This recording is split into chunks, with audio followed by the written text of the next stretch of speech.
I guess the best way to start this out would be to say, Velkommen til America and Velkommen til Lake Park. And that really goes from all of us. This is a very special time for a small village in northern Minnesota that a lot of immigrants from Scandinavia came to. Our happy birthday celebration of 100 years. And I don't think we could have celebrated it in any better way or more exciting way than to have a group from Barnesboro, and as most of you have read in your program, from at least one of the little towns that I know very well, and that's Eplebo. There are a lot of Lindstroms and Lindstrom relations out here, and I might say that it's like having family from the old country come to visit us. And that's really the whole community of Lake Park. I think we're going to be treated to a rare treat and probably a most exciting one. Dwayne Hanson, who has been probably the spark plug in making so much of the 100th anniversary Centennial celebration go, asked me to be sure to tell you that on the 6th, Monday the 6th of July, the bus will be taking the group to Winnipeg so that they can fly back to Vermont. There is room on the bus for a round trip. We'll go up about 9 o'clock in the morning and probably tour around Winnipeg a bit and then come back that night. So if anyone is interested, there are a few seats available in the bus, and you might get a hold of Dwayne afterwards and tell him you'd like to go. I don't want to get into saying thank you except with the host families. Why don't we make a little noise in here and give the host families who are hosting the Swedes a big round of applause.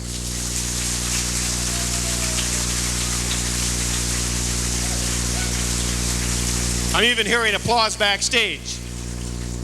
So, with no further ado, I'd like to present to you from Vansbro, Sweden, the Vansbro Singers and Dancers.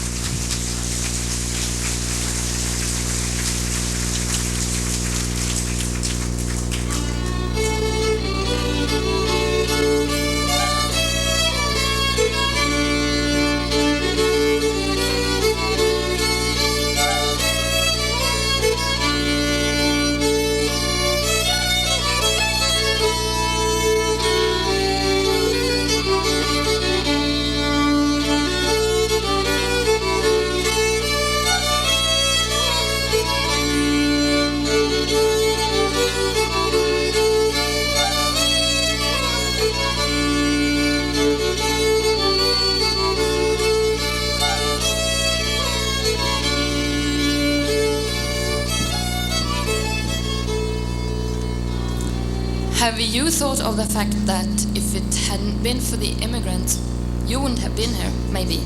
And maybe Lake Park wouldn't look the same as it does today. We, the Västerdala Folkdanslag from Dalarna in Sweden, would like to make you think a bit more about that. And therefore we would like to present a program about the immigration for you.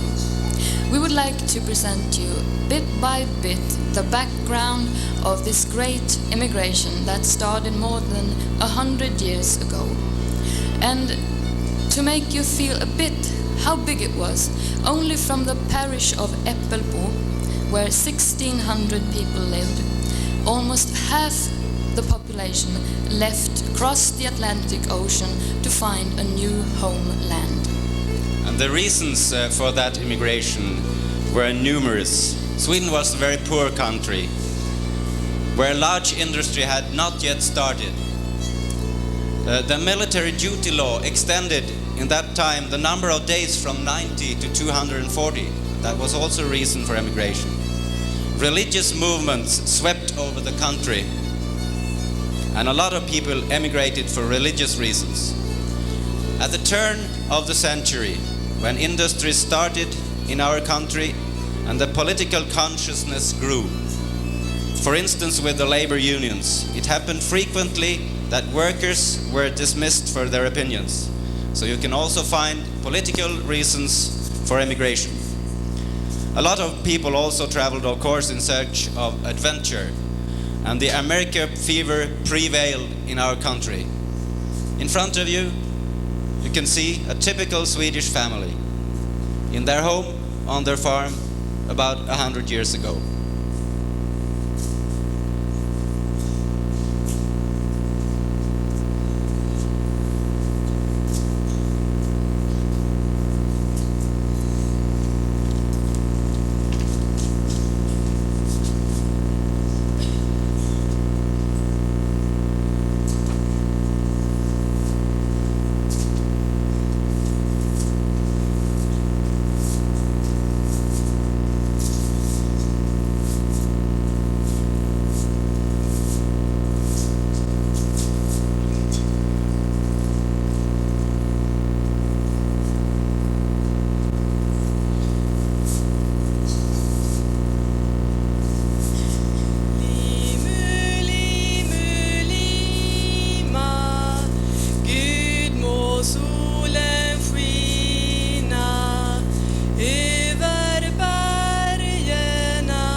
Gott folk, jag kommer med goda nyheter till alla som arbetar och har det svårt. Varför ska ni gå här och släpa gamla Sverige utan att någonsin få det bättre? Jag är ombud för Amerikalinjen och kan erbjuda er billiga båtbiljetter till framtidslandet Amerika. Där har många funnit sin framtid. This is what the man says.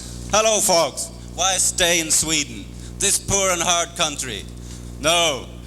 Listen to me. I represent the American line. I can offer you cheap tickets over to America. No, leave this poor country. Lots of Swedes have already settled in Minnesota. They have, with almost no exception, found a good position in society, with good reputation, and some of them have climbed to the highest ranking positions in the state. You, the new emigrants, can count on the help and support of your fellow countrymen. Working on farms is profitable even if you prefer to work for others. On behalf of the American line, I recommend that line to those who want to go to Minnesota or to any of the other western states. You can save time by going to Philadelphia instead of New York. Passengers on our boats are entitled to good and well-prepared food during the whole journey. You will be served for breakfast and evening meals coffee or chocolate, sugar, white bread with butter and biscuits with butter. For supper, soup, meat or pork with potatoes and plum pudding on Sundays.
Agents from different ship lines try to exceed each other in describing the possibilities and the rich natural resources of the United States.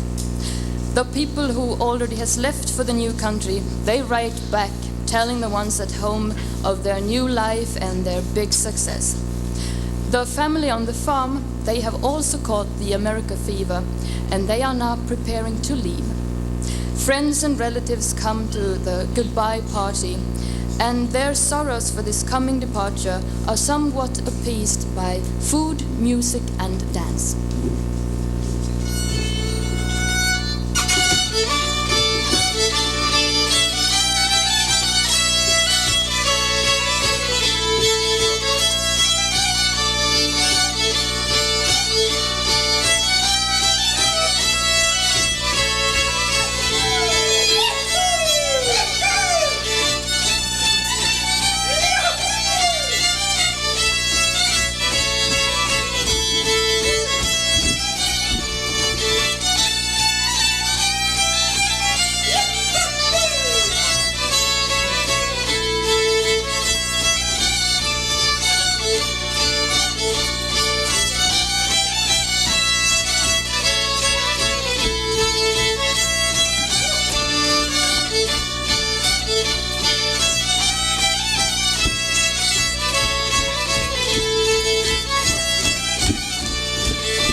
For the folks on the farm has now been sold. They are leaving very soon for United States. They have finally got the money for their tickets. Their most beloved articles have been packed down in the trunk and will follow them, of course, to the new land. Now, the day has come when their movable property is to be sold. Hallå! Kom hit gott folk, för nu ska det bli aktion här. Nu ska det bli aktion och kom hit allihop här nu. Det är saker som de inte kan ta med sig till Amerika här. Ska vi börja med de här två fina kartorna här. Två alldeles nya kartor. Vad får jag för dem? 15 öre. 15 öre bjudet. 20 öre. 20 öre. 22 öre bjudet. 25 öre för två kartor. 32 öre. 32 öre. Första, andra, tredje, 32 öre då. Ja. 32 öre var det, ja. Och sen har vi en korg med mycket fin ull här. Vad får jag för den då? 10 öre. 10 öre, en riktig bomullskorg. Va? 12 öre. 12 öre. Är det klart för 12 öre då? 12 öre för ulla. Hepp, jag slår då. 12 öre. Och sen har vi då en stånka då. En fin dryckesstånka är det här. Titta. 50 öre. 50 öre för dessa fina.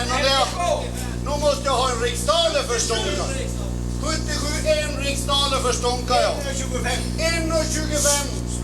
1,25 för stånka då. Jag slår då. Jajamensan.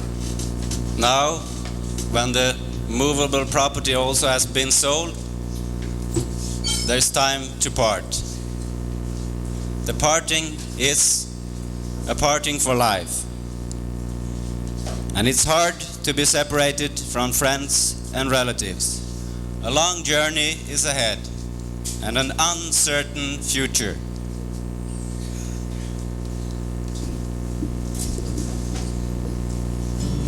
Överallt man nu det talet hör, till Amerika man resa bör.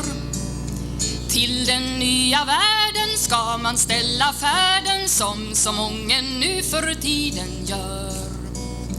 Om man haver sigen gossekär, så kan ej heller han få stanna här. Nej, han ska med oss följa över hav och bölja, dela våra mödor och besvär. Vad det är stormigt detta hav, så att män och kvinnor gå i kvav. Tänk hur det skulle vara om en människoskara skulle få en våt och djuper grav.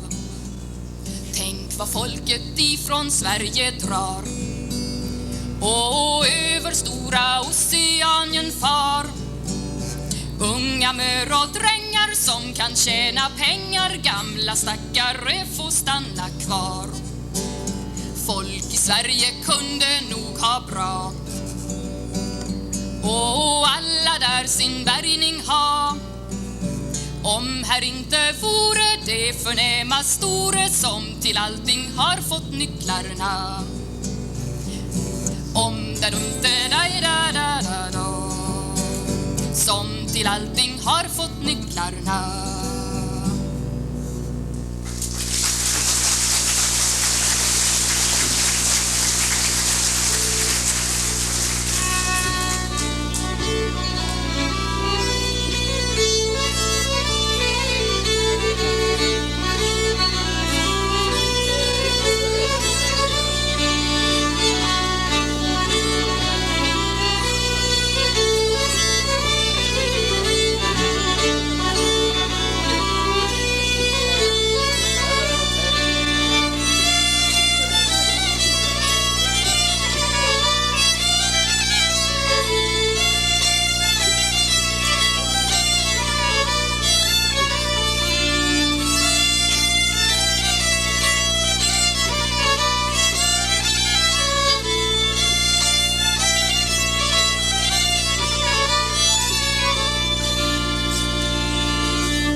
Now they have traveled over the ocean to the United States. One of the first things they did was to write back home, to tell people back home how it was. We had the fortune to find some letters in a barn in an old farm that was going to be burnt down, and we rescued those letters. And we made a program based upon these letters, and we are going to show it to you tonight, starting from here. On the tape, you can hear a woman and see a woman writing these letters back home. The letters are authentic.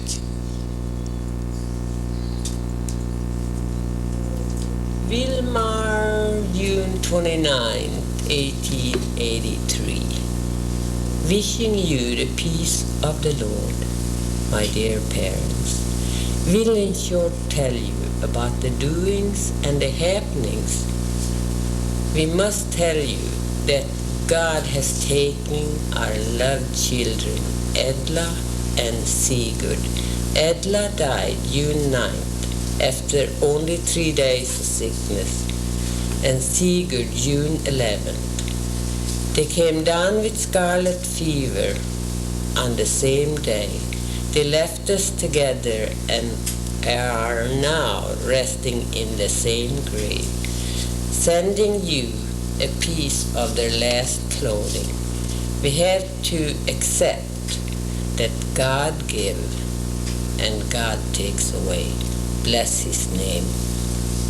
Have to tell you that I have given birth to a healthy baby girl on October the 3rd last year. Her name is Matilda, and she is a good baby. Jan and Emma has given her a heifer as a godparent's gift. We have to say that we like it here. Tussa lulla mammas barn, det kommer 3 sultne måger. Den ena var halt och den andra var blind. Den tredje var så lortig så han tors inte gå in. Aj, aj, jocke sultne måger. Tussa lull koka kittelen full. Det kommer 3 sultne måger. Den ena var blind och den andra var halt. Och den tredje var så lortig så han tors inte gå in. Oj, oj, jocke sultne måger.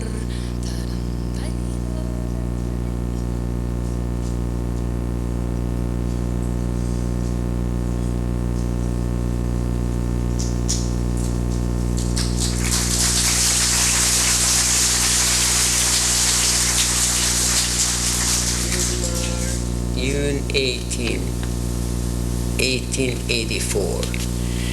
Dearest sister, thank you for the loving words I received from you. Good to hear that you are in good health. You wondered if you would be better off if you came over here. I think so. For here, the children don't have to hear the cattle in the woods. The girls have it so easy. Even the housemaids are like upper-class mistresses. Here, the men folks don't have to go in the lumber woods in the winter time. They tend to the cattle, and in the summer, they work the land. Here, the grass grows to the knee. When I work on the land, when they break ground, they use 2 horses for the plow an acre a day. I often think of you if you had the long, thick grass in Sweden that nobody uses here. Here they grow wheat, rye, barley, oats, corn, potatoes, and you don't have to put on fertilizer.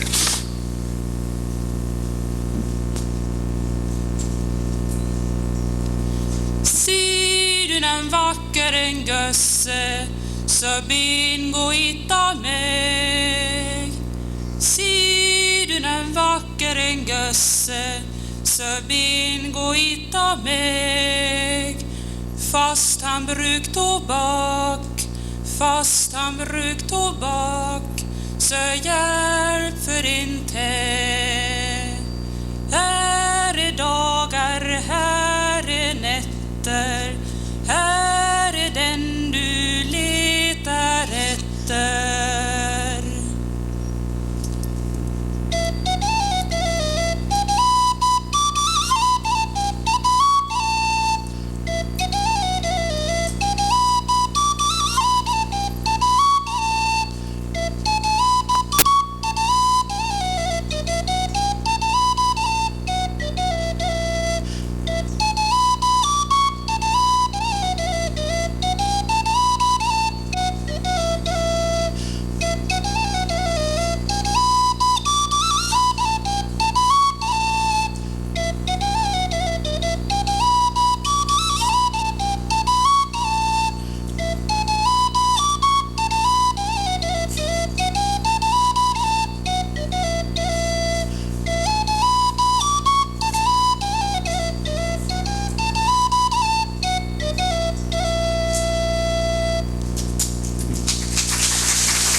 Wilmar, Minnesota, June 24th, 1885. Dear brother and family, the Lord's peace be with you.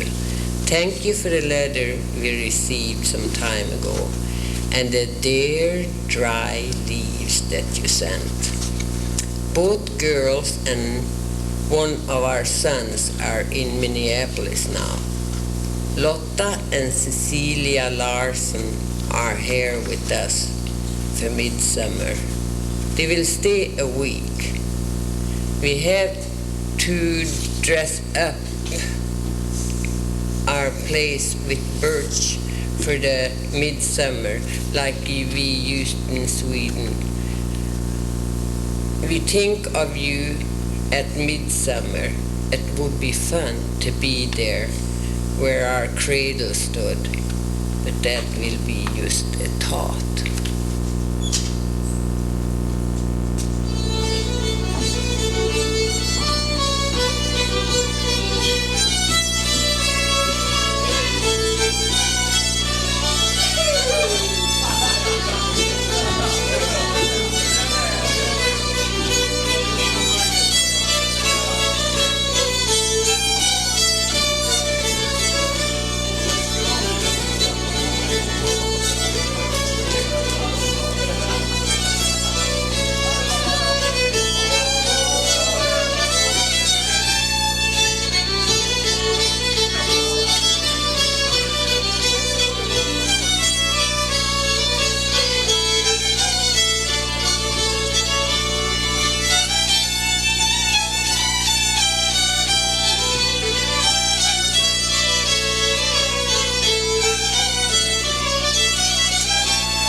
Vilmar, March 3rd, 1890. My dear parents, thank you for your recent letter. Good to see that you're alive and in good health. We have had good crops this summer. 740 bushels of wheat, 490 bushels of oats, more than ever before. Then I have to tell you that Alfred Olson was working together with Uncle Abraham about a year ago on the railroad. He said that the first 3 years that they made good money. After that, it wasn't so good. There is a railroad work to get, but it is far away and hard work. John's wife has come from Sweden, and she says it is hard time in Sweden, so she was glad to leave.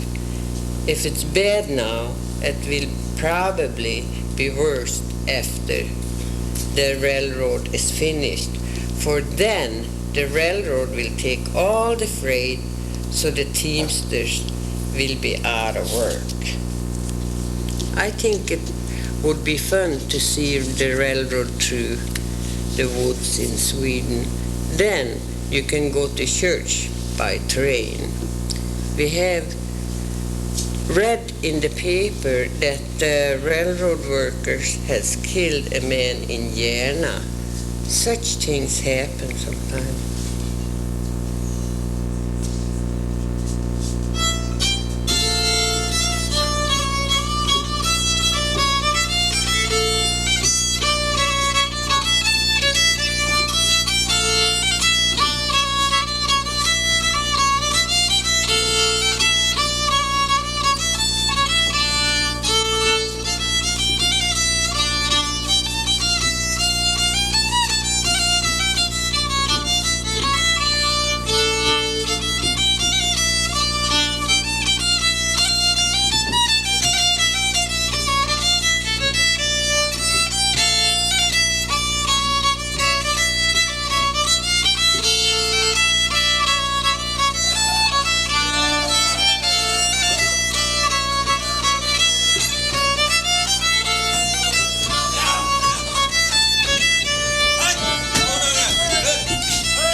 Från Gällivare trakter vi knogat mången gång och trotsat bergets schakter med spar och spett och sång. Fast kölden många gånger var 40 grader kall och vintersäsonger och fönster utan stall.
Vilmar, May 25, 1892.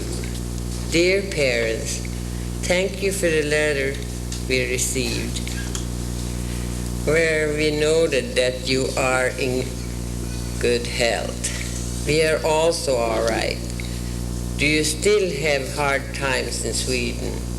There is also certain things here that's not so good. The country consists of rich and poor, and when we voted for someone from the poor side, the rich would pay him off. Now, we are working for laws to stop grafting. There are hard times here. They have closed the silver mines. So millions are out of work. So maybe we will have a revolution. Banks are closing and bankers disappear with the money, so it looks bad for the American. So maybe it's better in Sweden now. Låt oss sjunga sången om jordens tysta slav. Hans näve är valkig och tung. Han får slita hårt från sin vagga till sin grav, men hans lönasmöd blir mynt i husbonds pung. Låt oss sjunga sen om en luffare i blåst, för honom mig arbete fanns. Han är böjd och grå, varje grind är lykt och låst. Han får vandra utan mål mot ingenstans. Sluter samman bröder, bryt sönder mödans ok. Och låt oss sjunga sången om arbetsfolkets stat, arbetslandet utan nöd och hat. We will sing one song of the meek and humble slave, the horny-handed son of the soil. He is toiling hard from the cradle to the grave, but his master reaps the profit of his toil. And then we'll sing one song of the greedy master class, they're vagrant in broadcloths indeed. They live by robbing the ever-toiling mass. Human blood they spill to satisfy their greed. So organize, oh workers, come organize your might. Then we'll sing one song of the workers' commonwealth. Human blood they spill to satisfy their need. So organize, oh toilers, come organize your might. And then we'll sing one song of the workers' commonwealth. Then we'll sing one song of the workers' commonwealth, full of beauty, full of love and health.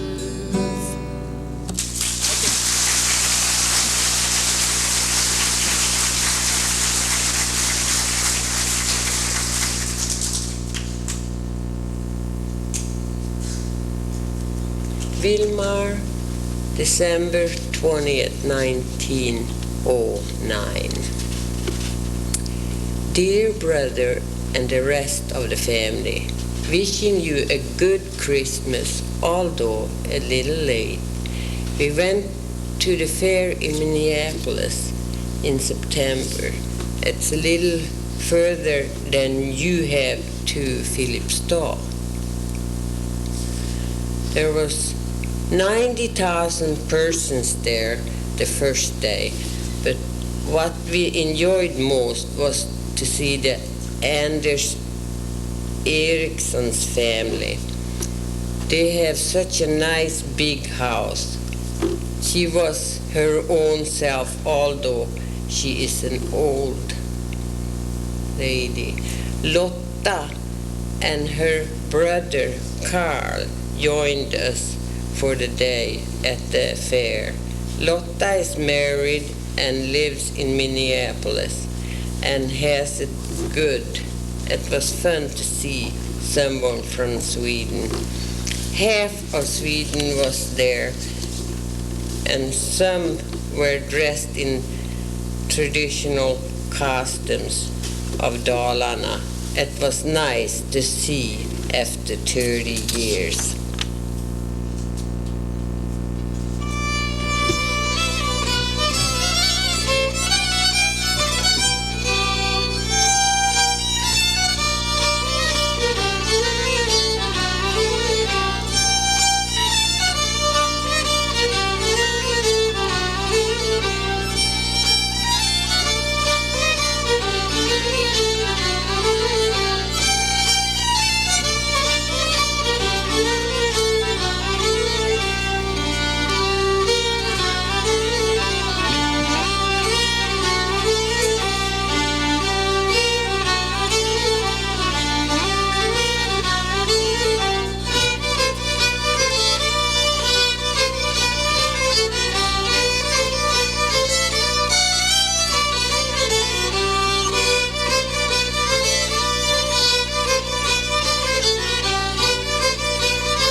Honor, December 30th, 1913.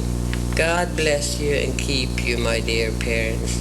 I have to tell you that never Eric is minister nearby.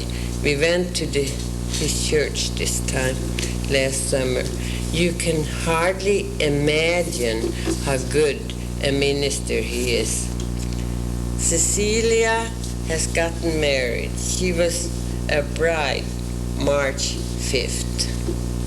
She was so beautiful, dressed, and had a white gold band on her arms. She moved into her home March 8th. They have a horse, 2 cows, 2 calves, 4 hogs, 35 hens, 7 ducks, 2 cats, and a dog. They have 3 rooms in their house and a pantry, a clothes closet, and other little rooms upstairs will be 2 rooms. They have a stove that they can put on the floor. It costs $30. They can cook and it can bake bread at the same time. They have a heater in the bedroom. They have a dresser, a bed, 2 tables that Carl made himself. I have woven the rugs. We got a letter from Louisa and she tells us that Fredrik is getting married. We wish him and his wife the best of married bliss.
The years pass by very quickly, and the Swedes, they are now starting to adjust to their new life in the United States. Most of the Swedes, they like their new country and they are successful. But of course there are some that don't do as well. They might have hard times and failures. And now and then you can read that they are longing back home. You can read that easily between the lines in the letters that they write home. But of course there are happy times, even in America.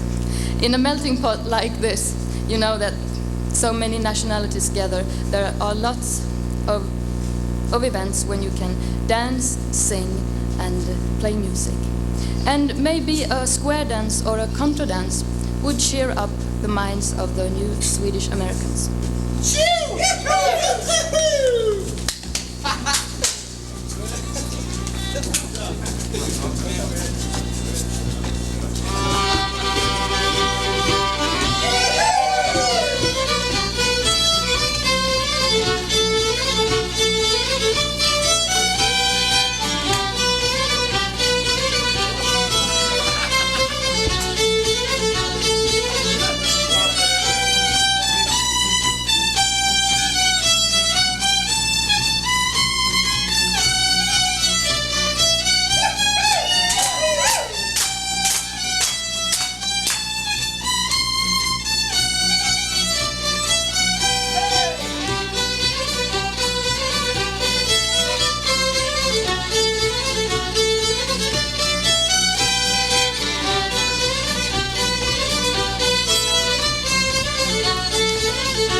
Come on, you can stand up. Give them a big round of applause.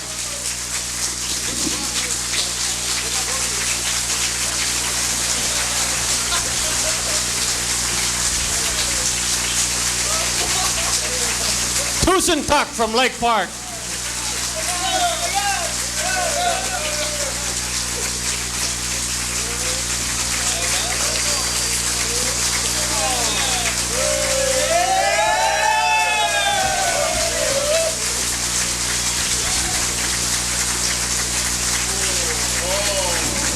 They've often said, does genetics have anything to do with it? I know it does. I wondered why we have so much fun. The Swedes built it right into us, I guess. You guys just had a great time. It was absolutely super. You can be seated. They've got some special things that they want to say to Lake Park, and I don't know who the spokesperson is, but I'm going to turn it over to someone right here. There you go. And I might say that following this particular sort of intermission quick talk, they're going to do some a little more dancing, and then we're going to break some area off. So if anybody wants to stay, I know Harry Littlefield's back there, and Harry and I have been practicing that kick. So some of you are going to stay and do this. Adrian, you get him up here too. But here we go, right from Sweden. Tusen Tack. Thank you very much, Vince. Vince, please stay over here. I want 3 persons on the stage. I want Vince Lindström is also already here. I want the mayor of Lake Park. Do we have the mayor of Lake Park? Yeah. The honorary mayor of Lake Park. And I want the third man is my friend Larry Svensson.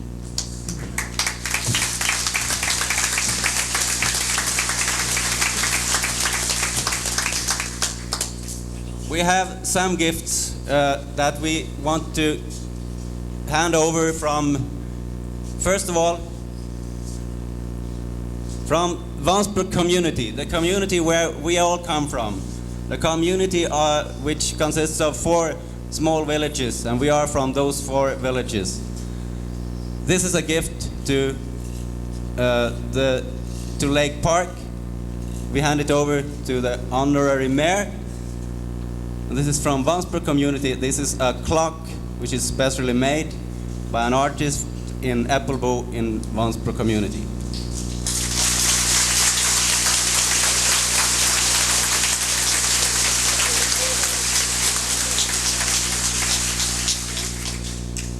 Some months ago, in this winter, a letter arrived to the mayor of Applebo. Applebo is only a small village in Vansbro community.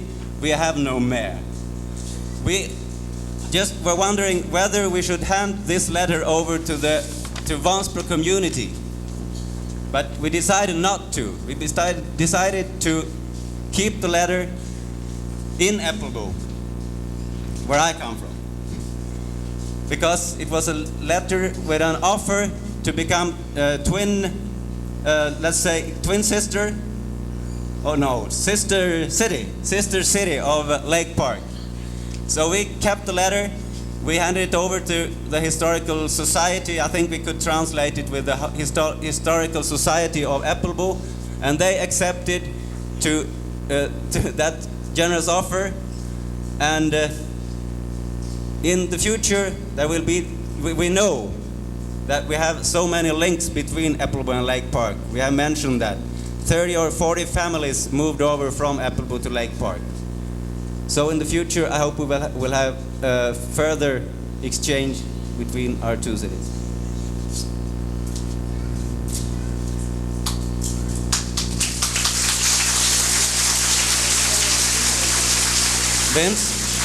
Vincent Lindström. This is a photo, First, that is a picture of the dance group. And to Vince Lindström, a book, Book of Sweden. That is for all his work that he has done. He has been telephoning over to Sweden for many dollars. I am sure of that. I have been speaking to him several times in phone. That's for his work.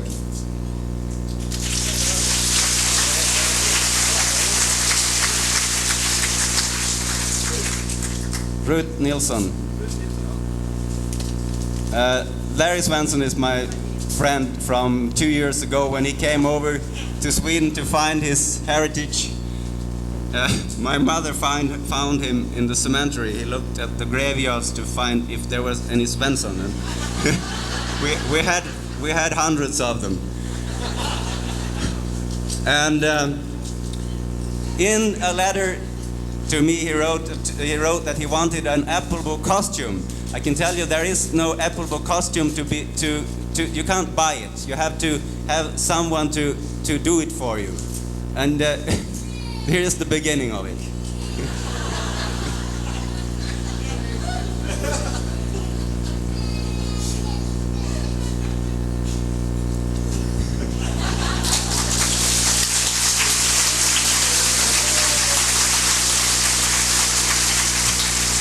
I also would like to introduce to you Ruth Nilsson. That is, if you know that you have any links between Applebo and Lake Park, if you have any roots in Applebo, just ask her. She knows everything about everybody in Applebo.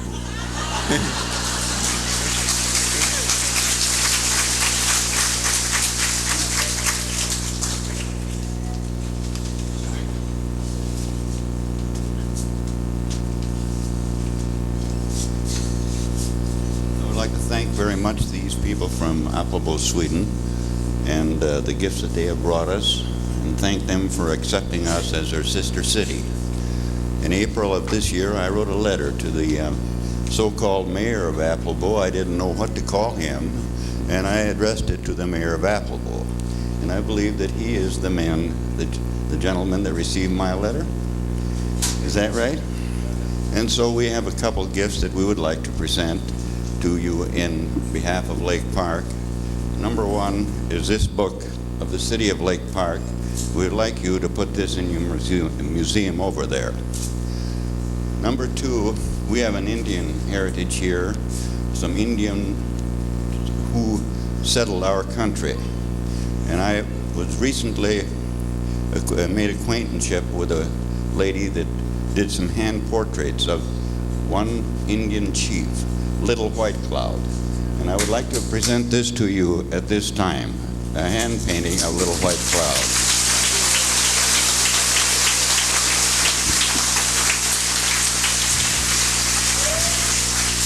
I am very bad to speak English, so I speak Swedish. Vi tackar så hemskt mycket för att ni har varit snäll och kommit hit ikväll. Vi hoppas att vi har gett er en liten inblick i varför människorna emigrerade ifrån Sverige hit till Amerika. Vi har fått ett mottagande här i Lake Park och i Minnesota överhuvudtaget som vi aldrig har trott har varit möjligt. Vi känner oss nästan lika hemma som i Äppelbo, Vansbro och Dala-Järna. Och det är en stor upplevelse för oss och vi har än många dagar att vara här och glädjas med er. Och vi vill inte tänka på nästa måndag när vi ska åka vidare mot Winnipeg, Montreal och Burlington i Vermont. Vi vill vara glada här en vecka tillsammans med er. Tack så mycket.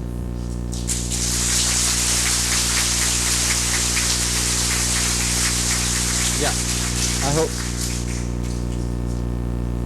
I hope you stay for our about 20 minutes more. We have our ordinary dance program to show you.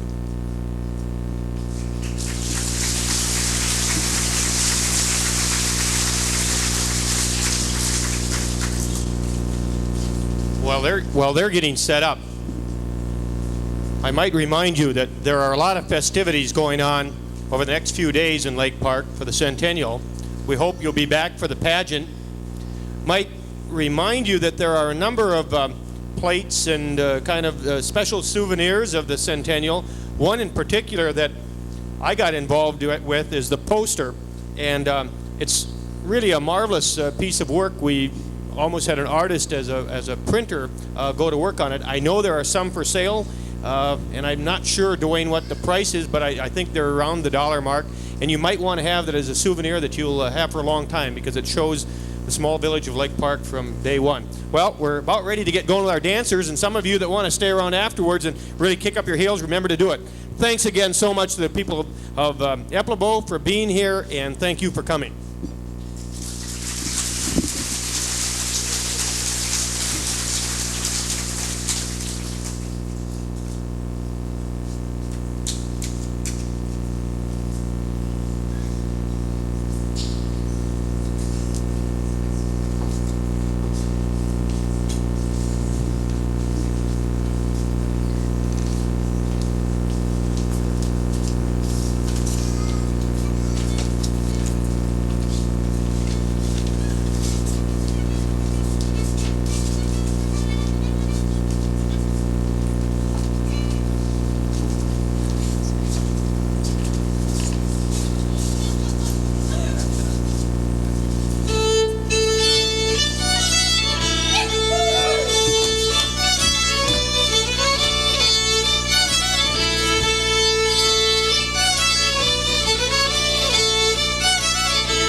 Thank you so much. How should we handle this? You can we can put the lights up out there. That would be fine. And those that want to leave, we've been treated to a super program. I think that you guys are willing to come down and maybe dance a little with the locals. Gonna dance a little with the locals. That's what we're gonna. Dwayne, what do you want to do? Dwayne's the local.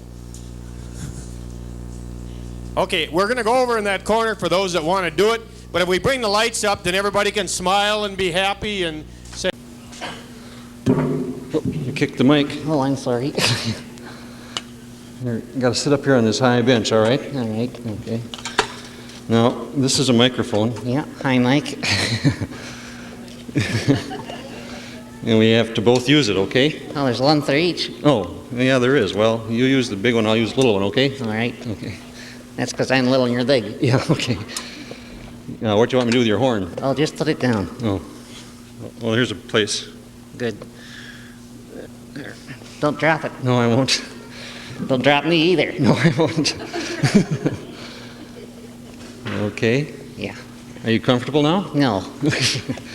Too high. Well, it is kind of high. It's a long way down. Yeah. Do you reach the floor? Yeah. I reached the floor. My goodness. Kind of like a tree. Well, thanks. Kind of thin, too. Well, I'm a thin tree then, okay? All right. Okay. Where are we? Oh, this is Lake Park, you know. Oh, yeah. The gymnasium. Yeah, that's right. I used to play basketball here. Oh, you did not. No, just kidding. Okay. Hi, kids. Hi. Are you awake? No? One is. That's all I need. Okay. Oh, here's some more. Hi, kids. Can you say hi to Soren? Hi. Are they deaf? No. Can they talk? Yeah, I think they can. Good morning. I don't know. Are you real? Say good morning, quick. Come on. Good morning. Wow. I don't know if this is going to work. Well, you got to keep them awake now, Soren. All right? Okay. Okay. What day is it? Oh my, they don't even know that. It's a special day today, isn't it, everybody?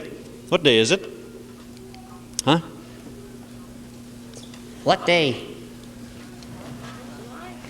July 4. Yeah, what's July 4? Picnics, yeah. Okay. Well, that's what she said. It's a special celebration, though, because it's not only July 4th, it's also Lake Park Centennial. Centennial? Yeah. What's that? Centennial is what? You know what it is, children? Huh? Do you know? How old is Lake Park? They're not talking today. 100 years? That's old. Yeah, right. How old are you? Well, I'm not 100 years. Well, I am. Just count my rings. What do you mean, count your rings? Well, all my relatives are trees. Didn't you know that?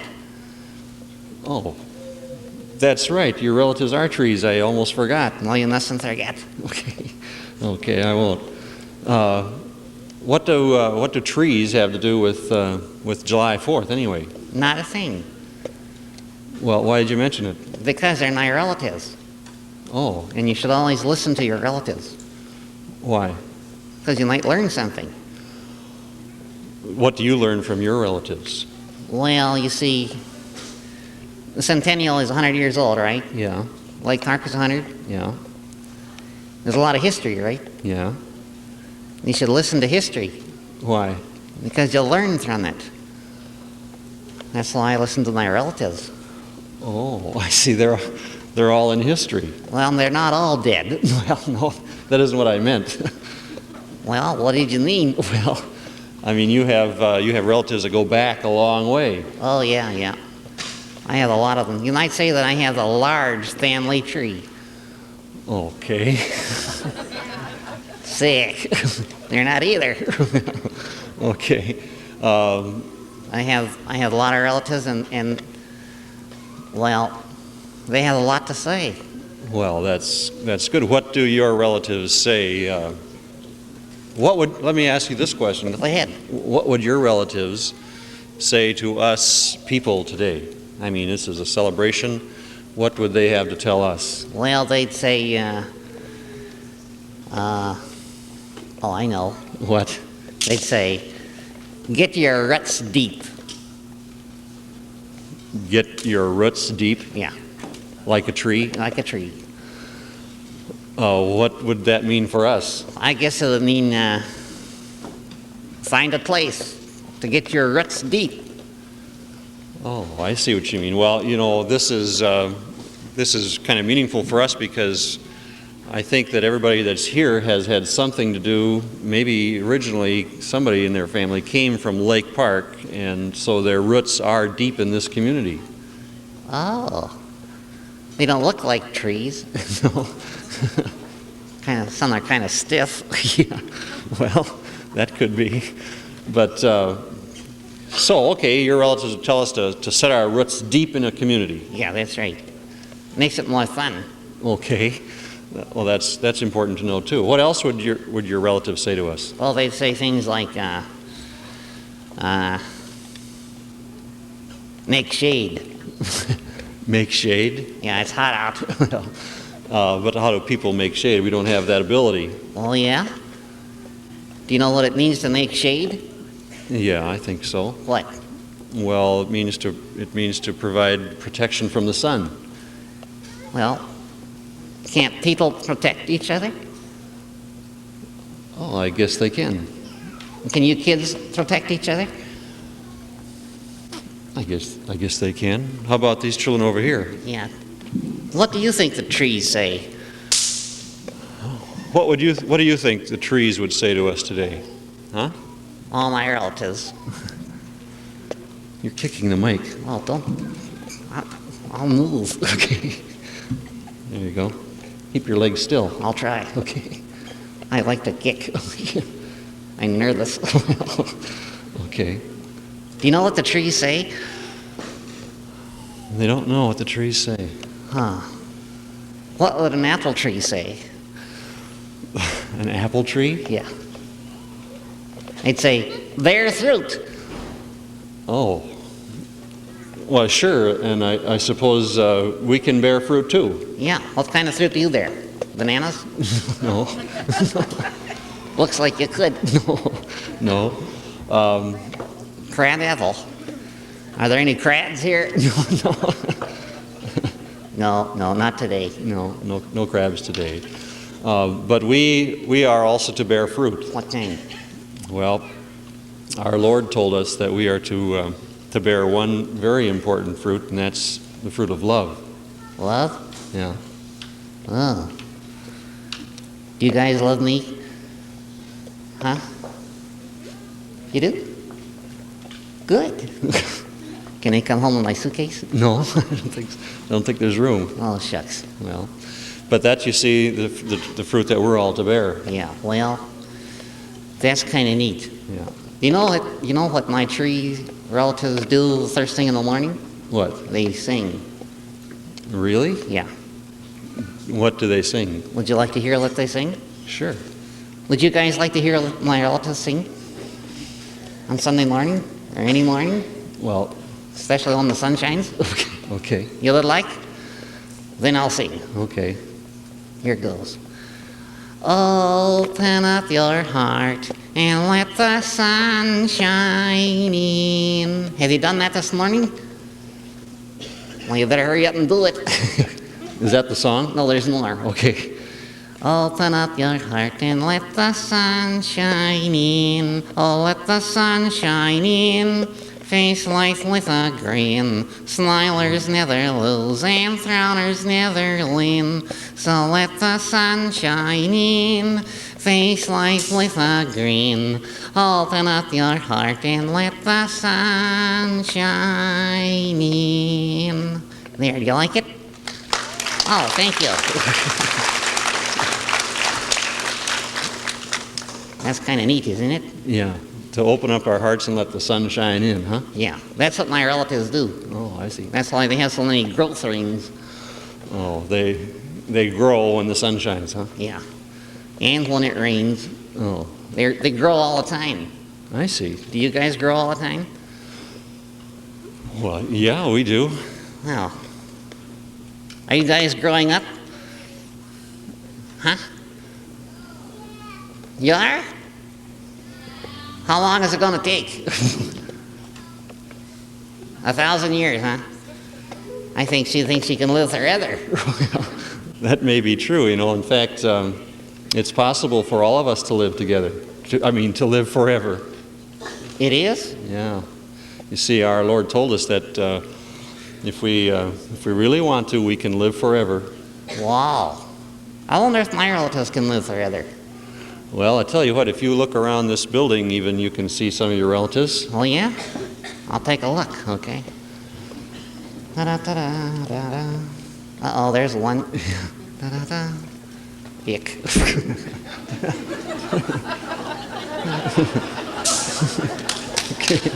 There, I looked around. How many of your relatives did you see? Well, I see you're sitting on Uncle George, the floor. I wonder how he likes being a floor. Well, I don't know. Looks depressing. It probably is. Uh-oh, they're sitting on Uncle Joe. Oh, the chairs are made out of wood, some of them. Oh, dear.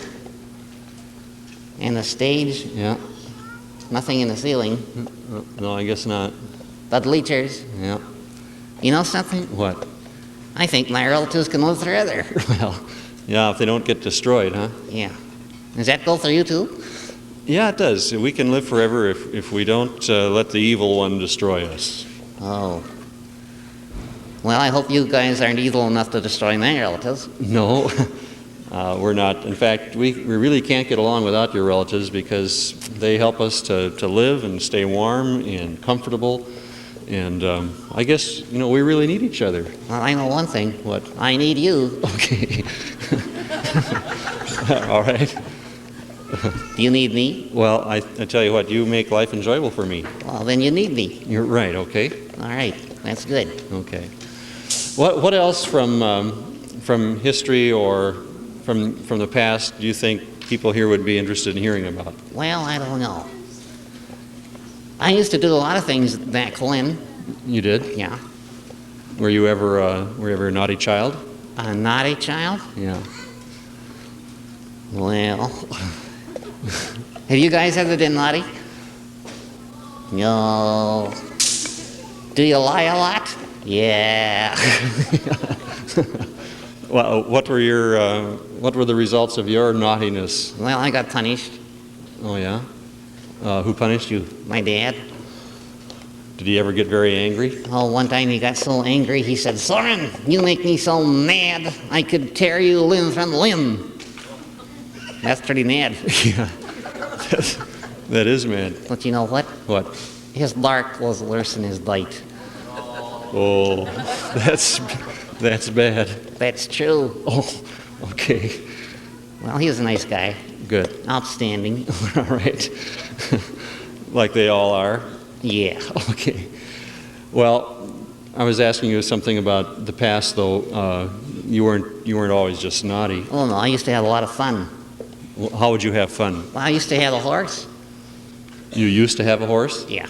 Any of you guys have a horse? No. Yeah. What do you call them? A big one? What do you call them? Charlie horse? You're lying.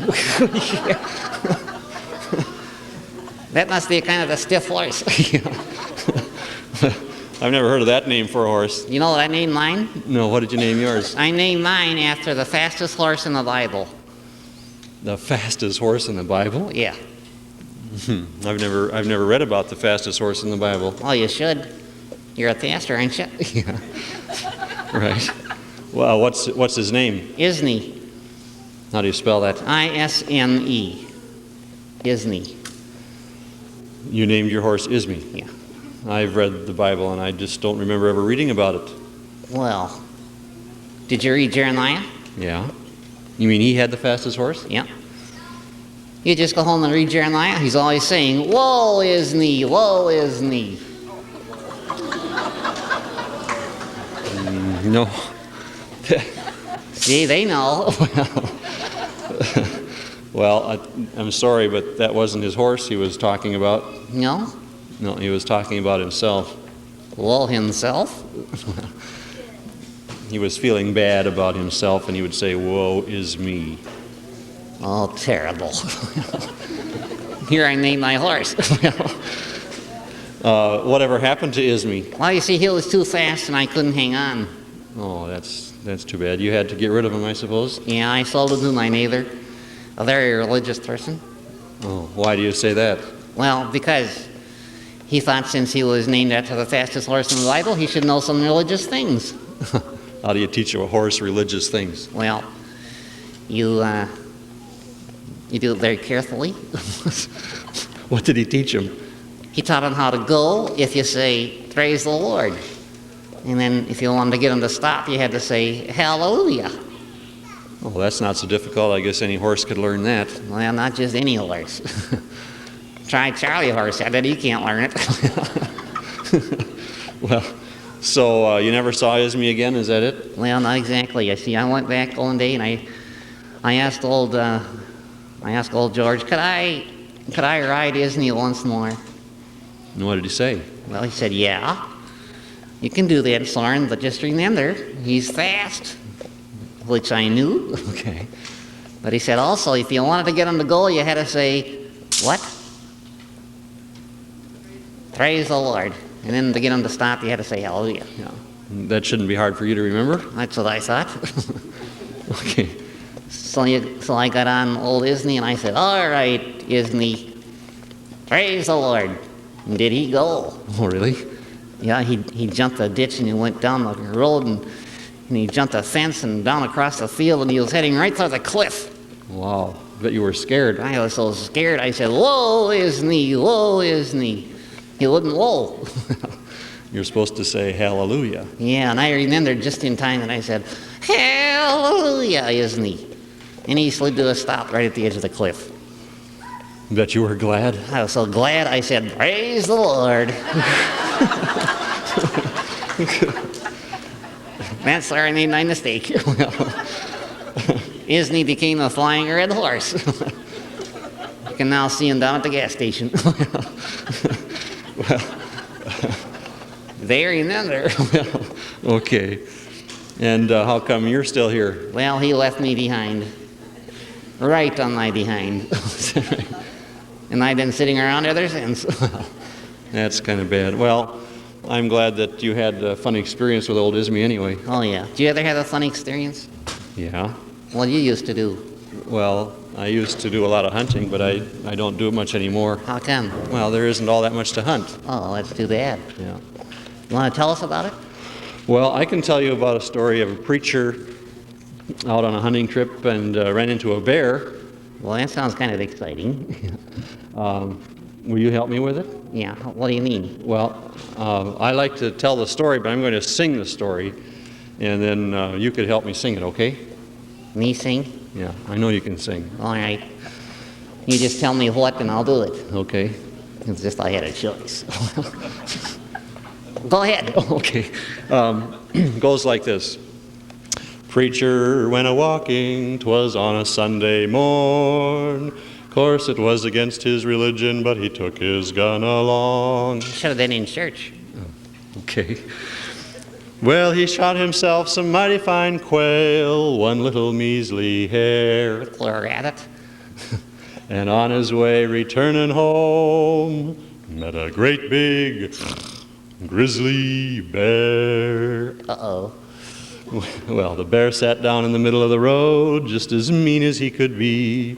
And the preacher started praying as he climbed a simmon tree. One of my relatives, I suppose. Right.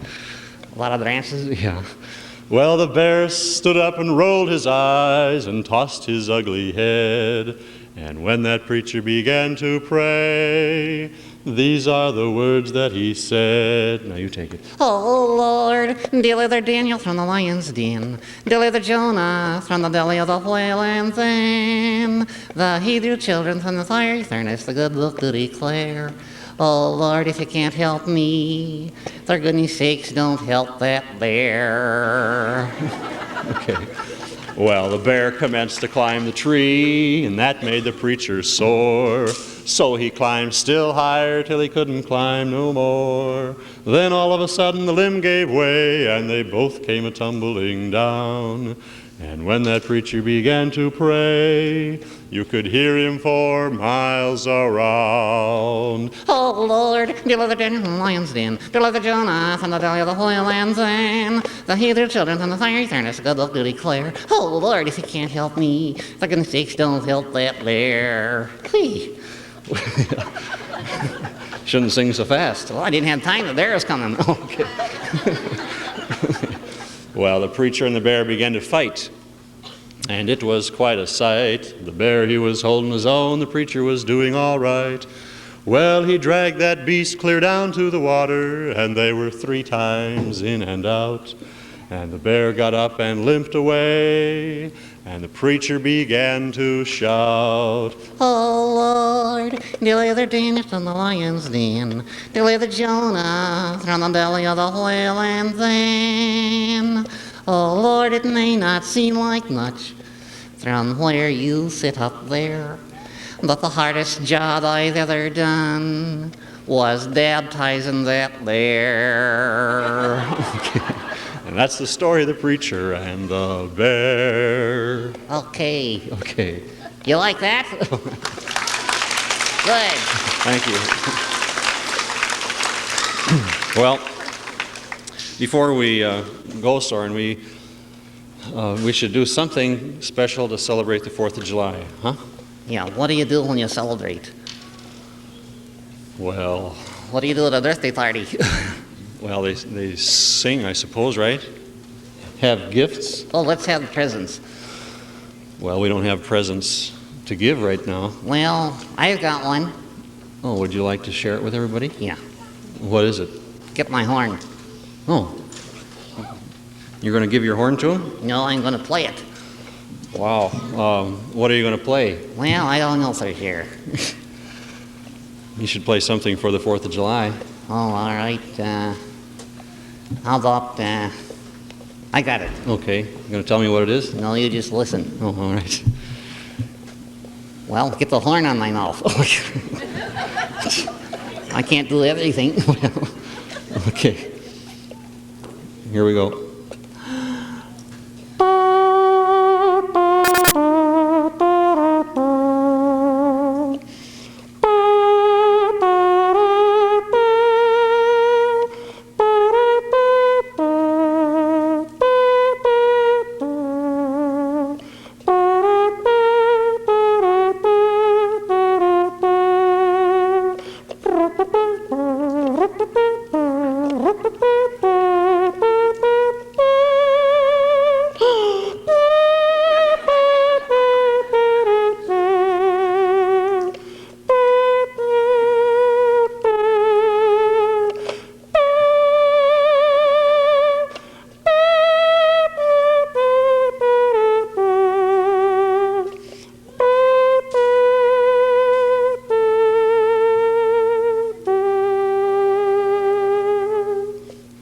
There. Okay. Thank you. Well, thank you for that song. You know what it was, don't you? Yeah, I know what it was. And I think everybody knows what that was. God Bless America. Yeah. Well, that's what we should do today. Yeah, okay. We'll say a little prayer. God bless America. Yeah. What else could we do? Well, you could say farewell to everybody because we've got somebody waiting backstage that wants to take the rest of the hour. Who? We've got some little puppet friends. Puppet friends? Yeah, Somebody I don't know about? probably. Huh. Well, I'm kind of anxious to see who they are. Well, okay. It's Sue Krogan, and she's got a whole line of puppets, and they have something they'd like to share with us too, so I think we better bid everybody farewell, okay? All right, let's see. How can we do that?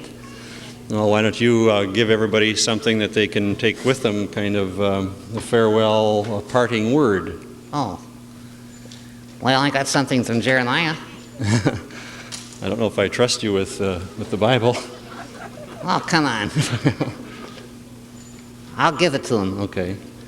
Blessed are you who trust in the Lord, for you shall be like trees. Ha ha. You shall be like trees? That's not it. I mean, that's not all. Oh. For you shall be like trees, planted by streams of living water, and you shall bear fruit in due season. You like that? Oh, fine. Well, thank you for that greeting. Let's remember that the trees have something to say to us, and I think they've been with us for more than 100 years, so they have a lot to share. But thank you for reminding us of all that. Oh, you're welcome. Goodbye, guys and gals.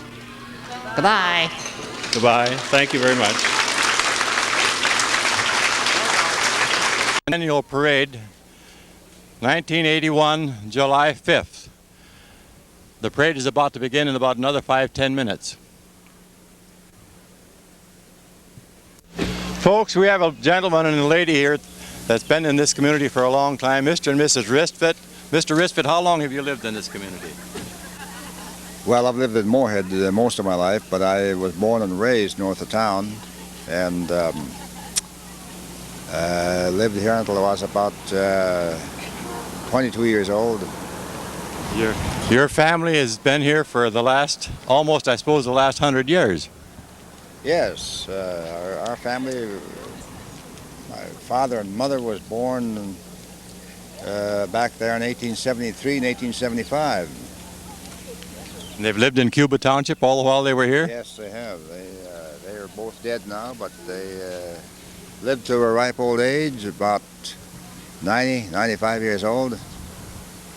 Well, thank you for coming, Mr. Ristvedt and Mrs. Ristvedt. Thank you.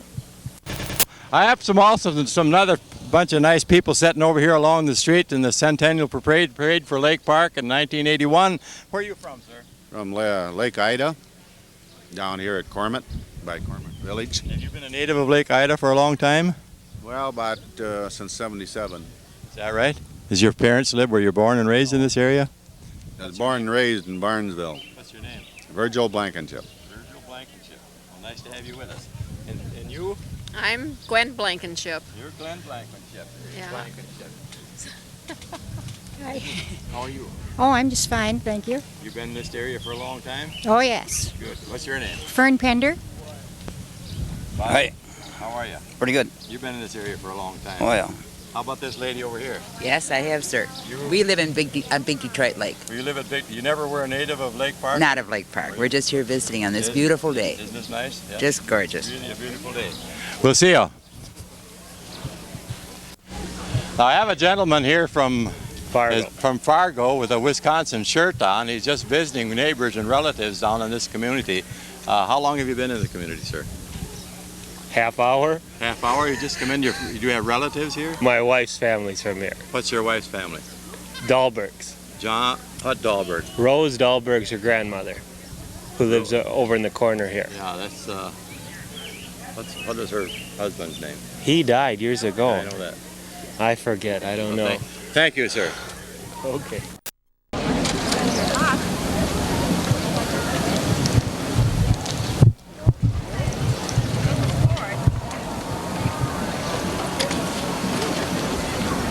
The Centennial Parade at Lake Park is now progressing out around the first corner down by the City Auditorium. The first car in the lineup is this local police.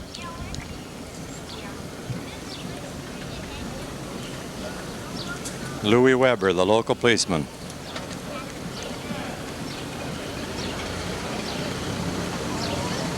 Next is the Lake Park Fire Department. Their ladder truck and tank truck driven by Vic Larson.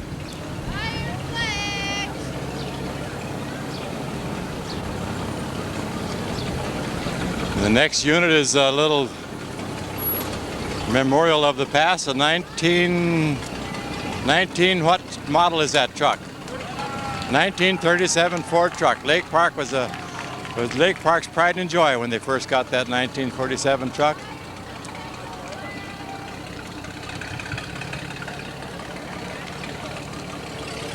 Lake Park Legion Color Guard.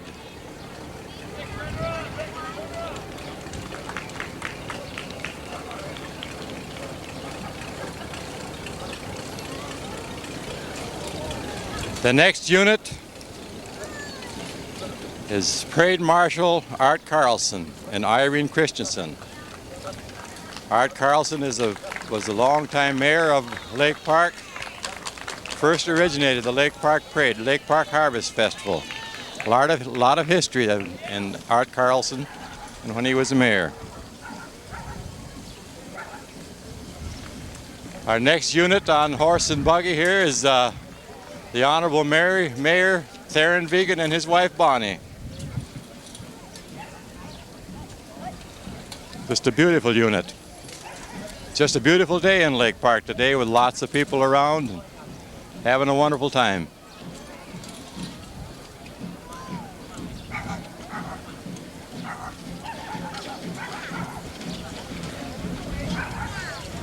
I haven't seen a horse and buggy team for a long, long time. Nice little pair of driving horses.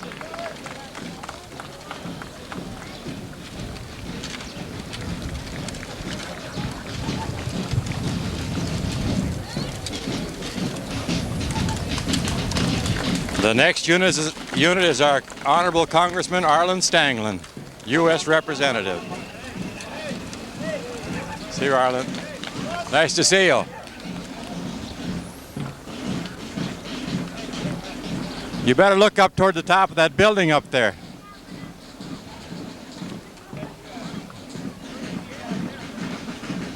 I almost think that Arlen Stanglin could be campaigning a little bit. The next unit is the Lake Park Marching Band.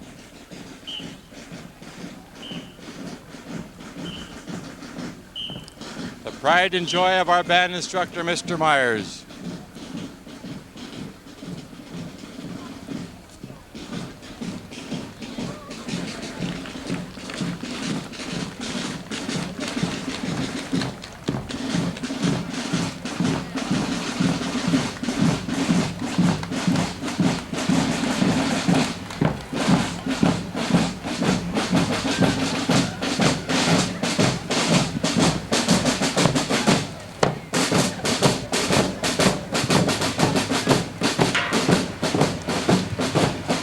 The next unit is Lake Park High School class of 1931. Pulled by a handmade tractor of Waldo Johnson, I'm sure. Beautiful unit.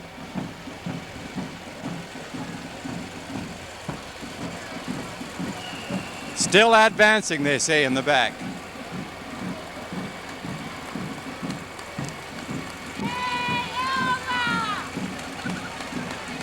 We have the Holly Emergency or Ambulance Service.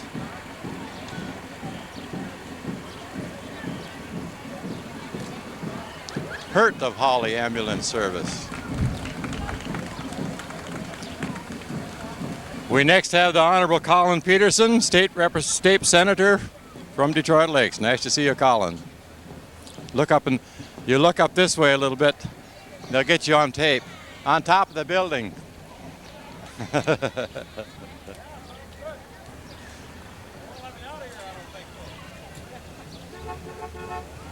Our next unit is the Honorable Jim Evans, State Representative from Minnesota. See you, Jim.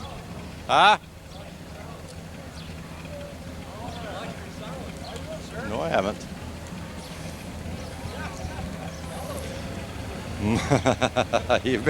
You better look up there. You look up there and smile. Try acting wise.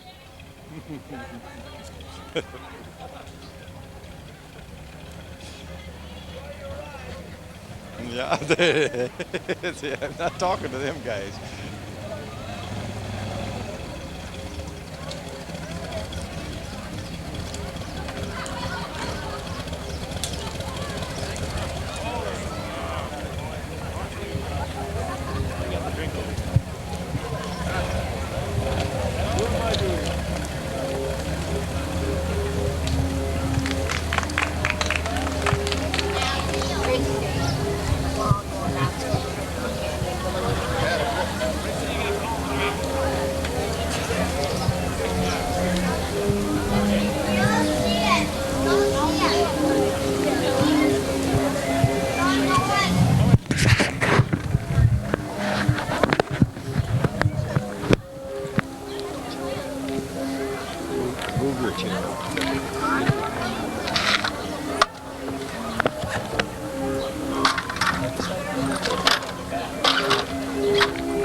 Lake Park Girl Scouts. Lake Park Girl Scouts.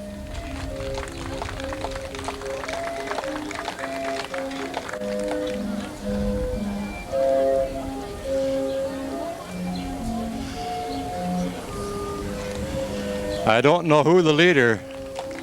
Who is the leader of the Lake Park Girl Scouts? Who's the leader? What? Charlotte Saxton, I think she said.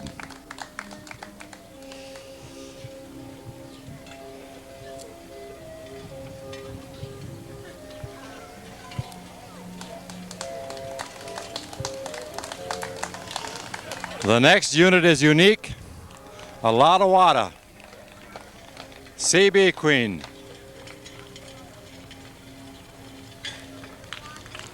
Sponsored and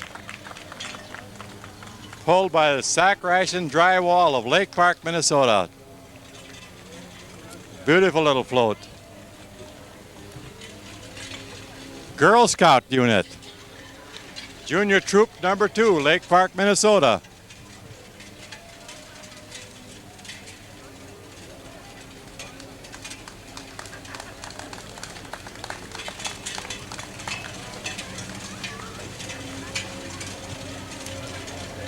Now we have the Lottawatta CB Club, 1981 Queen. Nice to see you. Look up there and you'll get your picture on tape. Quit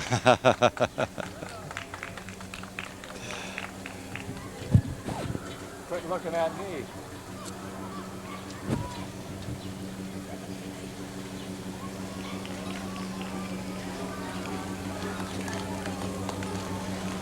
Another Lottawatta float. CB Club. Beautiful float.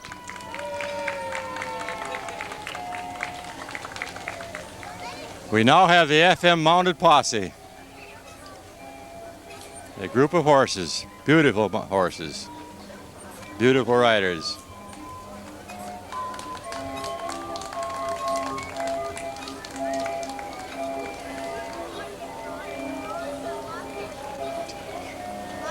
There's 1, 2, 3, 4, 5, 6, 7, 8 beautiful horses in this unit.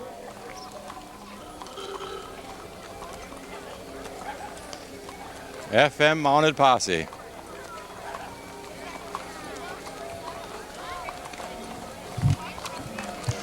Who sponsors this unit? Do you that yourself? Huh? FM mounted posse, you're the organization within the city.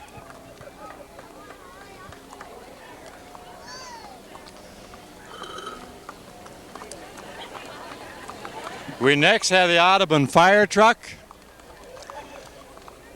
a Ford that must be about a 1931. What's the model of that truck? What's that truck model? 1928 Ford, fire engine, Audubon.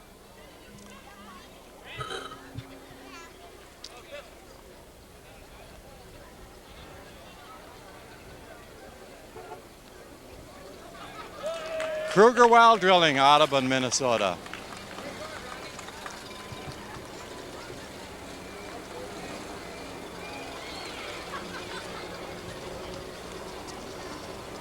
We now have the Lake Park Boy Scouts marching group,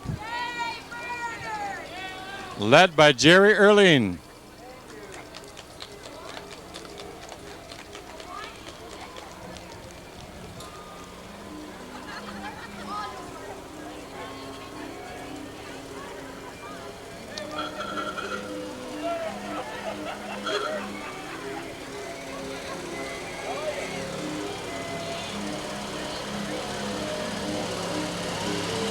Boy Scouts of America, a float sponsored by the American Legion Post 181, Lake Park, Troop 615.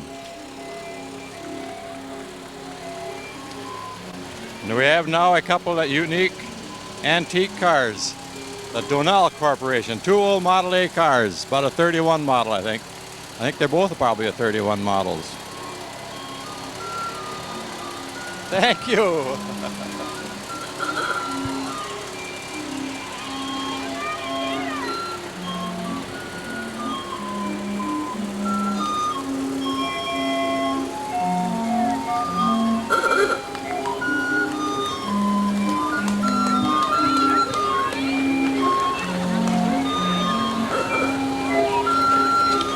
We now have the El Zagel Galliopic,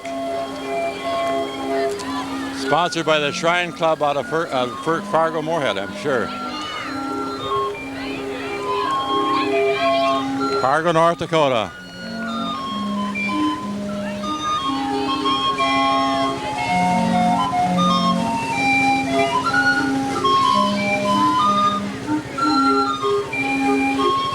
They have a Shriner in the back playing a pipe organ.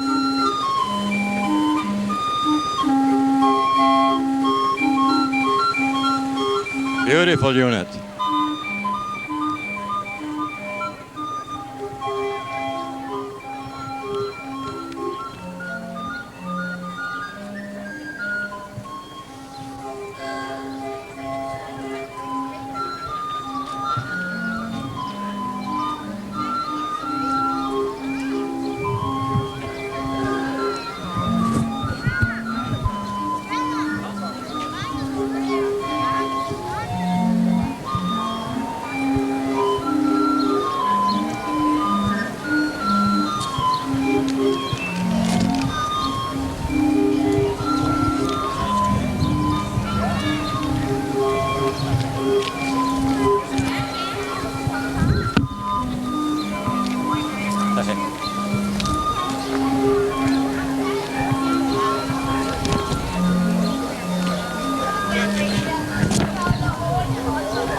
$147 in all.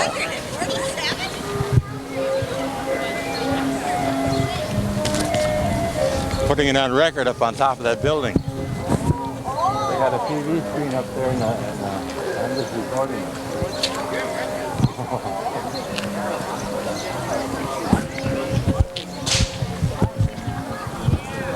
Dean, I'm going to talk to that lunch counter.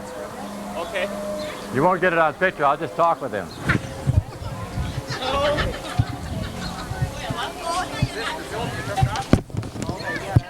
We have a group of good, nice young ladies here serving lunch for the Centennial days in Lake Park. What's your name? Evelyn Moe. Evelyn Moe? Ella Matson. Ella Matson?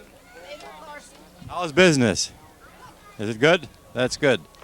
I'm sure that you're going to have a lot, you'll have a lot more customer. Here we have Mr. James Emdahl, I'm almost certain. James Emdahl. Yes, You've sir. been a native of this town, or were a native for many, many years, especially your parents. That's right. How long were you in business? Were they in business in Lake Park? Oh, from 1923 to 1957. How many years is that? That is 34 years. So, that's right, 34 years. Okay, thank you, James. No, the TV can't reach there. Your voice is just recorded.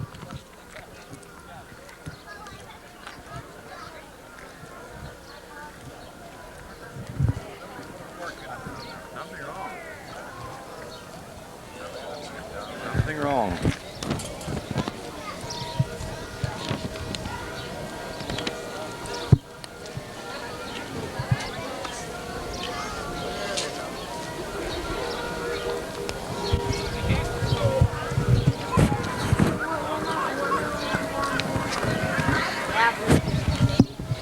We have a pause in the parade. There must be some problems down on the other street.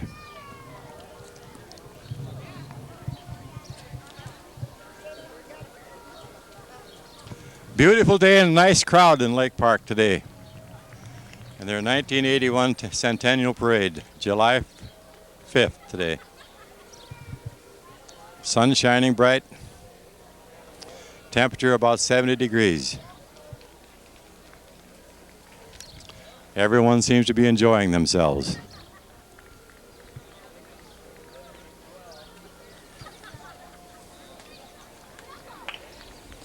We have Lou Ennin standing in the intersection down here right by the Journal office and also the City Auditorium. He's one of our new recruit flat feet. Leo Ennin. He's employed for Senex, Lake Park. These Swedes dance every once in a while. Are they?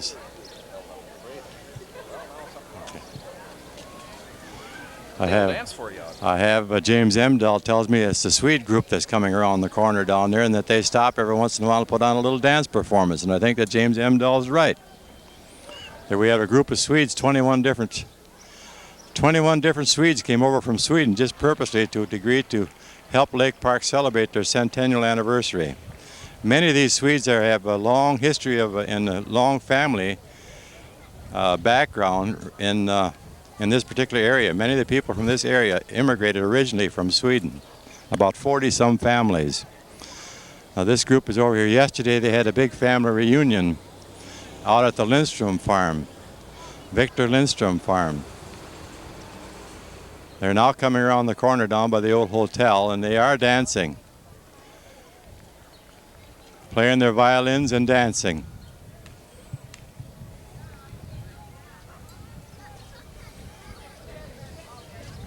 The Swedes have taken part in every major entertainment throughout this 3-day centennial celebration in Lake Park.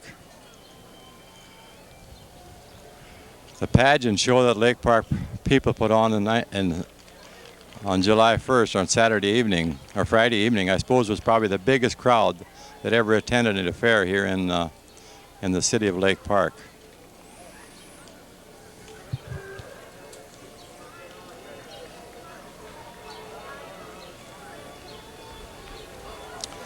The Swedes are very active people. They go from here now, they go up to Winnipeg, and from Winnipeg they then go back to Vermont.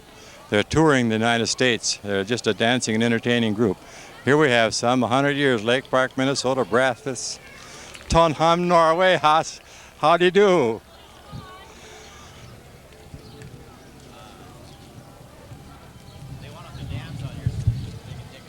Get out of my way. Yeah. Would you give me your name? Geneva Brassett. I'm married to Gordon Bennett. I live in Minneapolis, and most of my family's here from Ohio, some from Texas, Illinois, North Dakota. I'm Elda Brassett Johnston. I am from Waukegan, Illinois.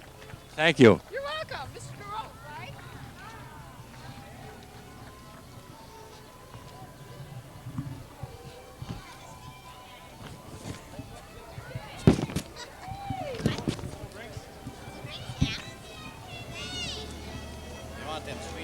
Yeah, here. We're going to get them to dance. Look up there, you guys. Bye.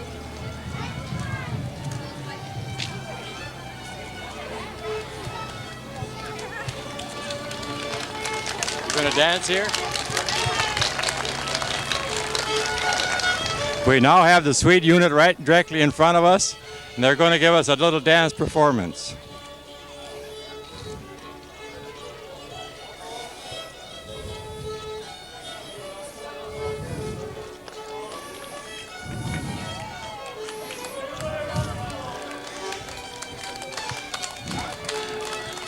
Nice to see you. You're still dancing.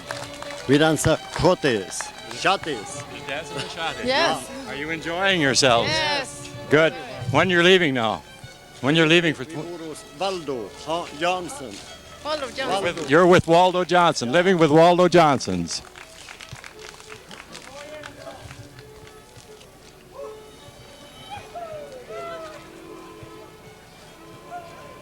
Now the next unit is the Dilworth Fire Department, Volunteer Fire Department ladder and tank truck.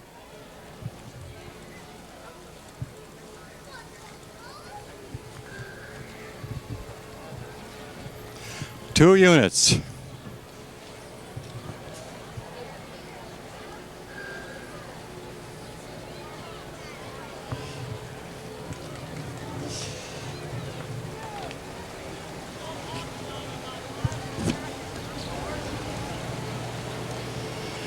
The next unit is Burns Motor.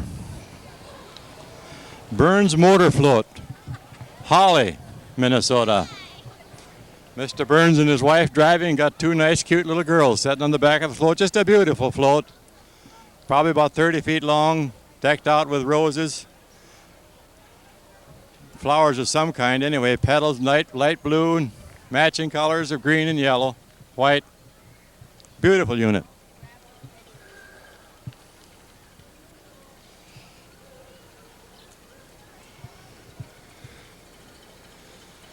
We next have the John Pietola car. John Pietola is a teacher here in the Lake Park School, and his car is sponsored by the Lake Park Journal, his unit. John Pietola. Him and his wife and his three children. Our next unit is a Alvin Gravel. Sponsored by Alvin Gravel and Ready Mix.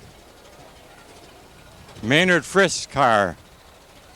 An old Chevrolet, about a 1939 or 1940 Chevrolet car, coupe. A rumble seat too. Roadster. Our next unit is a sponsored by Lake Park J.C. Women. A little Toyota pickup truck.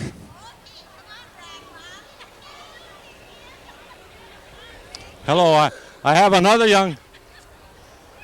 Come here.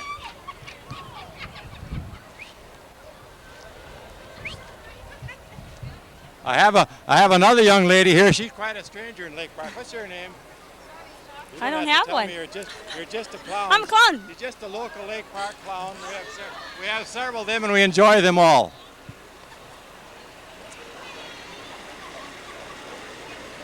The next unit is Lake Park Community Co-op, Lake Park, Minnesota. An old international truck with a gas tank on the back, an old gas wagon. I suppose the old truck is probably about a 36 model.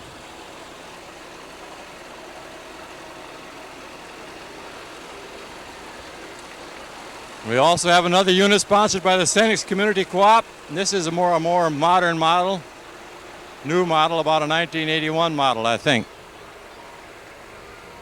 A large one. I suppose that truck will probably haul 2,000 gallons compared to that one that went by first. The old earlier model, probably if that tank holds 300 gallons, it'd be the maximum.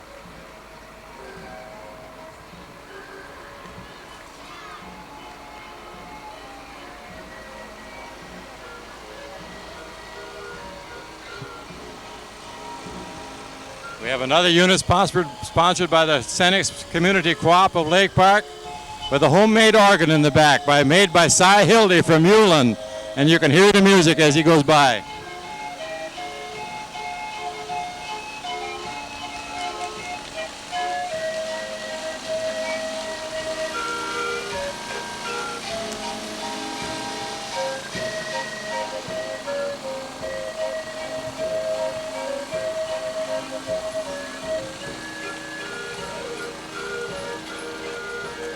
Another unit sponsored by the community co-ops of Lake Park.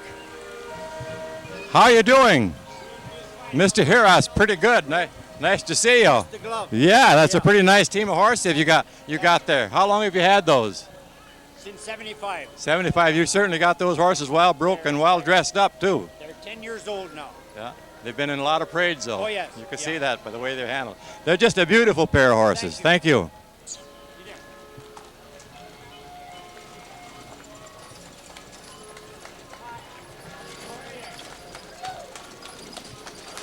That unit that's sponsored by the Centenial is an old manure spreader, but they've got rubber on the tires.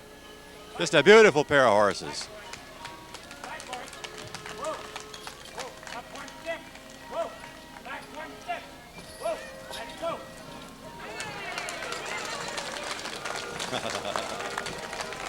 Is that a dandy pair of horses? Are those nice horses?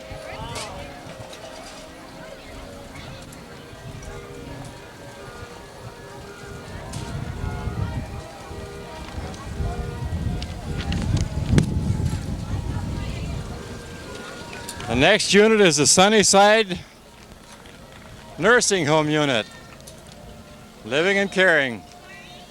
Living with a caring family, Sunnyside Nursing Home. Nice to see you. King and Queen, Henry and Olga Hartz. Olga and Henry.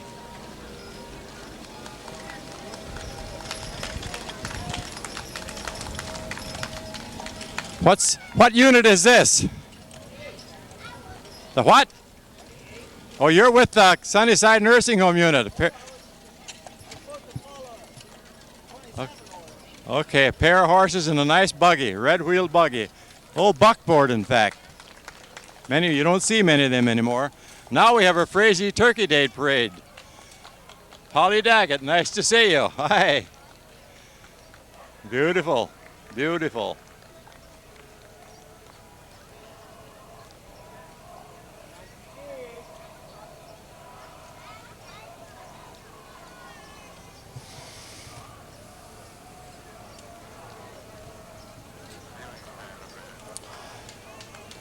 We have several units now sponsored by the EVAC. EVAC is a communication unit organization. We have several units sponsored by that. This is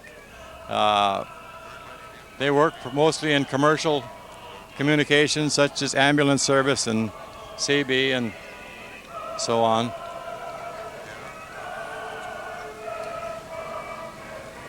Several units in cars, in trucks, vans of all description.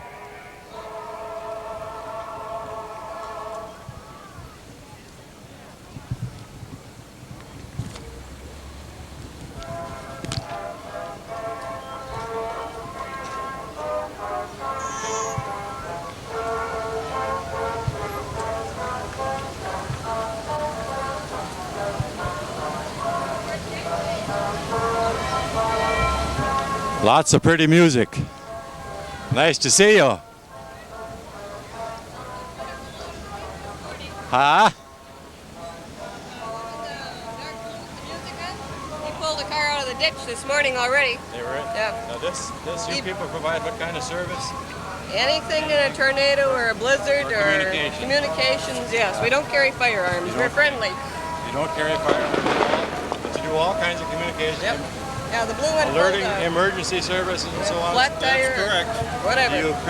Do you talk with everybody, police departments, CB group? We work with law enforcement. We work with the Cass County Sheriff's Patrol. Yep. That's volunteer out of Fargo. Yeah. Okay, thank you. EVAC. Thank you.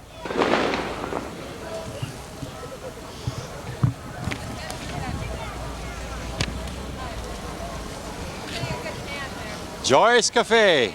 Joy's Cafe of Lake Park. Lake Park's a cafe, sponsored by Ron Joy and family.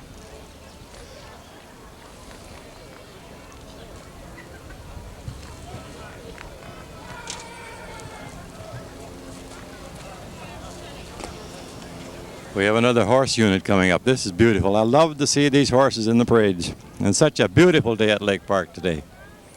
Sun's not too hot. Just a slight breeze blowing from the south. Just a beautiful day to be alive and be in Lake Park.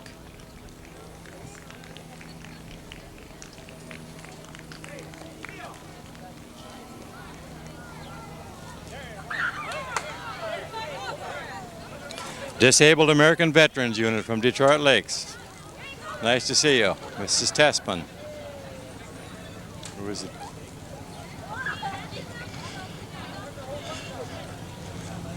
What capacity do you serve in, Mrs. Tessman?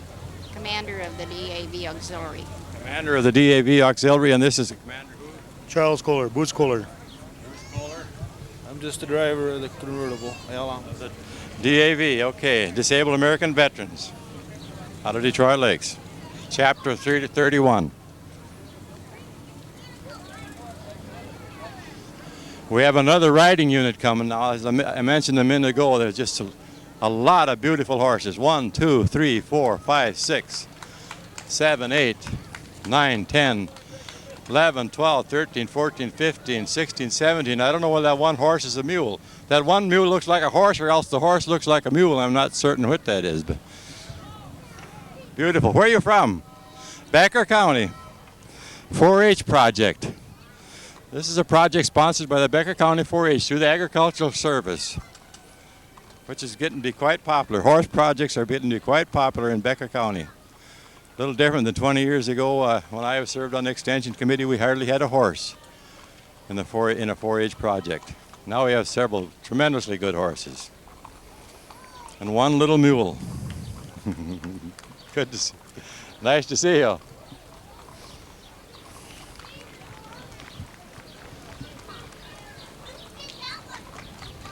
Dean. No. I wanted to talk to this little guy with a mule, but he doesn't want to talk to me very well. Hello, is that a young mule or is that an old mule? He's kind of old. How old is he? He's 15. How many times have you ridden him? 3. First time he's been in a parade? I don't know. First time I ridden him in a parade. First time you've ever ridden him in a parade? Yeah. Well, good luck. Nice to see you.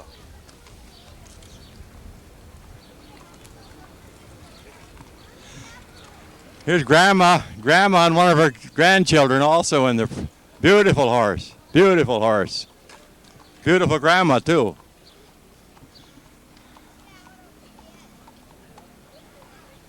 I don't know what this group is supposed to be doing, but I think they're probably the cleanup in as much as they're right behind the horses with a wheelbarrow and a shovel and a broom. Franklin 4-H Club.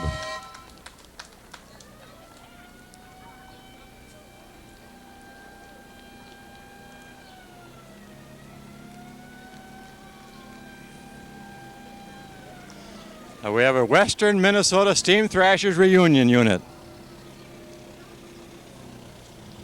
A beautiful car. What kind of a car is that? A what?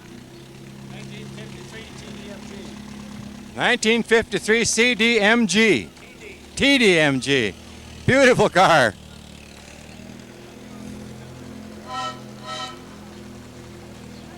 Steam Thrashers Reunion. Here we have a float back here with a trailer with a little steam engine and running a little scale model case thrashing machine, grain separator. Beautiful, with a covered wagon on the side. Lake Park or bust, they said.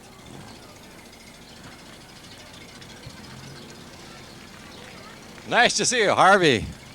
Dairy Princess Brenda Beck Frazee. Mary Christensen, Lake Park, and Brenda Homer Frazee. Nice to see you folks. Huh?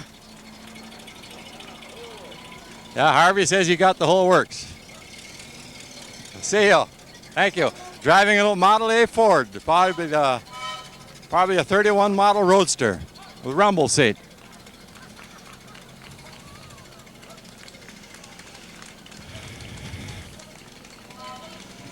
We got a Be-Wisted model car here. It's about a foot and a half. How are you, Bee? Well, very good. We're having a great time in the Lake Park Parade. Is this a beautiful day? I just thank you very much for being with us. A beautiful unit. Is that the kind of a car you were grown up in? What? Be-Wisted. DL, Detroit Lakes Veterans of Foreign War Marching Unit.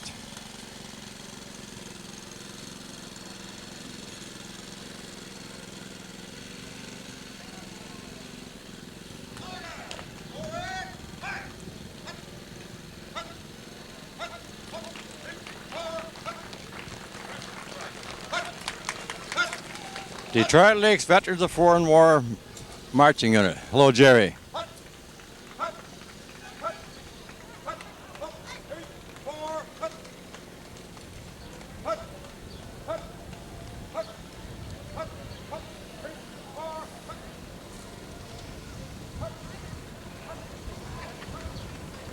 A VFW post 1976. 1676 and Ladies Auxiliary, Detroit Lakes. 1676 and Ladies Auxiliary, Detroit Lakes. A beautiful float.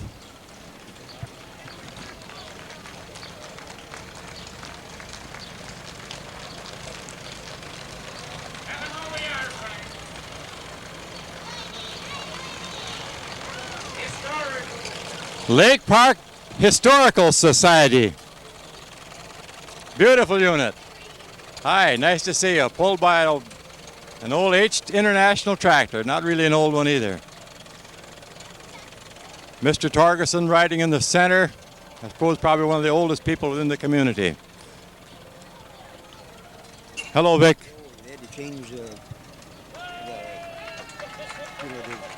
ones behind. We have a unit here from Holly JC's. I don't know whether the car will even start. If they tell me there's no starter on the car, but I question if it would start if they had a starter. But it's being pulled by a 1979 Ford. I know, yeah. Okay, we have now a unit, a horse and buggy with Dr. Mithun and driver. Who's Doctor? How are you? L. Harris. I'm fine. Nice to see you. Is this your unit? Having a good time? That's a beautiful. How do you like that ride, Doctor?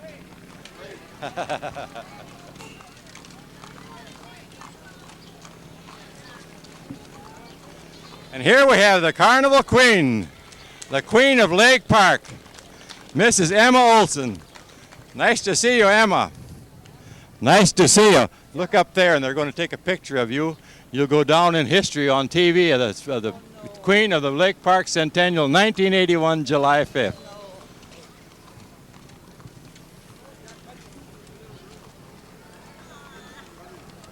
Huh? Is that right? I've been informed that the buggy that Emma is riding in was a buggy that her parents had when she was just a little girl, just a baby. She's ridden in that buggy many times. Queen attendants, Dulcie Torgerson and Alma Hedstrom, Esther Jordan, and June Walls. These people were all competitive in the Queen contest for the Senior Citizen Queen of 1981 Centennial celebration in Lake Park. All worthy and qualified people. Now we have a Model A. Mr. Warling in a Model A. Mr. Warling is a local farmer here. Dairy farmer out in Cuba Township, or maybe it's Hamden Township. The Warling family's been in this community or in this area for a long, long time.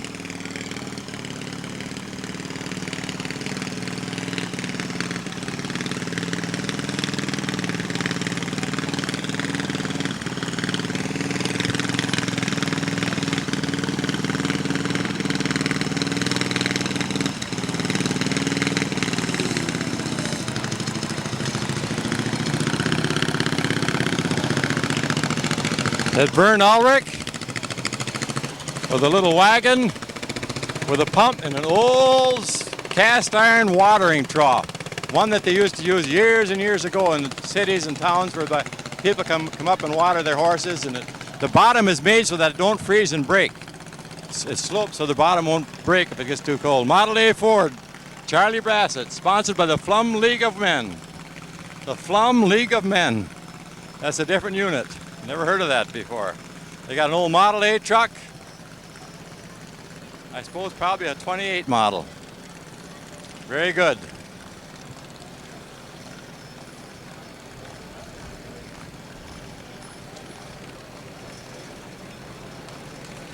Our next unit is a Twin Valley Booster Club float.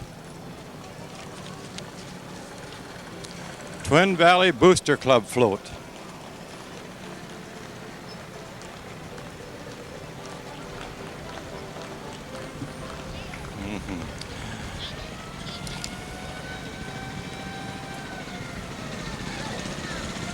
Nice to see you. Beautiful. Beautiful.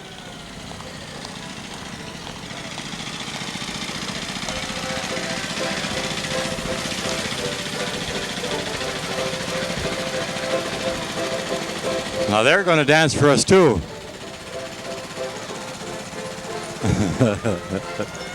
Beautiful. Nice to have these folks come down and take part in our celebration at Lake Park. Isn't that nice?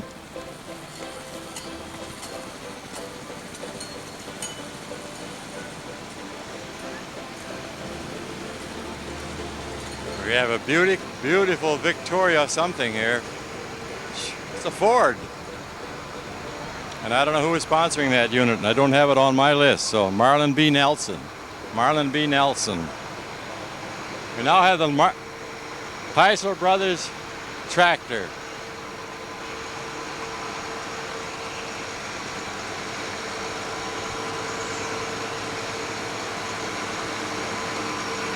Heisler Brothers is a hardware store and machine dealership, international dealership, and several other associated companies in Clay County, just across the border from Becker. Hello. How are you? Oh, we're fine. Enjoying the parade today. That's good. What's this little girl's name? Heidi Ann. Heidi Ann. Are you a clown too? Oh, yeah. Nice to have you with us. Have a good time. Beautiful day, isn't it? Fergus Falls Clown Club. It's the Fergus Falls Clown Club.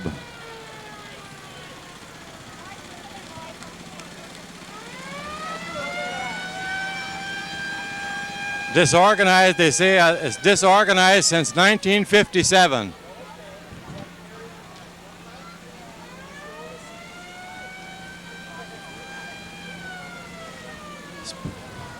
This clown club is sponsored by the Legion or the Eagles. Oh, the Elks.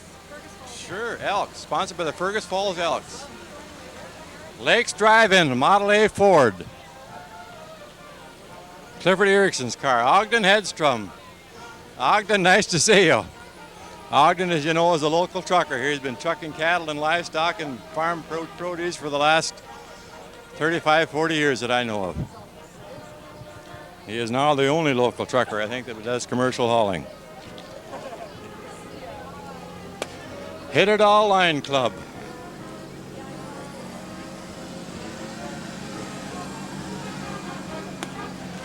Hi, nice to see you. Hit It All Lions Club, powered by natural gas. Nice to see you.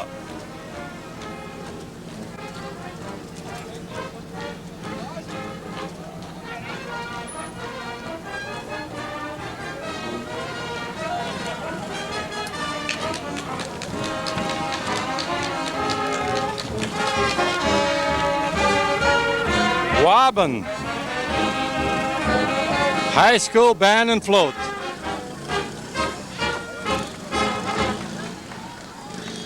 Wobbin, the Ogama White Earth Polka Band. Wobbin Area Men Organization. I see that men's organization has 4 or 5 women with them too.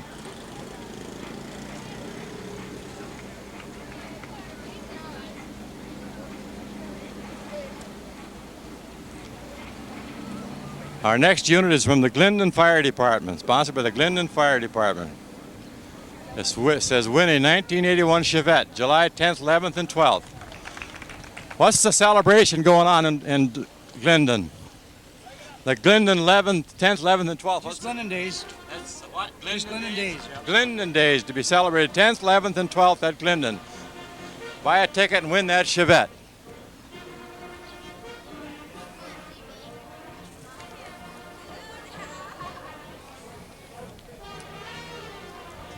Silver Hawk, 1957 Wilson kids and Frida Sandstead. Wilson kids and Frida Sandstead. Olaf Wilson one time lived just east of Lake Park, right on Highway 10, across from the Sunnyside Rest Home. See ya.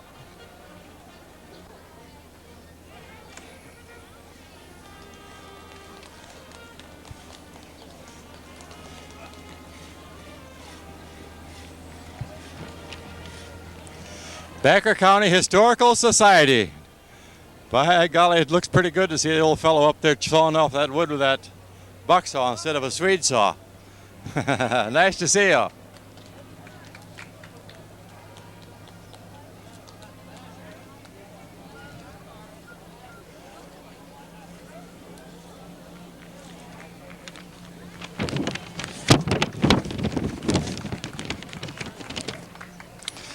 Home and Telephone Company. Pullman Telephone Company. Nice to see you, Bill. Thank you. Driven by Bill Butler, who is an employee of the Holman Telephone Company and lived a long time in Lake Park. Hello, Melvin Rognes. Hi, another group of dignitaries from the Lake Park community. State Bank of Lake Park. Mr. Torgerson, who is the president, and also Mr. Melvin Rognes, who is also the director of the bank. Doc and Bells, nice to see you. How are you? Nice to see you. Look up there. Here we have a beautiful horse and rider and someone walking beside. Nice to see you. Brian Dahlgren, 2 horses, but there's only one there. Becker County homemakers of yesteryears. Nice to see you. Look up there, you can see them better.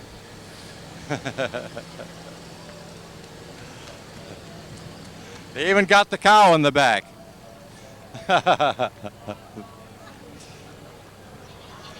Bob Irie Float, nice to see a beautiful car. Another beautiful old car. I think that must be a Chevrolet. Nice to see you.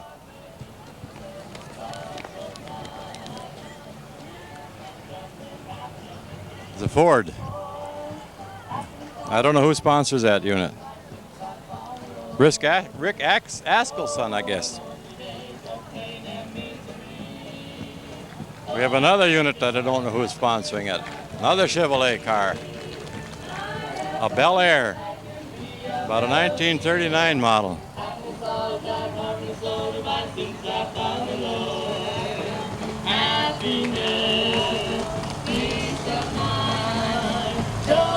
Richwood Village Church, a beautiful unit. Richwood Village Church. Jesus is the way. Praise the Lord, they say.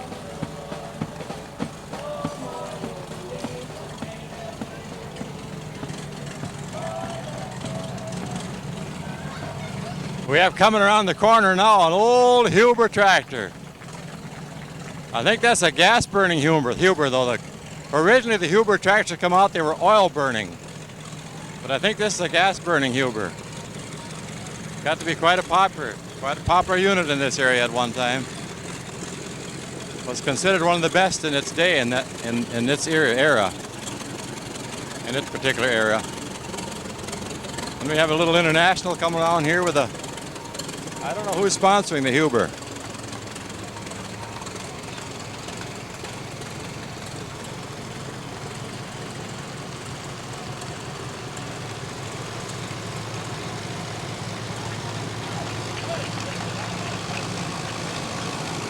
I think this unit must be sponsored by the barber of Lake Park. It says, I perm my own hair, I color my own hair, I cut my own hair. Don't take chances doing it yourself. Laurie's Beauty Nook Hitterdal. Laurie's Beauty Nook Hitterdal.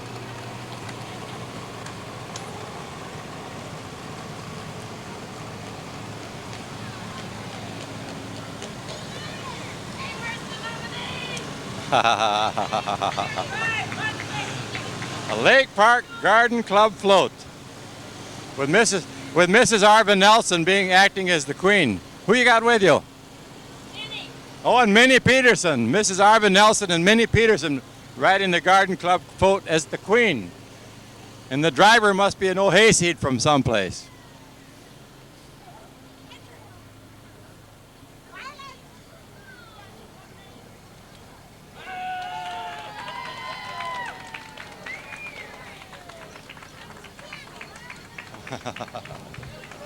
Hi, good to see you. I don't have time. 412 Lakes Antique Auto Club of America. Must be from Detroit Lakes unit also. Another old car. Studebaker, a beautiful car. Just a beautiful car.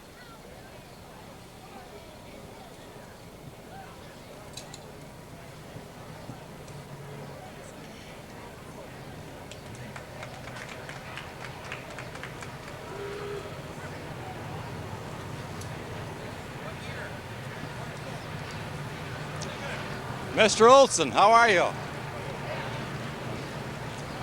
What kind of a car are you driving? It's a Jeep, sir, 67 Jeep. A 67 Jeep? Jeepster. Who's sponsoring this Jeepster. unit? Car club.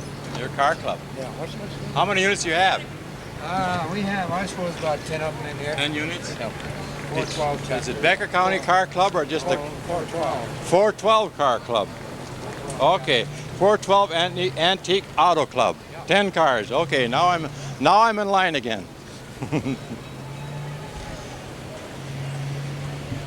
10 cars, all sponsored by the Car Club, Auto Club, Antique Auto Club.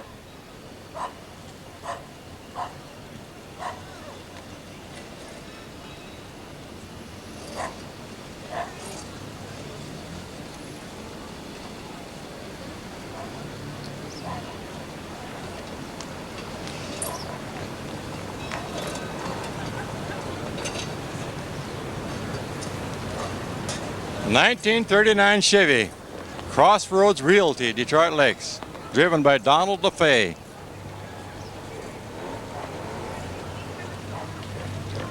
Little Alpine, nice to see you. Beautiful little car. Lake Park Senior Citizens Day Center, organized in 1976. First President Agnes Hillstead. Nice to see you, Agnes. Nice to see you.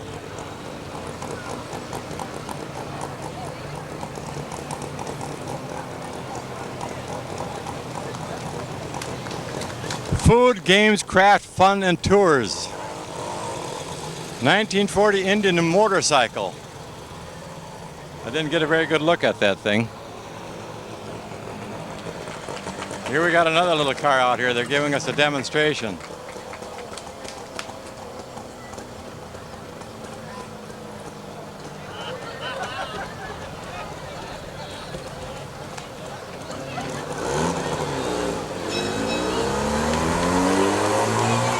The Red River Valley 4-H Club. This is a local Lake Park 4-H club. They're mostly from north of town.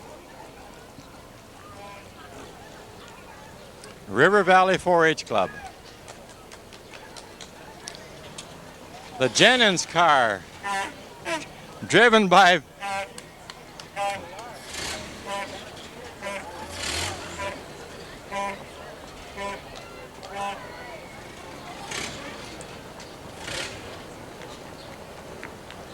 the 4-H, the Model A of the Jennings was driven by Father Barnabas, the Catholic Church here in Lake Park.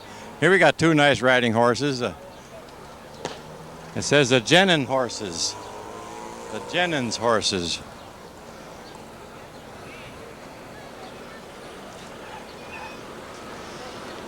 Holly J.C. Women's Truck. Yule and Turkey Barbecue, August 15th. Holly area J.C. Women. Set sail with the J.C. Women.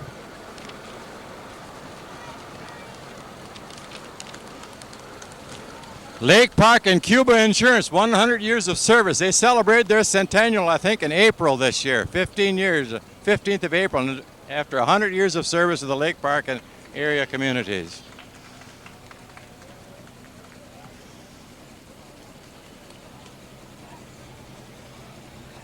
This is a float of the Masonic Temple, of Masonic Lodge here in Lake Park. 50-year membership. 3 people there was 50-year members. Ernie Jordal and Mr. Lundeen, and I can't see the other one. Here we have another horse unit. Where are you from? Holly. Holly celebrates their rodeo when? 1st and 2nd of August. Holly celebrates the rodeo, 1st and 2nd of August. REA endorsed rodeo, 1st and 2nd of August. Now one horse has got a tendency to want to cut up a little bit. I don't think she's dangerous. She just likes to cut up. We got 1, 2, 3, 4, 5, 6, 7, 8, 9, 10, 11, 12, 13, 14, 15 horses, all beautiful horses. Hello, George.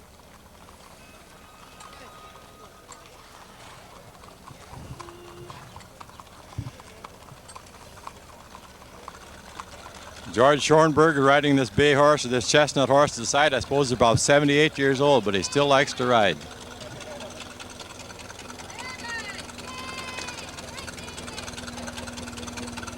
Sail with West Wind. I don't know who the West Winds are, but Cowboys and Christ Ranch Float. WAMO Float. West Winds 4-H Float. Holly Chamber of Commerce Float. Holly Rodeo, August 1st and 2nd.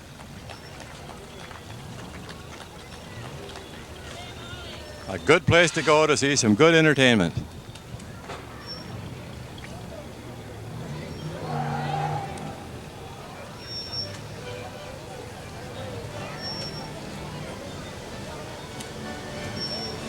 Sons of Norway, Paul Ness, President, Viking Land Lodge, 495, Detroit Lakes, Minnesota. How you doing? Oh, this is just great. You're enjoying yourself? Very much so. It's a beautiful day. Isn't this perfect? Oh, What a crowd. Yeah, tremendous crowd. You get hospitality like that. Thank you now. Paul Ness.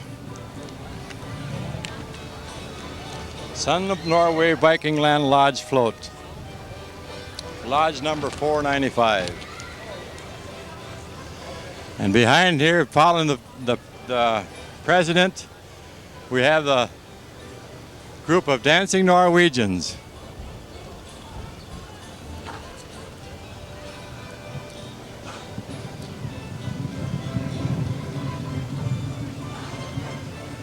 How long have you Norwegians been dancing on a float like this? This is the second year. This is your second year? Yeah. How many parades do you take in a year about? Oh, about 4 or 5. Are you on candid camera? Yeah. Smile, you're on candid camera. Hey, Mary, you got it. Get in the works, Mary. Thank you now. You having fun? We got one sweet. You got one sweet? Something's got to. Something's got to be good about it. Thank you. Sons of Norway, Viking Land Lodge 495. Good group of people. Here we have another riding unit.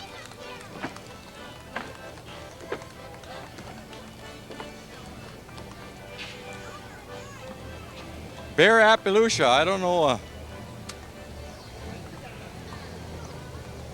I don't know any history on that group. I think they're local people, though. I think they have a little farm just north of Lake Park up by the cemetery on the west side. And now we have a whole group of cars, Detroit Lakes.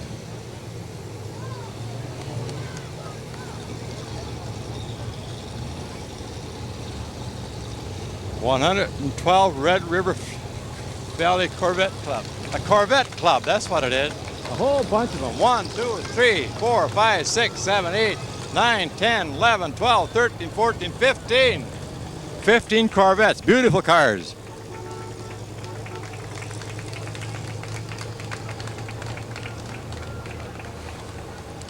We've got some dropouts in the parade, so the list that I've gotten, it's hard for me to keep up with it.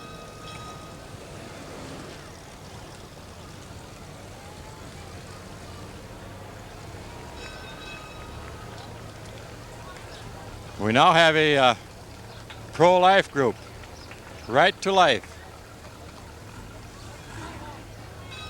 Life, liberty, justice for all is one of the banners and slogans that they carry on the side of their unit.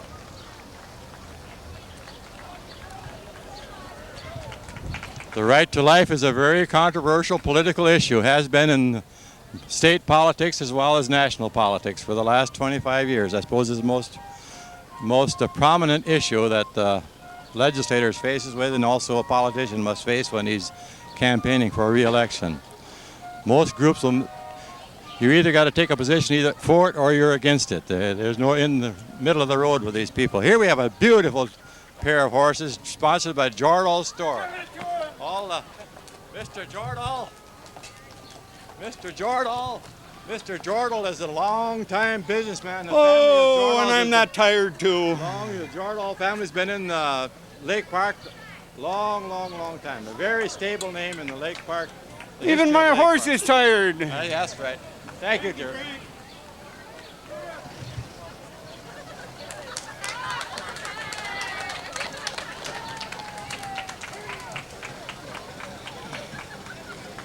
Detroit Lakes Fire Department, a antique truck. I don't know how old the truck is, but it's pretty old.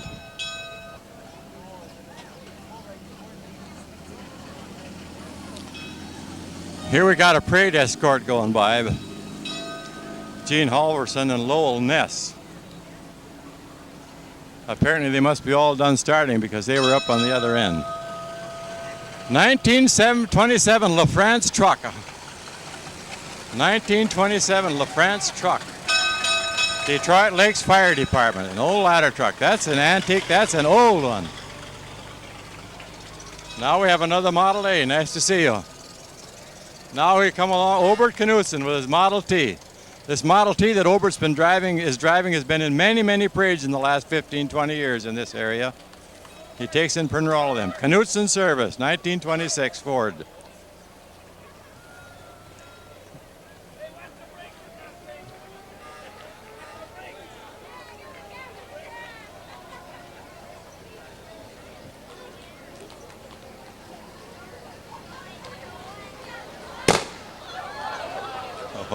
We now have a Leakey Erickson float coming around the corner at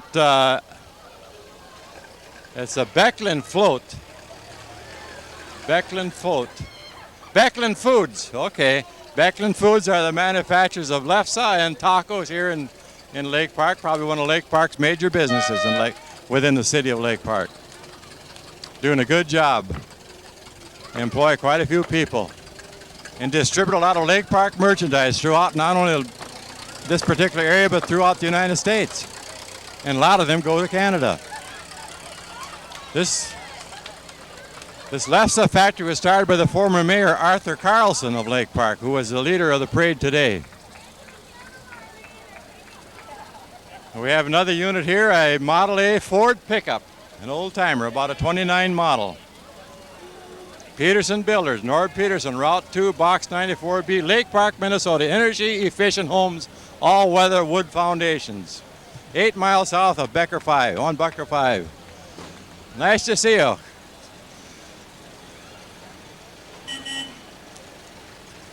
Another Model A, Roadster.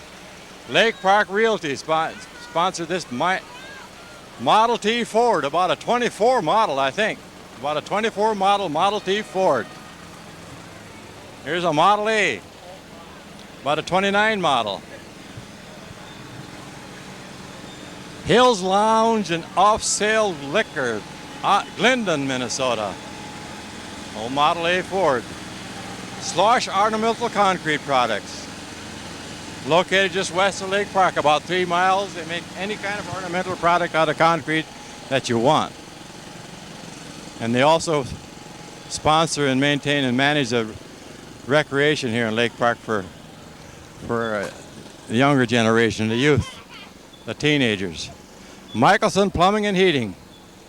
Dial 283-5794, Lake Park, Minnesota. Maury Mickelson. Another Model A Ford, beautifully trimmed, well painted, runs like a Cadillac. Is that a Ford? I don't think that is a Ford. I don't know for sure what kind of a car that is. 1956 Ford, Dave Strom, Fertile, Minnesota. Beautiful. These are Arnold Krogan cars.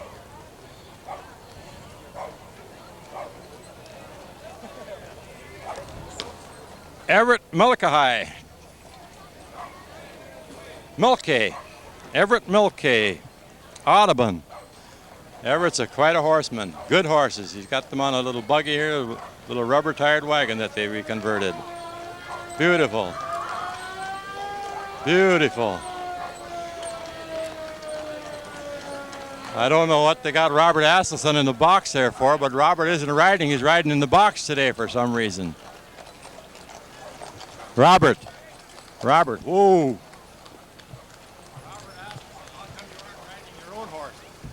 Well, I'm right along for the ride today. I do all the harnessing, the currying, and the hitching them up, and then I ride along and take a rest at this time. Thank you. I suppose you'd take $2,500 for that team. That'll take about half of it, yeah. A little bit, twice that much. Thank you, Robert. Robert Askelson. He presently lives at Rolog, Minnesota, formerly from Ulen.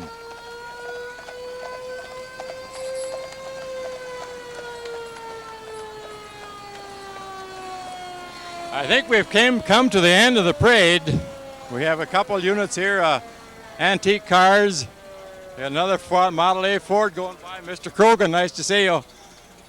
And now we have another Lake Park Fire Department truck, and a Dodge, unit number 4. An old ladder truck. I don't remember that one being in Lake Park. And now we have a unit of the Lake Park school bus, a shuttle bus. Anybody want to ride someplace, all they got to do is get on.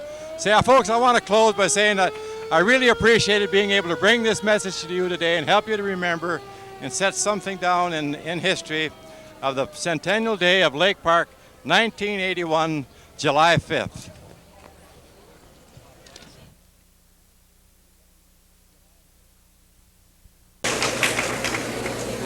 Can everybody hear me?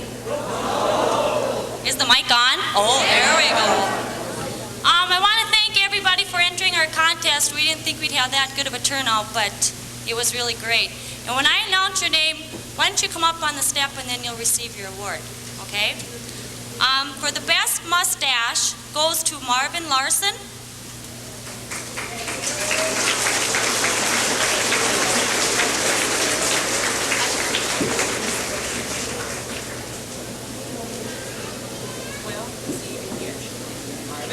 Marvin Larson is the husband to Julie Hansen. Everybody know? Okay. The longest mustache, or longest beard, goes to Elvin Warling. Will he please come up here?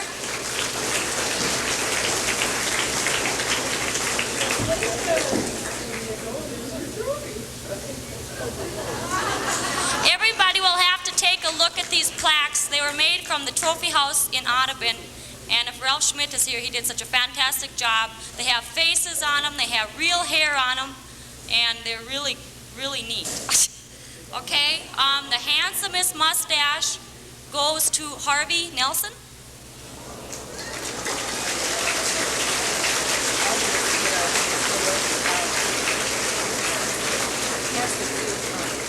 Huh?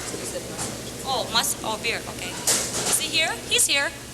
Where's Harvey? Can't see. Come on, Harvey. Everybody wants to see your beard.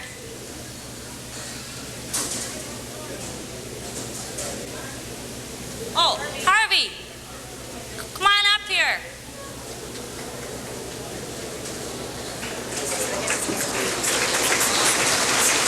Oh, I see.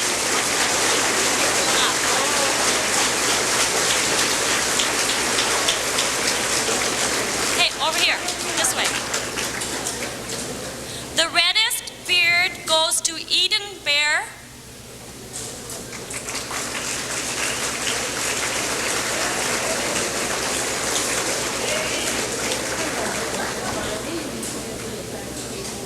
The most unique beard goes to Dick Bierke.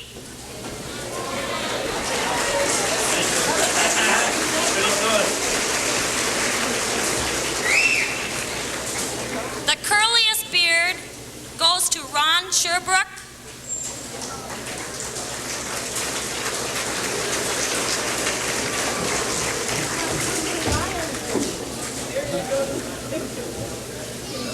Pardon? The straightest beard goes to Terry Olson.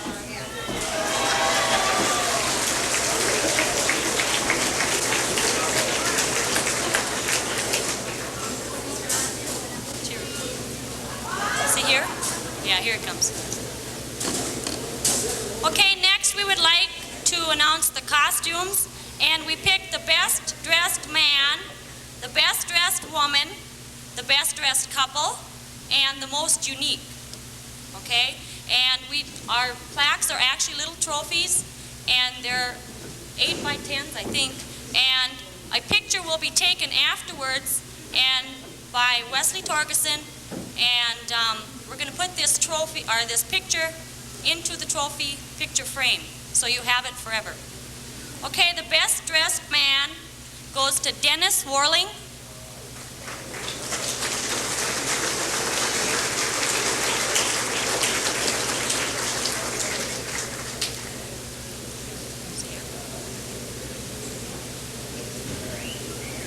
The best dressed woman goes to Ruth Erickson.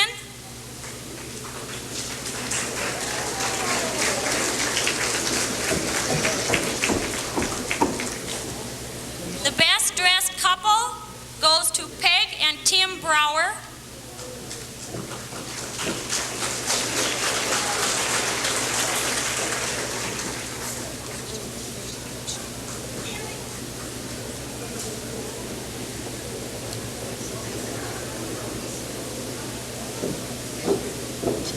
The most unique costume goes to Darla Nelson.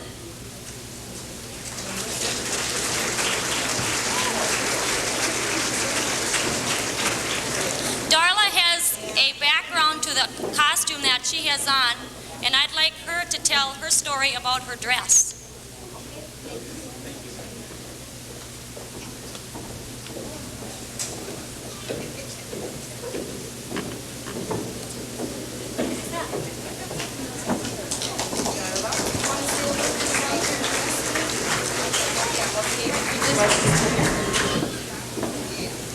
This is my great aunt Randy Ron Knudsen's wedding dress. She was married, I think, in 1902. And it's all handmade. It's all 100% wool, linen, and all this is all hand-stitched on there and everything.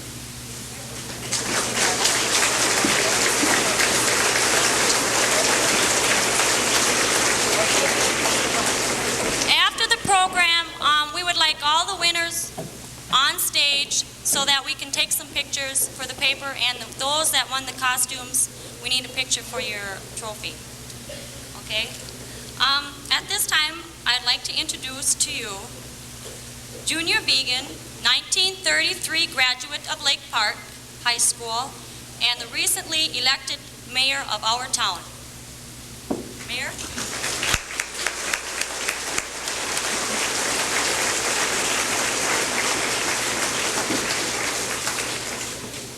Välkommen, Hassan, Gorda, Matilda dog. All those other good Scandinavian words that I don't know anything about. We've been waiting for you folks for so long to get here, and now that you're here, we hope that you feel that you have never left and are yet a part of Lake Park. A couple of weeks ago, I drove out north of town. When I came to Bergerson Lake, I stopped between the two lakes, that's Duck Lake and Bergerson Lake, and reminisced a little about my younger years. I looked across the lake to the old swimming hole in front of the Sorbig farm, then to Duck Lake and remembered the old haunted house that used to be in the woods up there. Then across to Wagenstein Woods where we used to have picnics, marshmallow roasts, and the sing-alongs. Further north along the edge of the trees there was a lover's lane. I never got acquainted with that, of course. These are all memories to me. It's been said when you look back, it's a sign of old age. I must have aged a lot these past few weeks as I remember Lake Park and the good things about it from many years ago. And I hope that you folks will also have many pleasant memories now as you spend these few days with us. Thank you very much.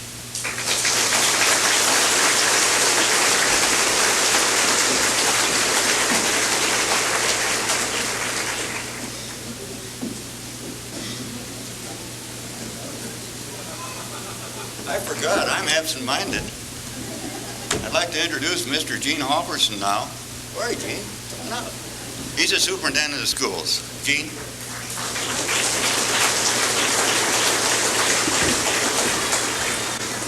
Thank you, Theron. I think it's quite significant that during this centennial year I take a point of personal privilege to let you know that Mr. Vegan is still in the business. The time capsule, which will be interred on Sunday afternoon, was the work of his creative mind. And believe it or not, he has asked me to help him do a little trench work out tomorrow morning on the hill east of the auditorium for the spot where we're going to put the time capsule down. Am I coming through?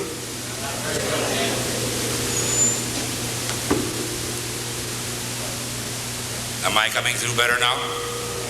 Should I start all over again? You've heard me before. I declare that motion unanimous.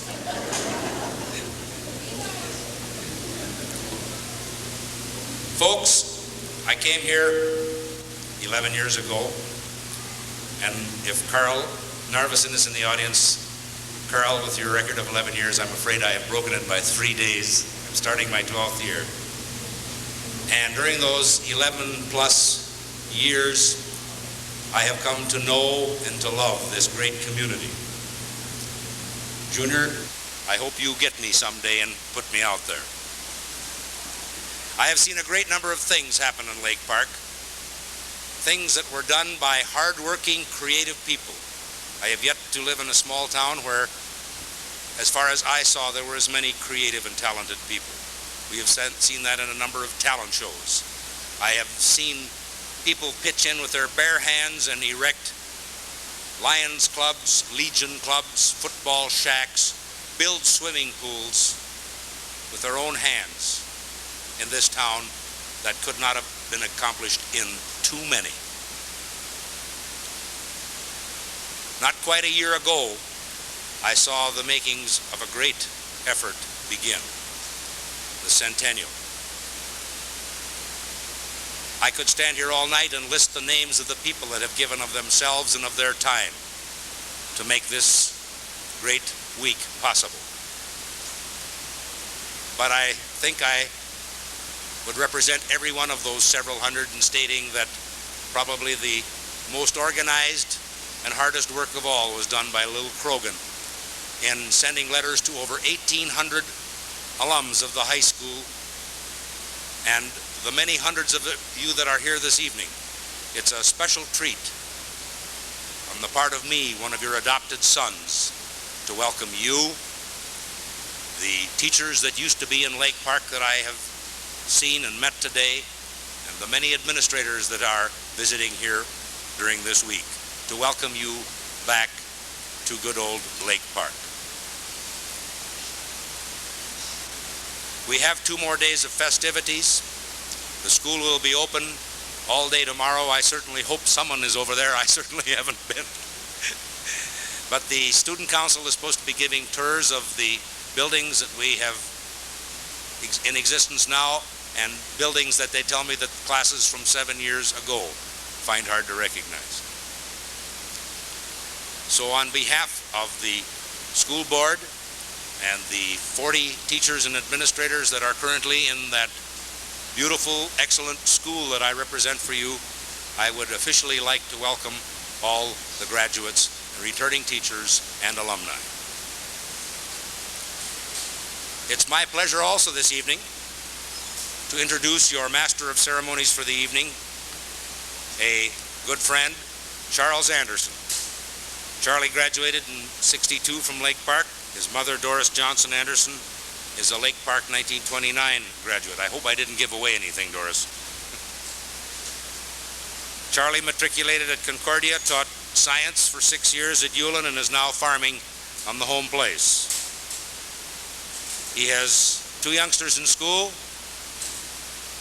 another one that will join us in a few years, and thank goodness Charlie still has a twinkle in his eye. It's a pleasure to introduce to you Charlie Anderson.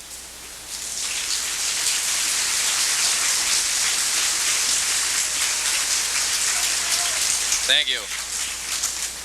When you follow these 2 gentlemen, you always have to think of something to tell about them, and there was a story that was told to me the other day that I think fits them.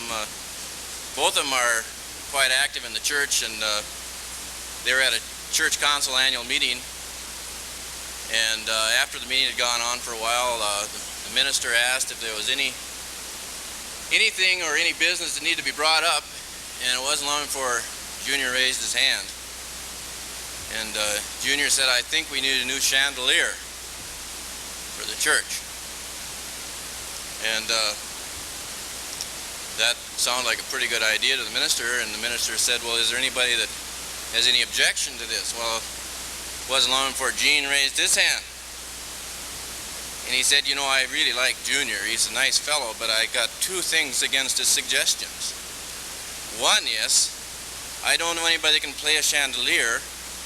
And the second is, we need some light in this church.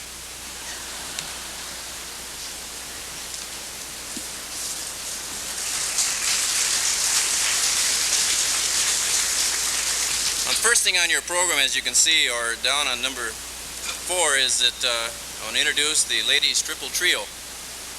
And included in that is Evelyn Johnson, Dolores Lystrom, Marge Brower, Marion Michelson, Edlin Olson, Marlene Anderson, who was a graduate of Lake Park in 1964, Norma Nelson, who was a graduate of 1948, Doris Nelson, a graduate of 1940, and Joanne Wallace, a graduate of 1954.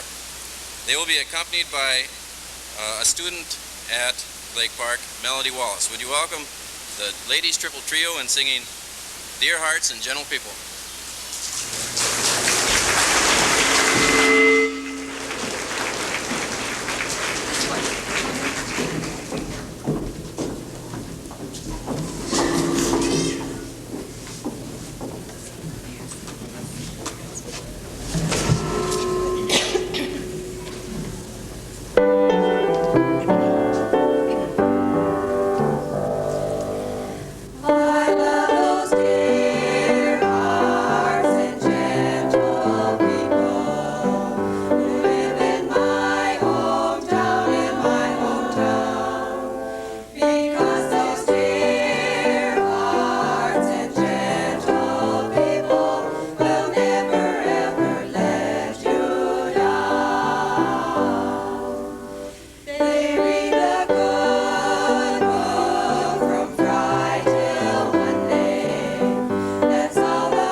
The suggestion was made that as part of our Centennial celebration, we dedicate the classroom at the school used for so many years by Miss Lizzie Hanson, a teacher at Lake Park for over 43 years. It is most fitting that we call on Miss Ines Olson, former pupil of Miss Hanson, and she is also a graduate of 1923 and was later a member of the high school faculty when Miss Hanson was still teaching. Would you welcome Ines Olson?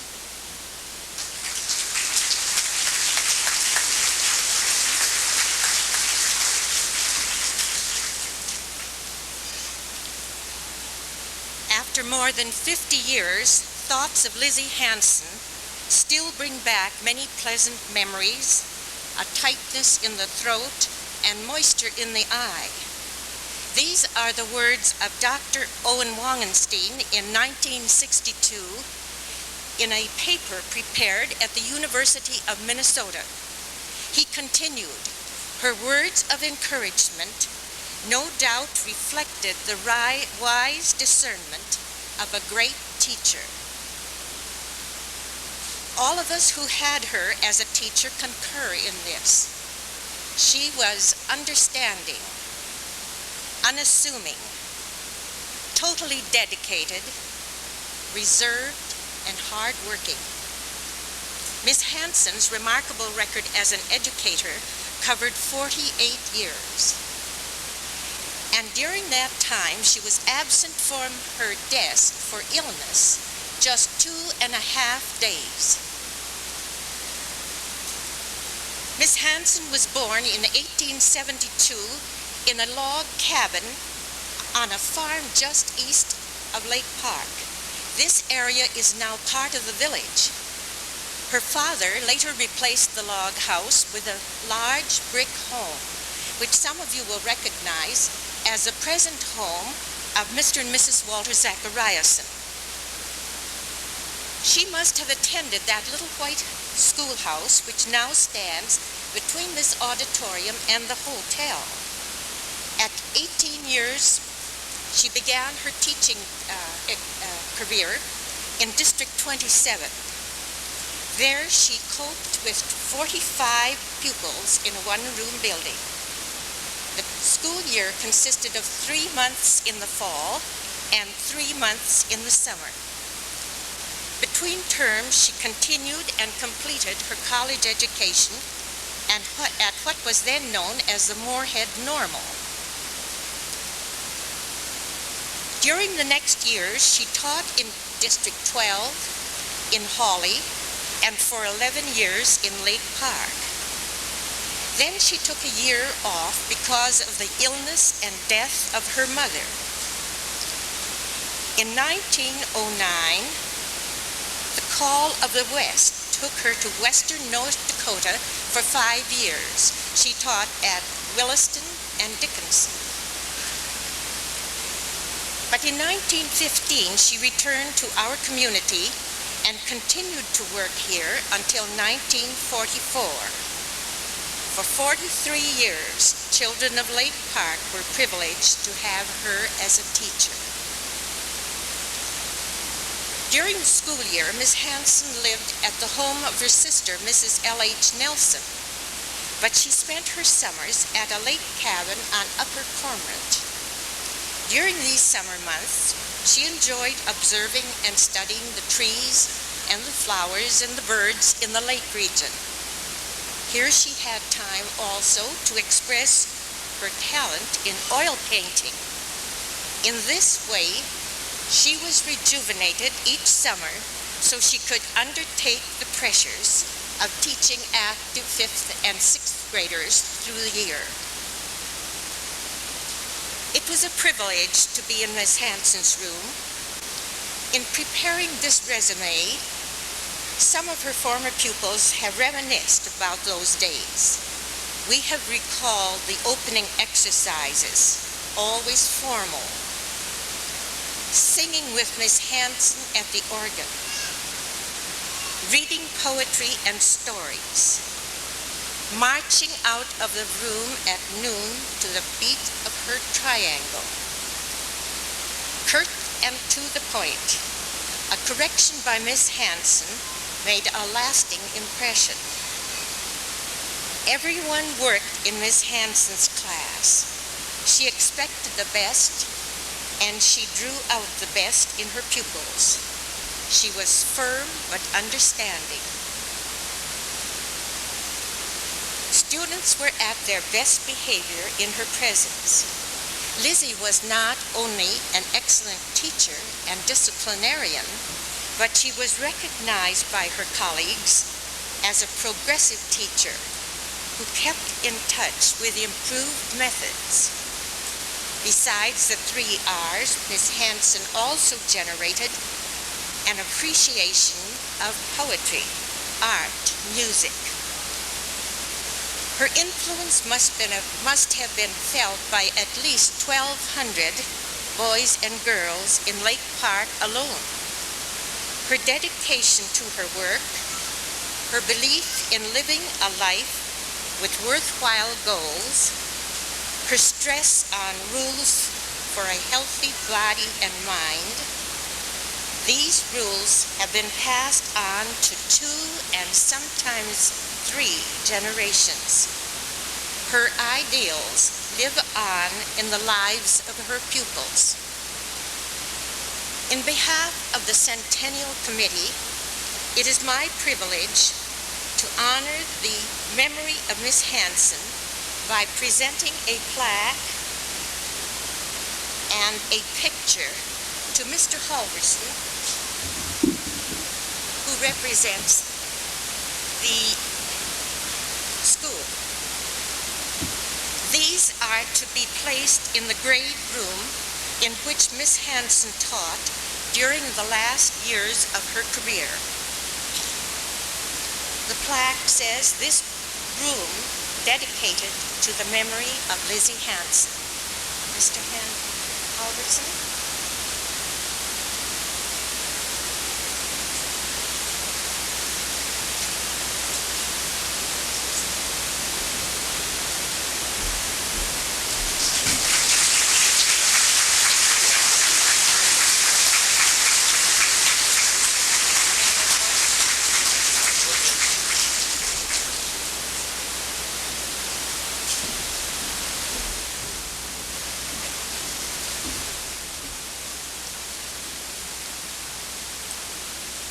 Because of a last-minute change in plans, we've asked the Ladies Triple Trio to perform again for us. They love to sing, and we certainly don't mind listening to them.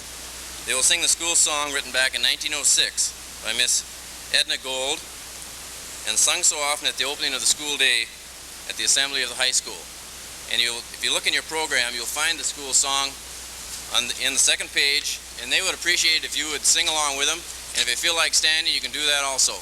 You're welcome back for this song.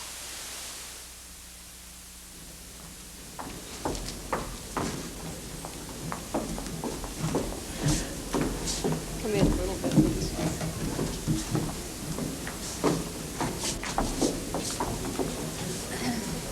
Get over there. Get over there.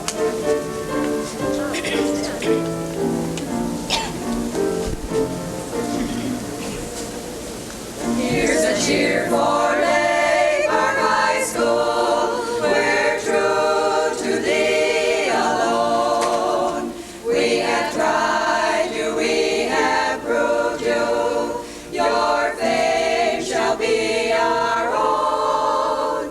And from now your life is our life. And whether far or nigh, we'll swell the chorus singing praise to our dear Lake Park High.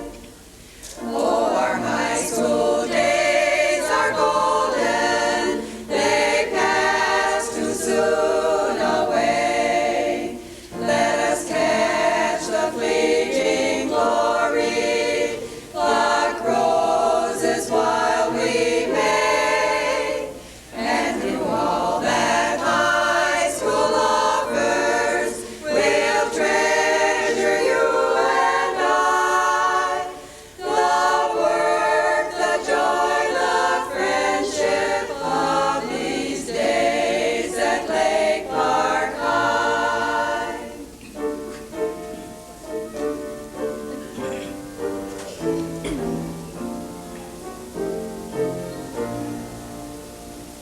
And through fair or stormy weather, let fortune frown or smile, thy loyal sons and daughters will praise thy name the while.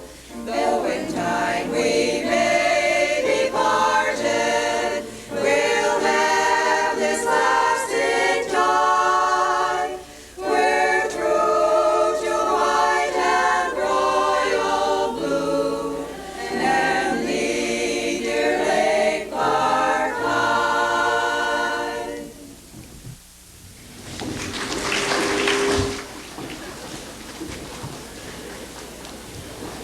Thank you. Jerry Jordahl was born and raised at Lake Park, and he is a member of the 1941 graduating class. He is the son of Ernest and Esther Jordahl, both of Lake Park, and they both graduates of Lake Park, and Jerry is one of 18 Jordals to graduate from Lake Park High School. All descendants of Elizabeth and Peter Jordal, who came to this area in 1871. The Jordal name, as you all know, is one that's recognized in our city, and we all enjoy the Jordals. Ernie still goes down to the store and sits and watches come in and buy his groceries, and it's really a pleasure to see him down there. Would we welcome Jerry Jordal next on the program?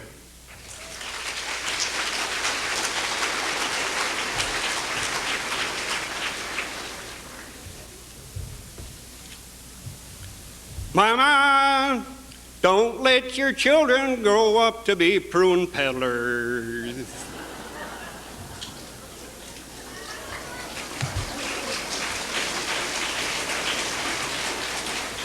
It's really a privilege to be here this evening, and I want you fellows to take a look around.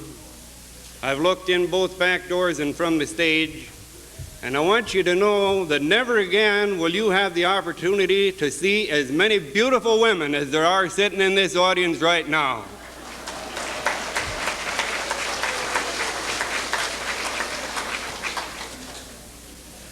I want to say a few words to you this evening about one of the earliest graduates of Lake Park High School. I won't take up too much of your time, but if you get done listening before I get done talking, sit very quietly because I want to hear what I'm going to say. We had hoped to have with us this evening Frances Twist, who graduated from Lake Park High School in the class of 1909. She's the oldest living graduate of Lake Park High School, and she's 90 years young. She's in good health and enjoying life and had hoped to be with us, but when you're 90 years old, it isn't so easy even to travel from Grand Forks down to Lake Park. Anyhow, Frances Twist was born a daughter of Mr. and Mrs. Gotta find my place here. Truman Twist. And those of you that are my age will be able to recognize the farm. When you think of driving to Cormorant Lake, where you turn off to the YMCA camp, the farm that sat just on the south side of the road, that was the Truman Twist farm. And she was born and raised there, and she attended her grade school in school district number 50, which is just down the road a short piece where the Comers lived. Now, there was no water even at the schoolhouse, so in those days they carried water from the Twist farm and from the Erickson farm over to the school so that the children would have water. When she finished with her elementary classes, she came into Lake Park and she stayed with the family of L.M. Olson, Inez's folks, while she attended high school. After graduating from Lake Park High School, she went on to Detroit Lakes Normal School and also Detroit Lakes Business College. She taught school in Becker County for some 10 years, a period of it being in school district number 3 south of Audubon, Minnesota. And here she met and later married Ottilia Harpster. They are the parents of 3 children. At one time, they lived in Hampton, North Dakota, and later moved to Grand Forks, where she still resides. In a letter in correspondence with Mrs. Warling, she mentioned that Maddie Stoner and Alma Jordahl sang the school song at her graduation ceremony in 1909. This song was composed by Edna Gold. She also recalls that during those days in school, they had a contest every year where the students would present artwork, and then it would be judged who had the best, and that would stay in the school.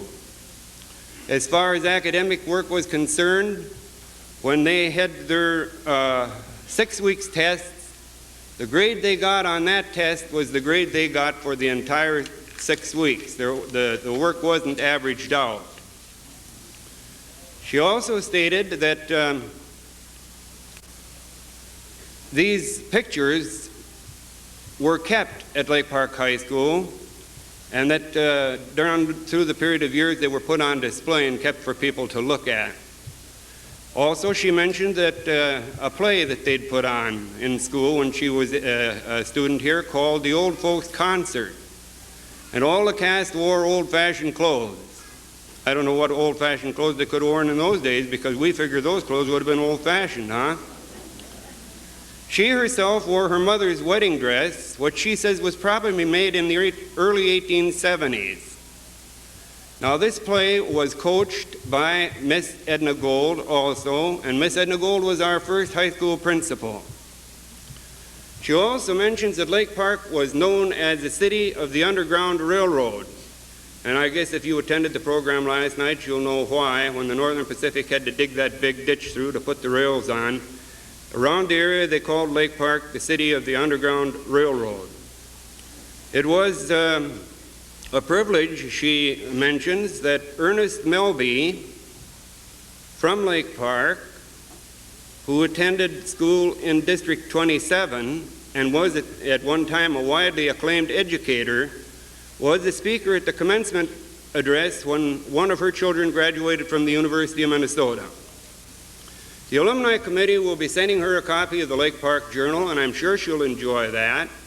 Also a Parker pin and a fine corsage. In closing, I would just like to thank all of you, Parkers, for returning your resume sheets. It was a terrific effort, and Lillian is the girl that took care of the whole work.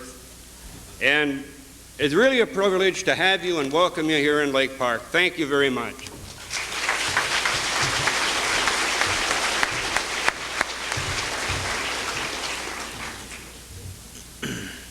I've got an announcement to make about tomorrow. When the alumni, when you all go up to school tomorrow, will you please go to your designated rooms, classrooms, and from there someone will direct you to the luncheon. And that way you'll know when to eat, and you'll be eating with your classmates. That luncheon, as you know, is tomorrow at noon, and the cost is $1.50, and you buy your tickets when you register. So you have to register first before you can get your tickets. There's been a change on your program. Lake Park's the Town for Me is a song that was written by two of our local musicians, Craig Asp and Louis Ronkin. And it was written, of course, especially for our Centennial. And Dolly Bichetti was supposed to have been here this evening along with a couple of her students and played along with you as you sing this catchy song. And she became ill, and so we've asked Steve Larson, who's a 1981 graduate, to come up and play the guitar for you and have you sing the song Lake Park's the Town for Me, which is found on your second page. Steve?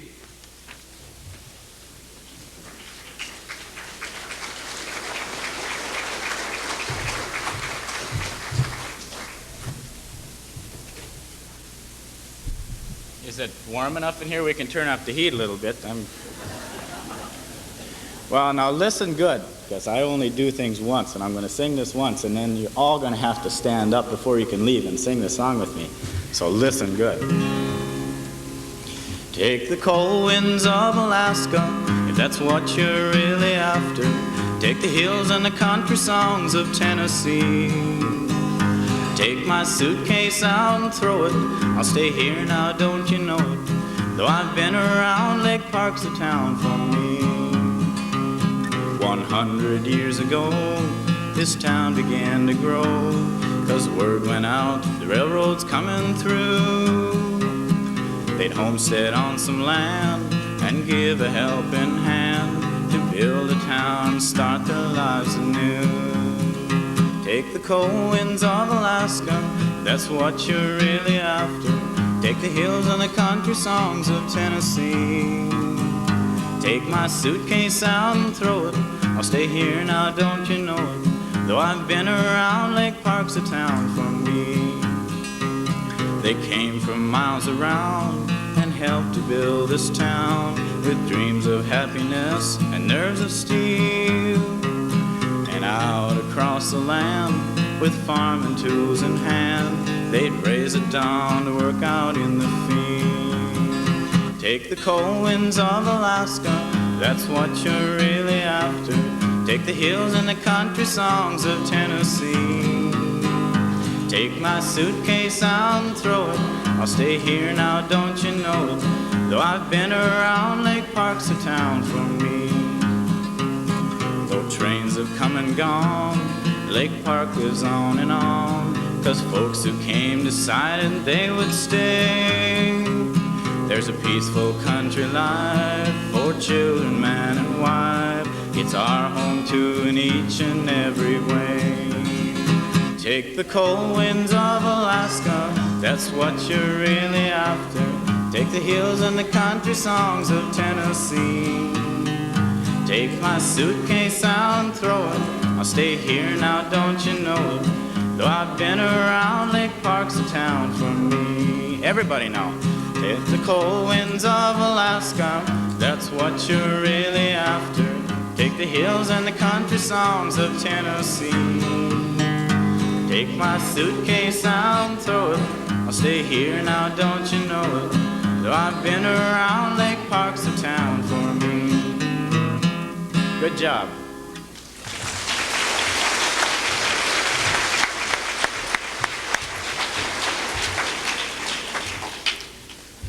The mayor asked me to inform you, in case you didn't know, that from the other evening when the Swedish dancers were here, we became the official sister city of Applebo City, or Applebo in Sweden. And in acceptance to be our sister city, they have given us a clock. And that clock is on display in Darcy's clothing store on the corner of Main Street down here, and in case you're wondering what it might happen to be. Along with that is the time capsule that's going to be buried out here on 4:30 on Sunday afternoon. So in case you run by the window and wonder what those two items are, now you know. At this time, I want to introduce a fine lady of this community. She's been a teacher in Becker County in the early 40s, and she's lived in Lake Park for over 40 years. If you happen to see this fine lady walking down the street or anywhere, maybe it'd be nice to shake her hand or say thank you, because she's done a tremendous amount of work for this Centennial. And would you please welcome Frances Warling.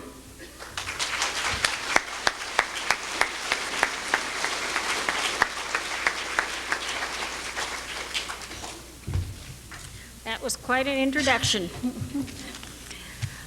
We have with us tonight a very special, charming lady from the early history of our Lake Park School. And I know that there are some folks in the audience who will remember her from their school days. She's Mrs. Marie Bjerge, the former Marie Rogstead, who was an early day teacher and principal here at Lake Park back in 1914 to 1918. Mrs. Bjerge, who is 92 years young, was born in Detroit Lakes, one of 8 children of Mr. and Mrs. Tom Rogstead. She graduated from Detroit Lakes High School and Carleton College at Northfield.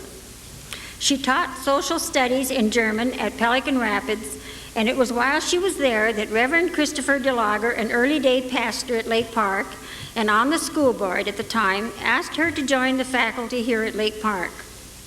Marie Rogstead was married to Albert Bjerge of this vicinity.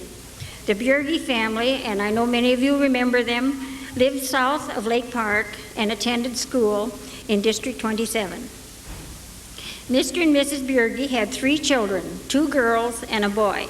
And at this time, I would like to introduce Mrs. Bjerge to you and her daughter, Margaret Cornier of Frazee. Right up here in the front row.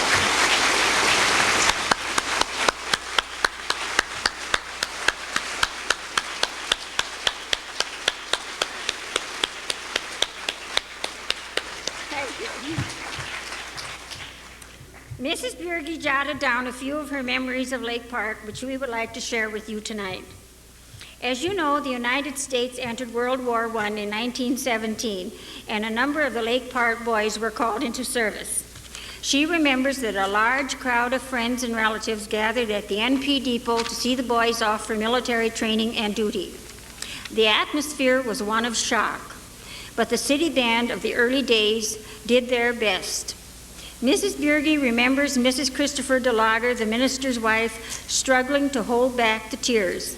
Her son David and later Paul was one of the Lake Park boys leaving that day for service. Mrs. DeLager and Marie clung to each other. No one in the crowd could speak. Lake Park was left in lonely silence when the train left the station. The slogan during this war period was, "Keep up the fight on the home front," and a popular song was, "Keep the home fires burning." Mrs. Bjerge remembers too that Mrs. DeLager taught the teachers how to knit, to make mittens, washcloths, scarves, and finger gloves for the boys and for the Red Cross. Mrs. DeLager earned the reputation of having knitted more finger gloves and mittens than anyone else in Becker County. At that time, school programs were the best source of entertainment there was. A cheerful spot in town was Mabel Patterson's millinery shop, where the teachers gathered after school. Basket socials were very popular, and Mabel Patterson would furnish homemade treats for the baskets. The schoolgirls at that time were just learning about basketball, and one of the boys, John Horn, spent evenings coaching them, and Mrs. Bjerge urging the girls to practice shooting baskets so they'd know how to do it. In those early days at high school, classes were dismissed at noon and after school to the beat of Helen Vegan's march on the piano, accompanied by Earl King's banjo. On the 50th anniversary of their graduation, the members of the class of 1918 held their first class reunion at Deer Point Lodge. The members at that reunion included Kaya Carlson, she's still living in Lake Park, Myrtle Chernus, Albert Patterson and his wife Ivy, a former teacher here, Mabel Brixson, Thelma Kelson, and Marie and Ted Wagenstein, along with Mrs. Bjerge. Mrs. Bjerge also recalls that a tragedy occurred during her time at Lake Park. 2 young people drowned while ice skating on what we call Bergerson Lake, just north of town. We are steeped in Lake Park history. We have seen those pictures of the hitching posts on 2nd Street to which the horses were tied. I'm sure you look in our new history book and you'll see them there, the pictures there. There was quite a heated discussion going on in Lake Park. In fact, some heated disputes. And for obvious reasons, those hitching posts had to go.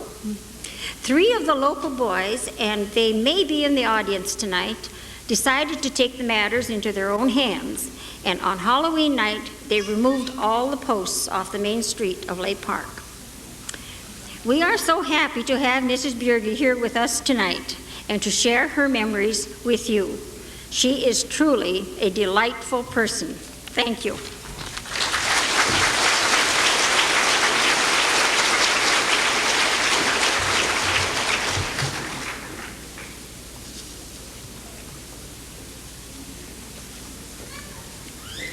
Since 1906, which is about 75 years ago, when over 4 high schools, our four-year high school was established, we've had 19 superintendents, the first one being Mr. Hargis.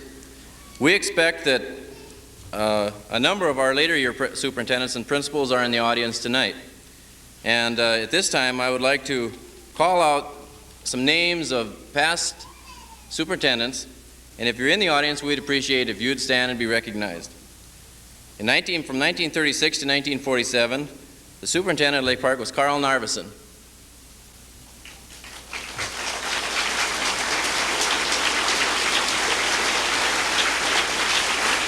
Thank you. From 1947 to 1952, E.C. Lee. From 1952 to 1954, it was George Erickson. And Ole Haugerud was from 1954 to 1956. And he was here yesterday, but he had to go to another reunion, so he couldn't be here tonight. There wasn't any word from Louis Tatter. We don't know, he doesn't happen to be here. Nobody knows the history of Mr. Tatter. Donald Rice from 1959 to 1960.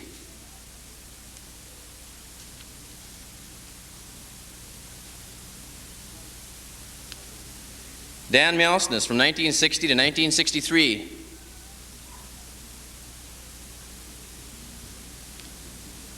Melvin Hanson from 1963 to 1965. Wallace Davidson, 1967 to 1970.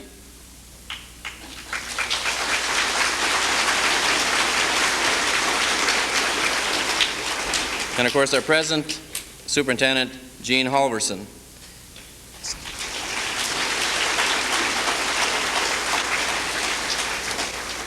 Our principals from 1936 to 1942 was Even Silness.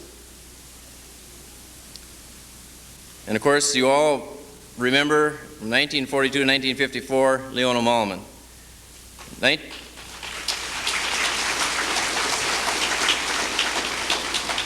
1954 to 1960, Jewel Thompson.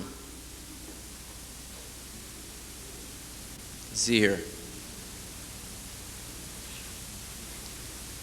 1960 to 1966, Donald Harsh.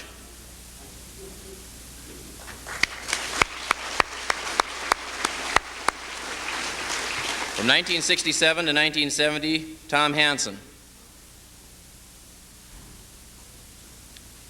From 1970 to 1976, Dan Harden. And from 1976 to 1980, Mylan Stone. And our present principal, Sandra Block. We have presently our elementary principal is Mr. Wendell, if he's here.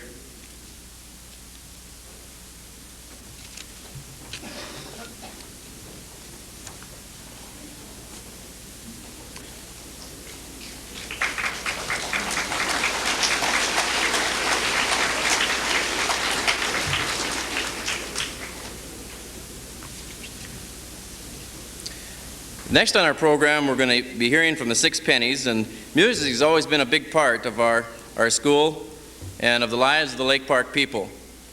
We have an excellent music system in our high school and elementary grades, and you probably noticed the great amount of talented folks that we have from our talent show that we had May 1st, and of course we had our Centennial pageant last night.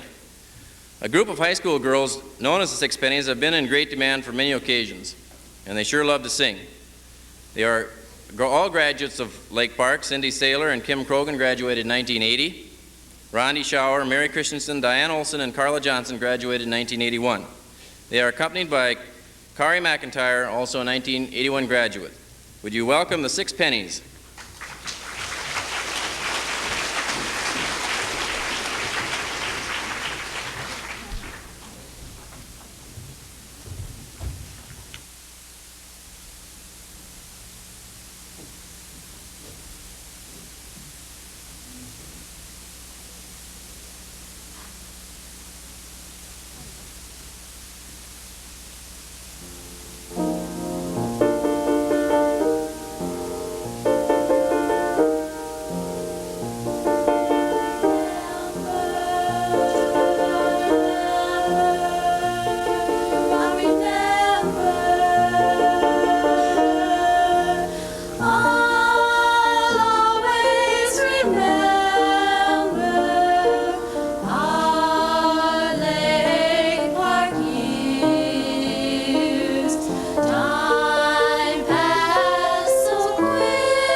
Another announcement.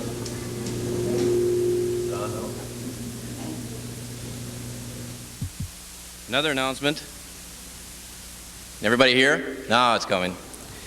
There's Historical Society has been open all day for ice cream and cake and coffee and whatever, and they're going to be open after the program, and would invite as many as you would like to come over and have some refreshments. It might be appropriate also to inform you about the Centennial book. It's on sale, and it's an excellent publication, and it would be well for you to look at that book and consider keeping it as a momentum.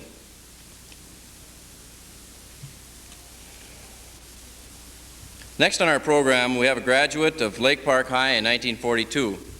She's a member of the local school board, and she has been for 15 years. She has served as the board of directors on the Minnesota School Board Association for 9 years. Is currently president of the state association. She also serves on the 15-member nominating committee of the National School Board Association.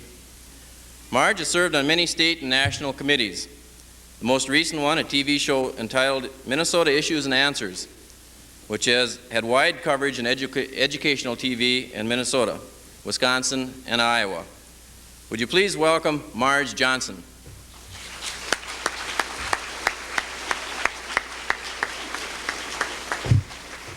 Thank you, Charlie. My, I'd forgotten that I had done some of those things, but he really read it just the way I gave it to him. Thank you. Mayor Vegan, Superintendent Halverson, administrators, honored guests, alumni, and especially the class of 42, and guests and friends, it's my privilege and my pleasure to welcome you to this Centennial celebration. The first thing that I must do is to bring you greetings from the board and the staff of the Minnesota School Boards Association. As their president, it is my duty to bring those greetings to schools all over the state, and what a thrill it is today to be able to say that and convey that greeting to this, my hometown. So that's the first thing I must do. The second thing I must do is to remind you about the luncheon tomorrow, and that all former teachers and administrators are welcome to come. In fact, we would hope you would come, and that the luncheon will start at 11 o'clock. We will be at the school from 9 o'clock and on tomorrow. We hope you will be there. I had a couple of hours prepared, but I've cut it down a little bit because of the heat of the night. So sit back now while we reminisce just a bit. For those of us who have lived here for many years, and in some cases have passed the half-century mark and more, it is interesting to reminisce about the past. There are so many of us in this community who have been born and raised here, and graduated from high school here, and have seen our children graduate from high school, and in some cases our grandchildren. And for those of us, this is an exciting time. But whether you have lived here a long time or for a short time, you are contributing to the heritage of this community. You are creating history. You are building memories. We hope that your association here at Lake Park is such that you have a warm feeling for Lake Park, and that you be proud to count the time spent here as some of your happy time. I should like to quote from Abe Lincoln when he said, "I like to see a man proud of the place in which he lives, so that the place will be proud of him." This place can be proud of many people who have accepted responsibility for making this celebration possible. To name them would be to name everyone who lives in Lake Park. However, there are some people and some organizations that must be mentioned tonight. The Historical Society, the JCs, the JC Women, the Lions Club, the firemen, the Lake Park Journal and its staff, and the We Too, just to name a few.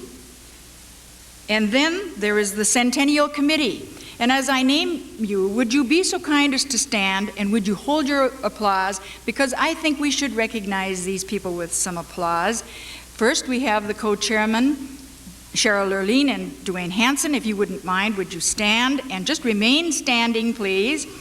Nora Wild is secretary, and the treasurer was a double duty affair shared by Morris Nitskorsky and Jean Halverson. The all-school reunion was handled by Lillian Krogan.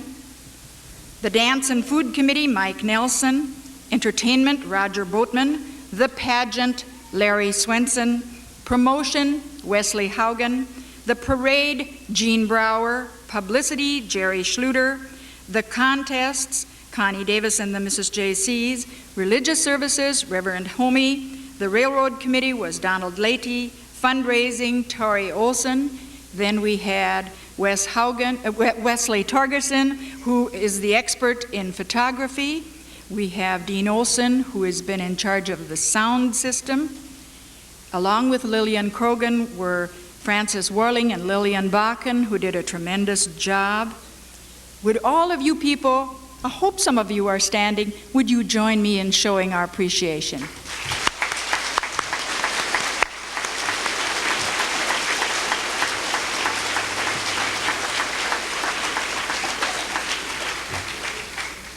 And to those of you that we have not mentioned, we appreciate your effort too. It is certainly fitting that we give you all a big thank you. You have done so much to make this centennial the success that it has been and is. At this time, I should like to call Cheryl Erleen and Dwayne Hanson to the podium, please. Would you mind coming up? I think the ushers will come up and help you up the steps. Would you mind coming, please? Dwayne Hanson and Cheryl Erleen, the co-chairman of the Centennial Committee. It's okay, Jerry. Everybody knows you're her husband. Go ahead. We understand that it was a gal right here in town who really instigated the entire idea of a celebration for our centennial. And I refer to Cheryl Jordahl Erleen. Cheryl is the fourth generation Jordahl to be associated with Jordahl Store. She is the great-granddaughter of Ed Jordahl, the founder. She is the granddaughter of Ernest and Esther Jordahl, the daughter of Jerome and Nona Jordahl. Her husband is Jerry Erleen. Cheryl's grandparents, her father, her sisters, and I'm going to mention her mother-in-law, are all graduates of Lake Park. Cheryl, on behalf of the Centennial Committee, it is my privilege to present to you a trophy of our appreciation and for your remembrance of the work you've done as the co-chairman of the committee. Thank you. Would you like to say something?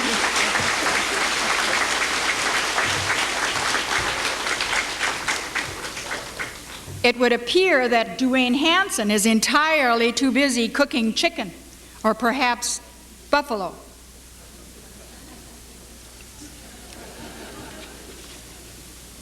I think it needs to be said, excuse me, that Dwayne Hanson came to Lake Park in 1963, and he has done much to coordinate all the efforts and for centennial plans.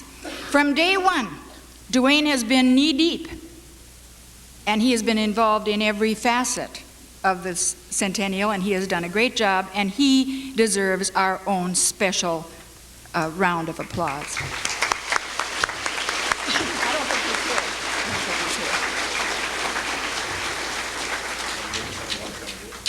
Okay, I think I have something here pretty soon. I read a couple of things lately. You know you're in a small town when you go for a walk and you can call every dog by name and he wags his tail. You know you're in a small town when you go for a walk and you have trouble walking because everybody offers you a ride. You know you're in a small town when the editor and publisher of the newspaper carries a camera with him wherever he goes. And now I should like to ask our editor and publisher, Jerry Schluter, to come to the stage if he would.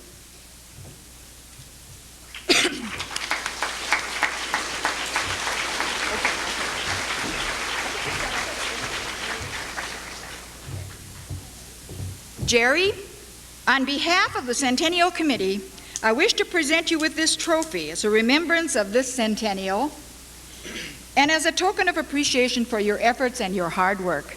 Jerry.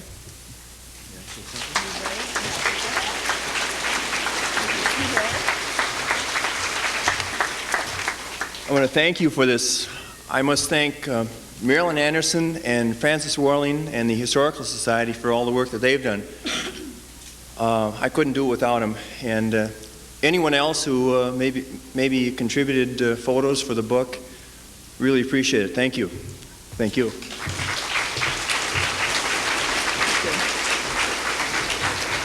Thank you.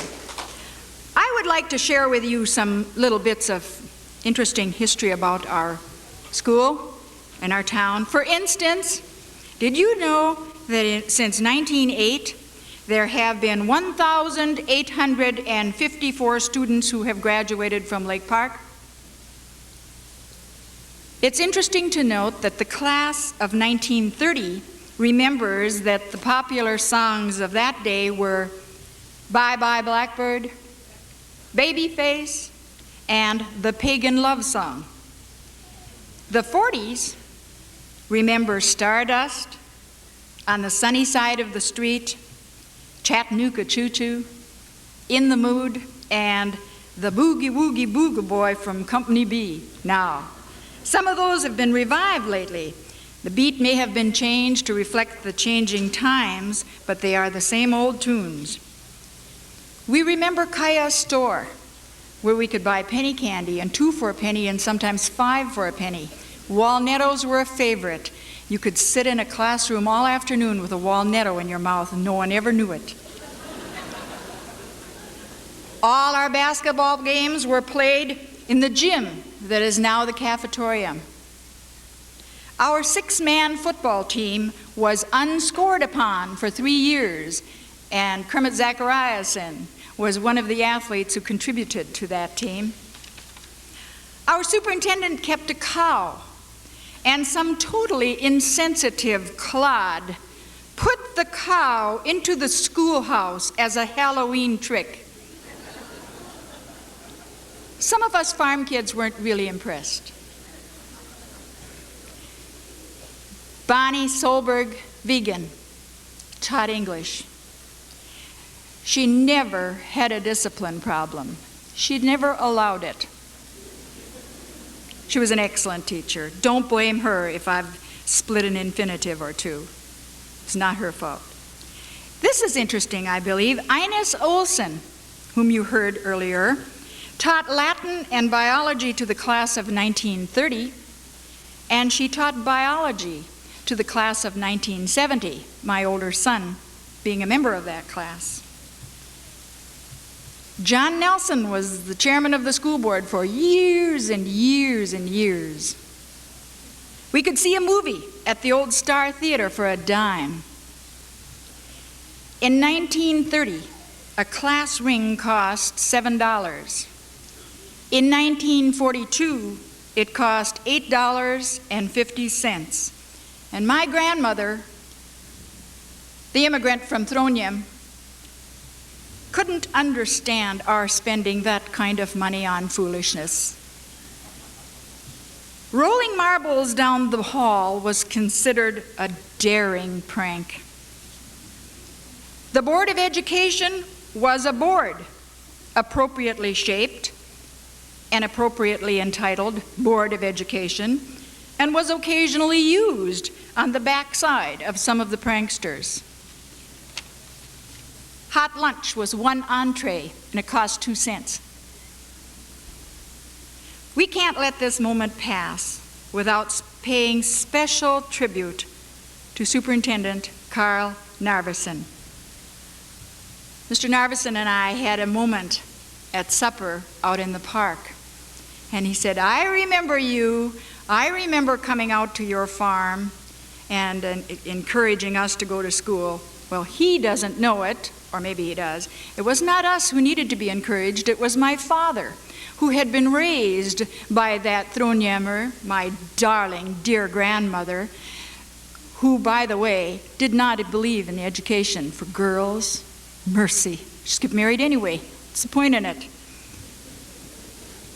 But Mr. Narveson could speak to my father, and he was able to speak to him in such a way that he understood that it was necessary for us to go to school.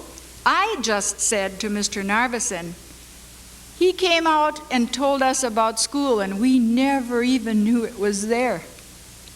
Well, maybe we did, but we lived out in Corman Township in the years when we were not annexed to the school, and it was necessary to pay tuition to come into Lake Park to go to high school. High school then being 9, 10, 11, and 12. Our school board out there in District 10 had the foresight, and obviously the money, to pay for those of us who wanted to go into high school. They paid our tuition, and I certainly want to pay tribute to those people too. Now, no doubt that all of the educators who are here tonight have made a great contribution to public education. But I must get back to that very fine Mr. Narveson. He left an impact on a great number of people. And in my opinion, he did more for the rural students in Lake Park than anyone else, before or after. And Mr. Narveson, I extend to you my personal thank you.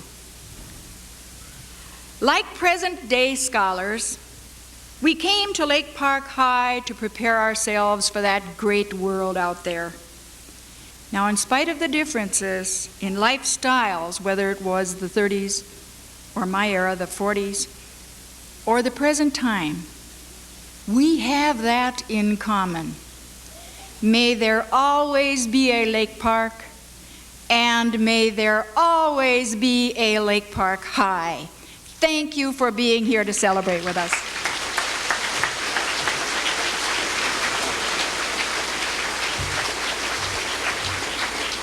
Thank you, Marge.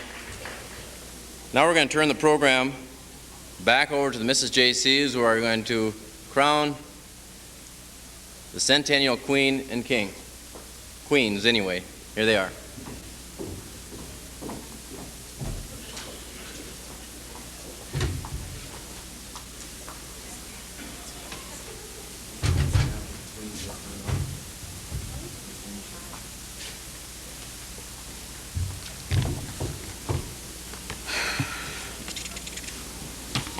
We've been working on this contest for about 4 months now, and it's been a lot of fun. I went to each of the gals' homes. Well, first all, we started off and we put a ballot in the paper, and everybody wrote and sent a ballot to me of the gal of their choice.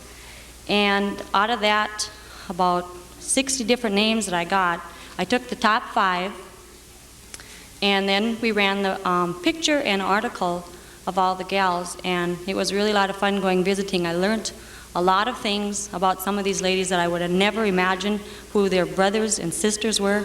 I can't believe they have relatives in Lake Park. Okay, first of all, I'm going to read a story about these gals after they come out, and I would like you to give them a nice warm applause. Come on up.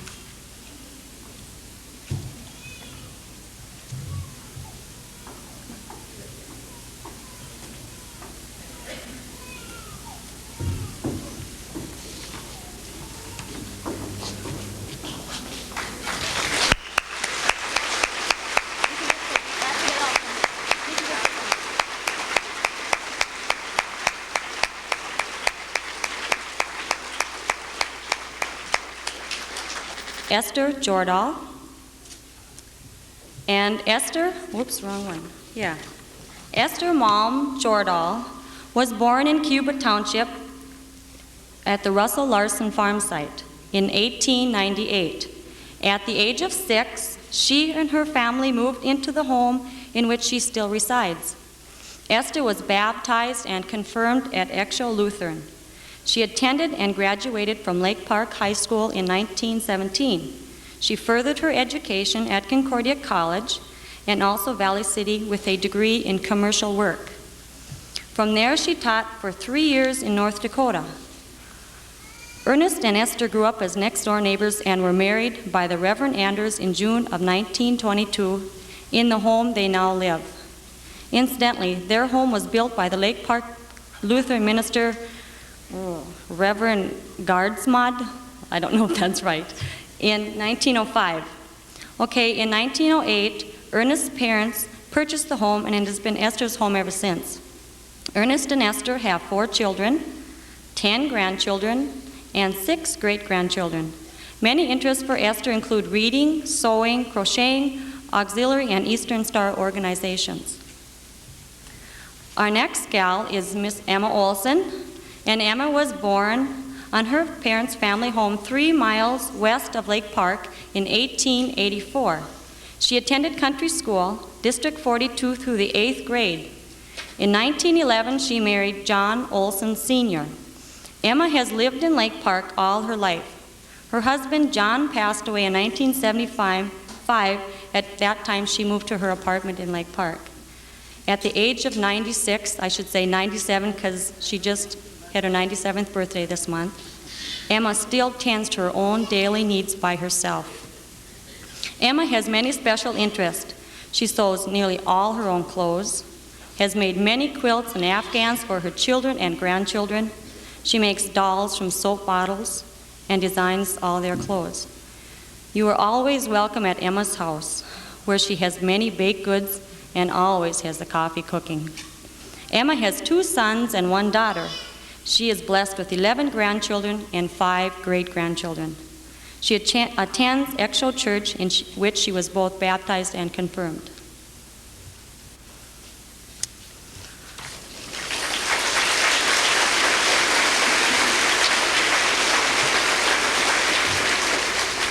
Our next candidate is Dulcie Torgerson.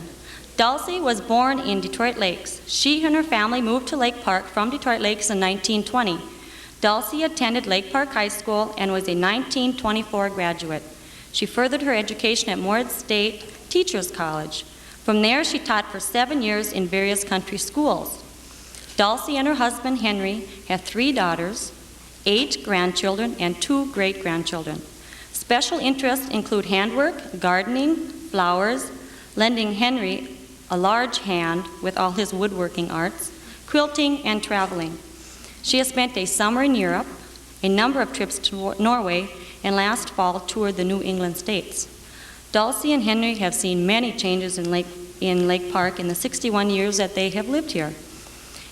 And I found out that an Episcopalian church stood where the Torgerson home now stands. And the church was dismantled in 1930, and some of the beams and woodwork in their house are from this church.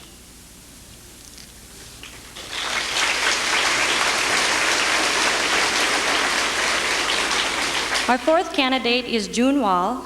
June was born in Lake Park over the drugstore in 1904. She has been a resident of Lake Park except for college and teaching years. Her grandparents settled here in 1879 and 1871. Wrong. Her parents grew up here and raised their families in Lake Park. June enjoys reading, letter writing, music, and keeping the home open to family and friends. Very happy memories are cherished, including the time with Vic, her late husband, and their visits to all the states and 90 of the world's countries. An interesting note is that the site where June's home stands was first owned by Thomas Canfield, who planted trees on the ground the same time the trees were planted on the road coming into our town. Mr. Canfield was pleased to build his home here, as at the time it overlooked Lake Flora.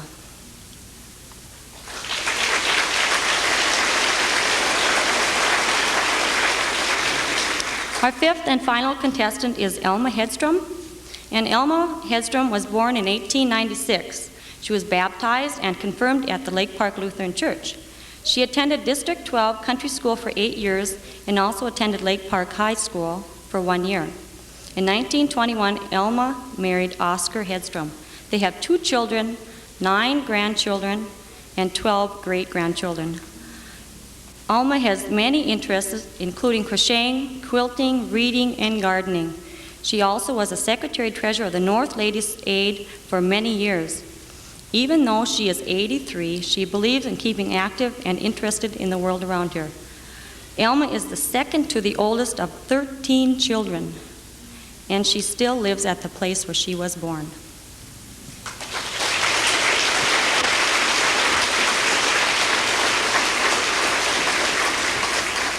Our Centennial winner will receive a cash prize.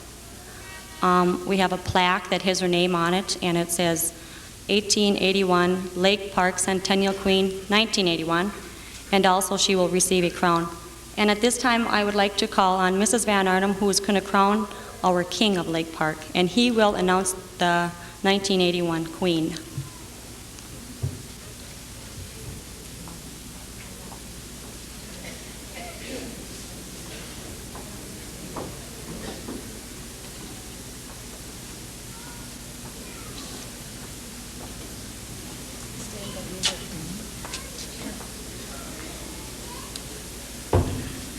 This is Mr. Conrad Torgerson, who was sponsored by the Historical Society. He was born here and lived here all his life. He's a World War I veteran, one of our best workers in the society. He is 94 years young. I'm now going to crown him King of Lake Park.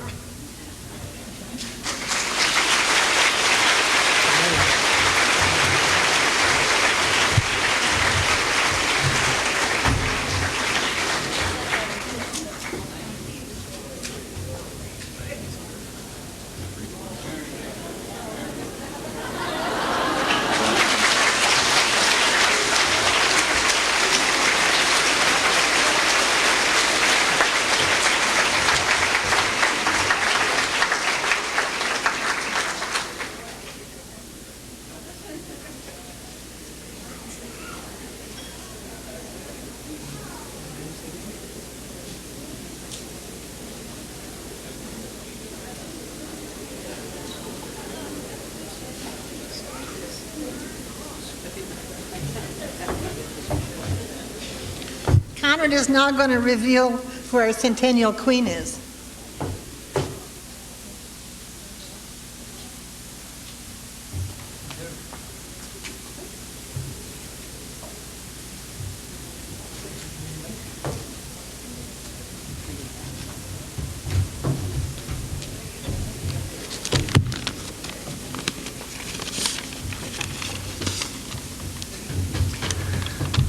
The Queen is Emma Olson.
As you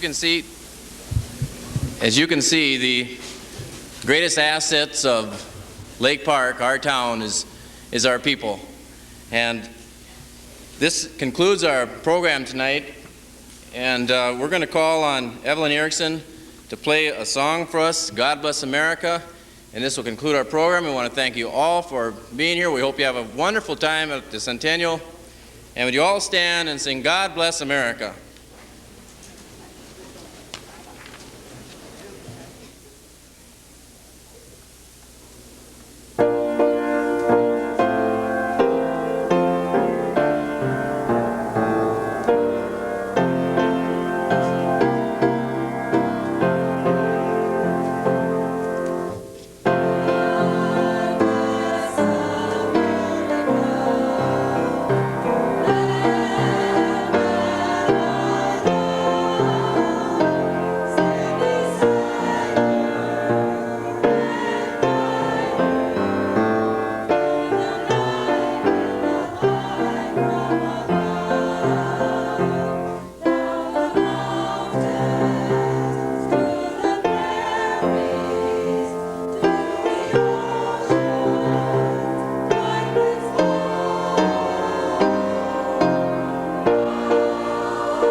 Just a couple announcements. Don't forget the dances later this evening. And the Historical Society would be willing to sell you ice cream over at the old hotel. Thank you for coming.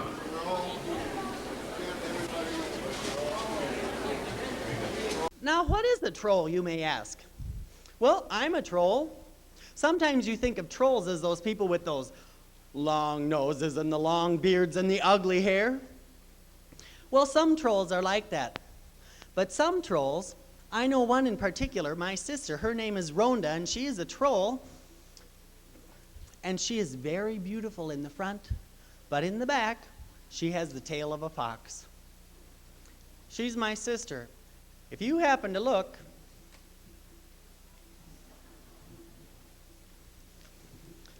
now trolls can be very mean to people. Trolls can be very kind to people.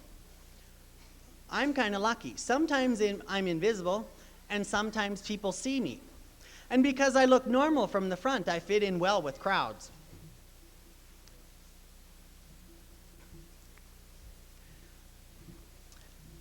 I have a couple stories. One of the things that I like to do is tell stories. I also like to sleep. When I sleep, I wake up about 10 years later. I don't know how it happens, it just happens that way. So when I'm sleeping, times change, new faces happen, and new stories happen that I can tell. I'd like to tell you one of the stories of my old country. Once there was this very, very beautiful young farmer's daughter, but she was very poor. Now there was a poor farm boy from the same village who was in love with that farmer's daughter. They wanted to be married, but the father said no. He had another suitor in mind, some rich farmer from another village. She didn't like him, but that was life. She had to do what her father wanted. Summer came, and she took the cattle up in the pastures in the summertime up in the hills. She said goodbye to the one she loved, knowing that when she came back in the fall, she'd have to marry this rich guy. Well, if she married the rich one, she'd have land, she'd have money, she'd have almost anything. But she loved the poor farmer from the town. Well, it just so happened that there were more than two people interested in this girl. The poor farmer, the rich one from the next town, and the king of the trolls, one of my relatives. The king of the trolls thought this girl was so beautiful that she was going to be his wife. When she was out in the woods with the cattle, he kidnapped her, made her a long, beautiful dress and a little tiny golden crown. In the meantime, the poor farmer stole the father's horse, got wind of it, went out and captured the bride back from the wedding. Ever since, this town has had those small golden troll crowns from my relatives. In fact, it was quite a celebration when she came home. She got to marry that poor farmer. I can hear the fiddles now. I can hear the songs. I can see the dancers.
Must be about 1860. Boy, times are getting rough for us trolls, getting rough for the people too. In fact, the taxes are going higher. The people are giving their land to the one son. They have many children. The oldest son gets the land. The rest go work as other farm labor. People are dying from sickness, from no food. Many people left and went to that place called America. They sent back some posters and some letters. I just happen to have one here. I haven't finished reading it yet, but let me show it to you. It says, Minnesota, America. The new Garden of Eden, green, gentle slopes, lawns, parks, countless lakes filled with fish, forests perfumed by lilies, elk and deer browsing in the meadows, muskrat, beaver, fox, bear, oak trees for lumber, maple for sugar. I can't believe this. More beautiful than Switzerland. Flowers, fertile farmland, free land for those, free land? I don't know what I'm waiting for. I think I'll pack my own trunk and go. It doesn't take long to pack a trunk when you're a troll. I'd like to listen in though. I see a village house over here and there's a lady talking. Let's see what she's going to do. Ja, nu får vi barnen tillsammans. Vi vet att det är en stor utgång.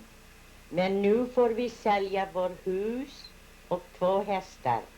Det blir plenty pengar för vår resa på sjön.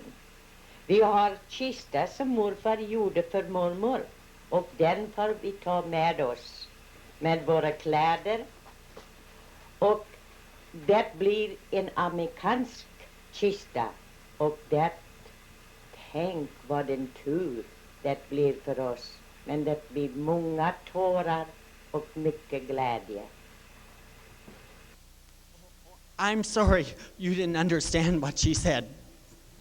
She was talking about selling the house, about selling the horses, getting all the children together and start packing this trunk. Start packing the trunk with all their prized possessions to come to the new land, to come to America. It would be a time of happiness, but a time of tears. Let's see what else she says. Pack up the America chest, for we are going away. Take what we can, we leave the rest, I heard the father say. We've not seen where we're heading, we just know where we've been. Say farewell to this old home, we won't be back again. We're gonna leave and travel around. We're going to plant our seeds in virgin ground. Take what we can, we sail away and find ourselves a home in the USA.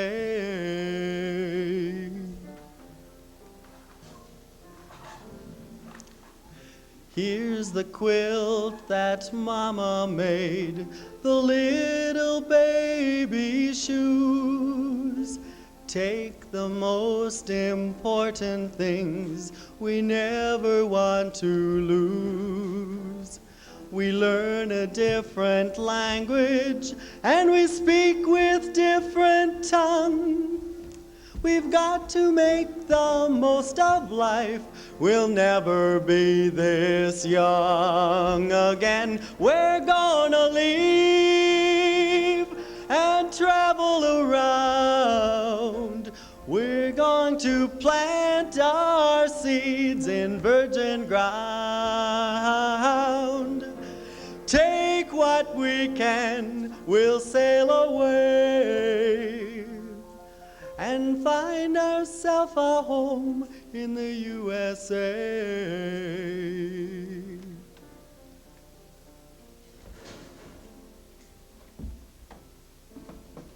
Hopes and dreams of a new life.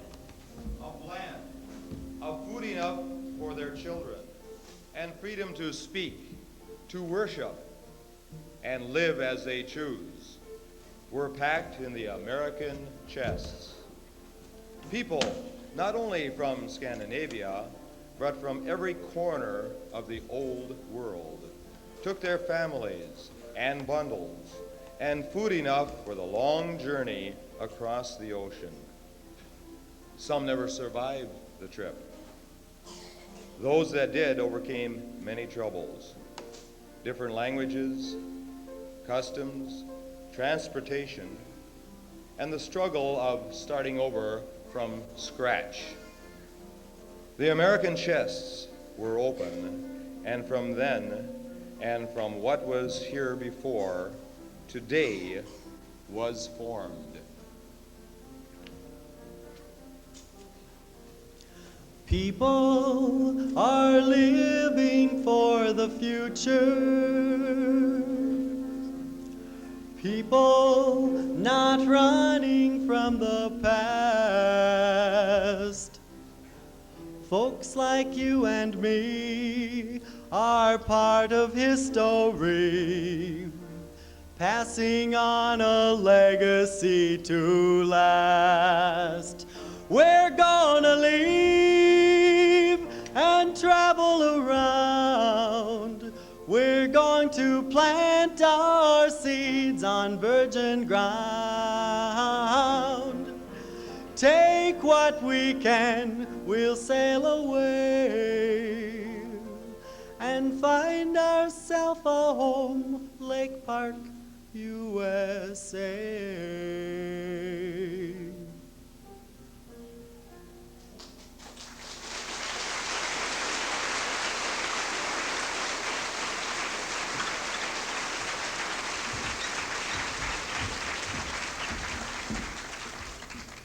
People came over by the thousands. Maybe in some villages more than half of the people left. I came in one of the America chests. You know which one it was. And on one of those 3 or 4 week journeys across the ocean, that isn't too pleasant. Pioneers came to this area. They were the early settlers. They were the people who came. In fact, 2 people came to this area.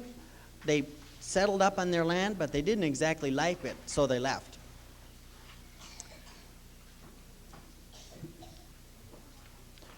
But before those people came, there were 2 tribes of Indians here, the Chippewa, and before them were the Sioux.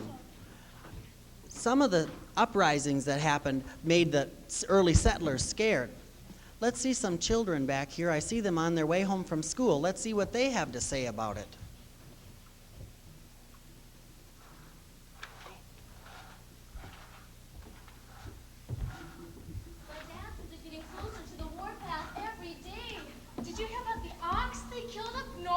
Sure, that belonged to my Uncle Bill. It's one of his best stock, he says. But killing an ox doesn't mean it ought to kill white people, does it? Don't forget what happened last spring. Mr. and Mrs. Cook and 3 children, all of them killed by Indians. My mother said it was merciless. But my uncle says the Chippewas knew the Cooks. They weren't just killing white people because they're white. It's more like murder. Some kill some they know. How did the Chippewas know the Cooks? John Cook came to Minnesota from back east, New York or somewhere. Uncle said he was an overseer on the reservation. What's an overseer? Oh, Kari, don't you know anything? An overseer is like a landlord. He runs a place without doing any work. Well, I don't think Mr. Cook's being an overseer has to do with his getting killed. It's still an Indian massacre, isn't it? Maybe Ollie's right, John. People who work for other people can get mad at their bosses.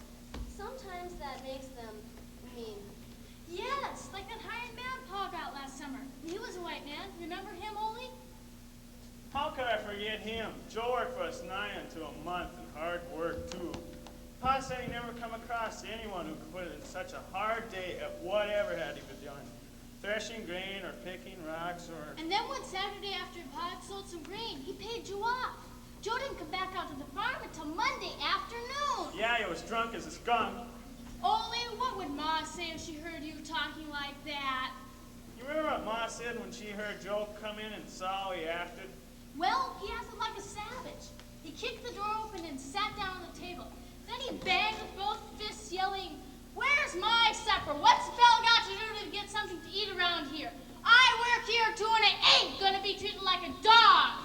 fired him right there and then. She said no one's going to act that way in her house, wilderness, society or not. She told him he had 15 minutes to pack his things and get out. What did he do? He left, of course. He'd never seen Ma being anything but sweet and quiet. She scared him half to death. But he was mean for a while, the first few minutes he was in the house. Suppose it's hard having to take what's given to you and never be able to call anything your own. I still don't see what that has to do with Indians killing white folks. Well, for the Indians, the hurt of not having anything might be harder than it was for Joe. All this land was theirs, once. They shared it with each other, but it was theirs. And then we came from Norway, and other people came from Sweden, Germany, and Finland. And all our folks built houses and put up fences. Now the Indians aren't free to use this land at all. But what about White Earth? The Indians have that land. But that is only a part of what was once Indian land. And now it belongs to the Chippewas, not the Sioux who had it first. And the Sioux, because they fought so much with the whites and with the Chippewas, are told to go to reservations in Dakota. What were the Sioux doing in White Earth when the axe was killed? My teacher said the Sioux were having a powwow with the Chippewas. Powwow? What's that? Hey, Carl, we better go home. Pa Tanner hides if you don't get chores done before dark. I'm coming, Ollie, wait! You coming, Lena? You walk on ahead, John. I'll be along. I want to think. Well, don't dawdle too long. Oh, Grandma, what would you say to all this? I wish you'd come from Norway with us so I could talk to you again. What's that story you used to tell about the words of the High One, the Lord Fafner? Listen and listen carefully. We are all travelers through a land of giants and evil. To do evil will bring no lasting pleasure. To do good will make you glad.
my language is rough, my head is case-hearted, both solid and tough. The dough, it is scattered all over the room, and the floor gets scared at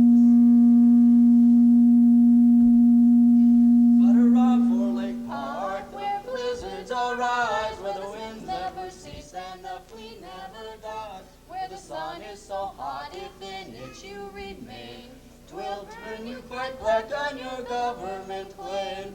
Then come to Lake Park, there's room for you all, where the winds never cease and the rains never fall. Come join in the chorus and boast of her fame, while starving to death on your government claim. Are you really sick of it? Are you really gonna go back east? I sure have thought about it. Where you going? I'm not. Well, how come? I don't really know. Life's so tough out here. Nature's right down cruel. And I'll never be rich like I thought I could be. But There's something about this place, isn't there? Well, my pa will be waiting for me. He told me I could go to town, 'cause I got paid 25 cents, 'cause I helped Widow Peterson with the spring cleaning. I'll show ya. My quarter! It's gone! did you check your apron pockets? No, it's not there! My quarter! What could have happened to it? Maybe you dropped it. Let's look in the grass. Oh, I could have bought 4 pounds of beans for Ma, or quarter pound of tobacco for Pa. It seems to have just vanished. Oh, this is the luckiest, awfulest place I've ever lived. Nothing good ever happens here.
Faster than 6 miles an hour.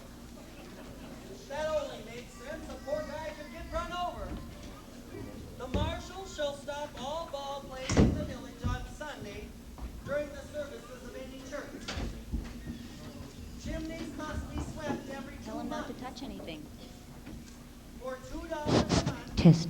a lamplighter shall clean, light, and extinguish all street lights. Street lights? Why, we have 4 street lights.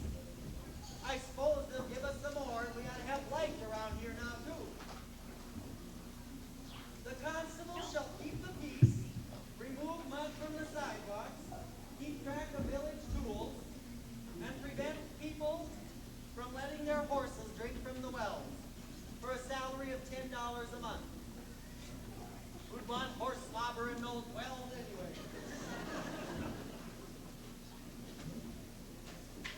My goodness, out west of town there's an orphan's home. By the looks of thing, it's probably been there about 5 years. It'll probably last another 50 the way that looks.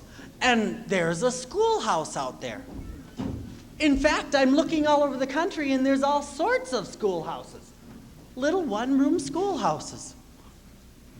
Wasn't there a poem written something about that? Let's see, there's, I saw a building where the kid, no. There sits a no. By the side of the road, no. By the road, a ragged beggar sunning, around it yet the sumac grow, and blackberry vines are running. Within, the master's desk is seen, deep scarred by raps official, the battered seats, the warped floor and jackknife's carved initial, the charcoal frescoes on the wall, the doors worn, sill betraying the feet that creeping slow to school went storming out to play.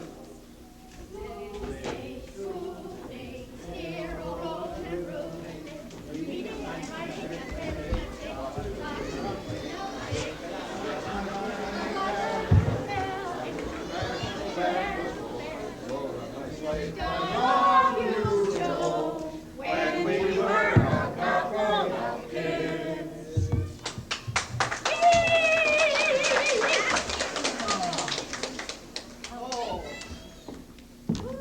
Hello, Henry. Hello, Mina. Now remember what I said. When you see me start, fixing my hair, you know it's my basket. Förstår du det nu? No, but why do we have to go through all that? Why don't you just show me which basket is yours? Oh, certainly not. You know we are not allowed to do that. Oh, let's go look at the baskets. Okay, let's do that. Are you going to bring a basket, Rita? Of course I am. It's a white one with a red ribbon. Oh, boy, that is a pretty one. This is mine. Mine's blue. Is Henry going to buy your basket, Nina? How should I know? You know we're not supposed to tell the boys which baskets are ours. Boy, what did you put in your basket? I've got something good. Have you? Apples, oranges, What is it? Oh, that's the I wanted to bring the roast in, but I wouldn't let her. Oh, shucks. Let's go play games. Okay, let's play. Fire in the dam. My teacher, you guys are in the dam. Come on here, order in the dam. Oh, okay. Teacher, hurry up. Farmer in the dell. Hi-ho, the merry old farmer in the dell. I'm good to be farmer. Farmer takes a wife. Farmer takes a wife. Hi-ho, the merry old farmer takes a wife. The wife takes a child. The wife takes a child. Hi-ho, the merry old wife takes a child.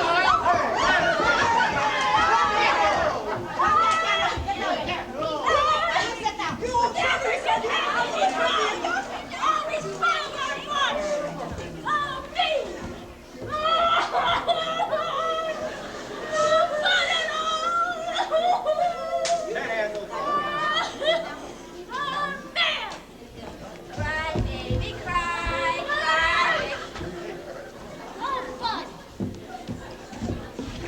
You had something on your mind? Say, that Henry is figuring on buying Mina's basket. You're kidding. Yeah?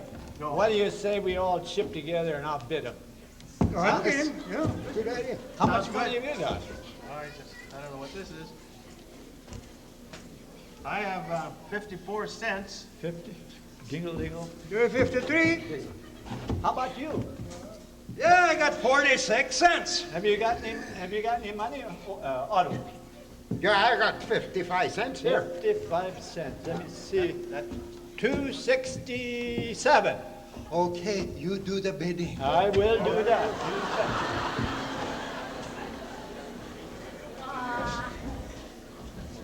That's no fun.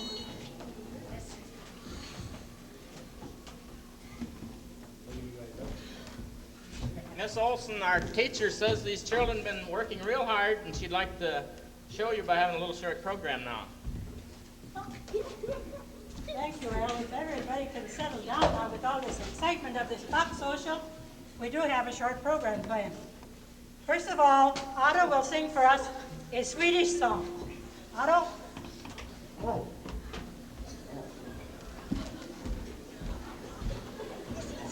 Thank you, Miss Nelson.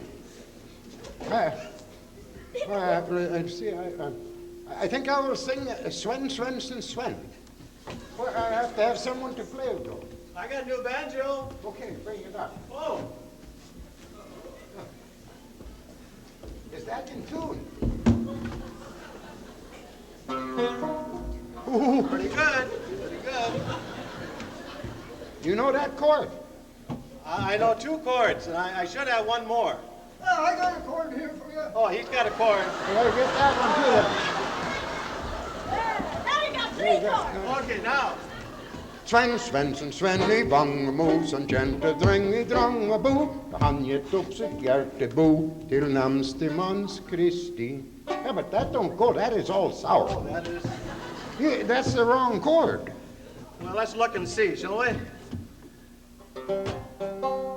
There! Ah. Now I got... Well, let's take Nicolina then. Nicolina? Where shall we take her?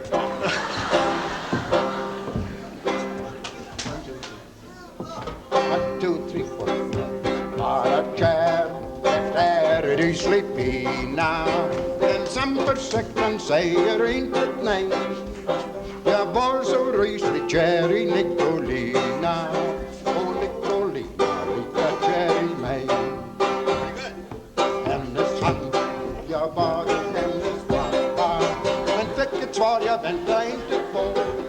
Jag har aldrig kommit ut för någon trappa. Så ryslig hand som jag gjorde då.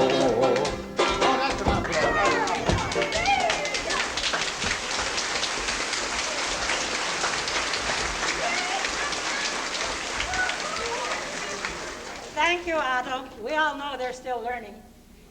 Mary Hansen, who is in 2nd grade, will now recite for us, I Have a Little Shadow. I had a little shadow, went in and out of me, and every place I went, I had a little shadow, went in and out of me. And what can be the use of him is more than I can see. He is very like me from his head up to his heels. I see him jump before me, so I jump into my bed. The funniest thing about him is the way he likes to grow. Not at all like proper children, which is always very slow. Sometimes he is so very tall, he's like an Indian rubber ball, and sometimes he's so slow, I can hardly see him at all.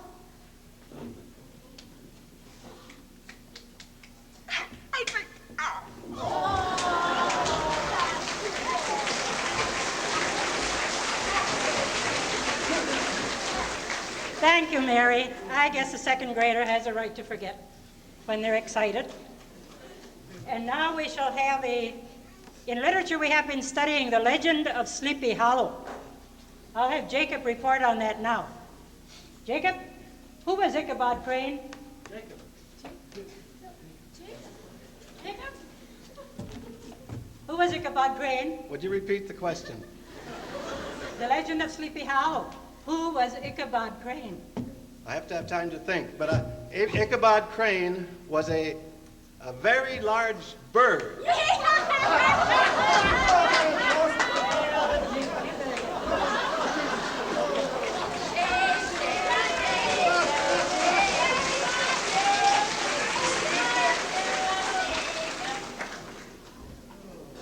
We won't carry that any further. Well, we'll try a history lesson.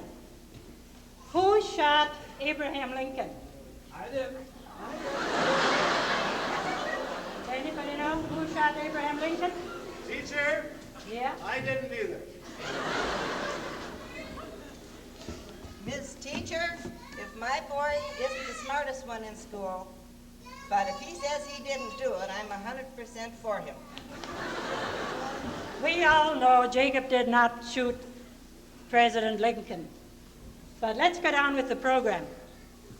We want to hear the poem by Wadsworth Longfellow on the village blacksmith. Henry, you come up and repeat for us the village blacksmith.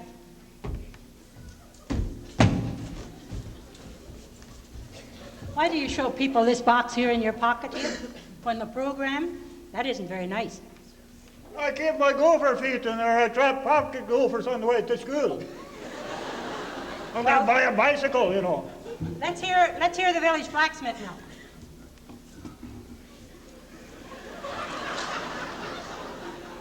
Beneath the spreading basswood tree, the family auto stands.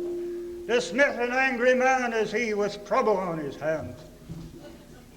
The smith surveys his ailing car and curses fill the air. He wonders why he's come this far without his old gray mare. It's nice that you showed us your talents, but that isn't the village blacksmith by Longfellow. Well, that's the way they had it in Dakota Post. You're too excited. Well, what do you expect out of a Norwegian newspaper? We'll get Carl up here. Carl, you come and repeat the village blacksmith.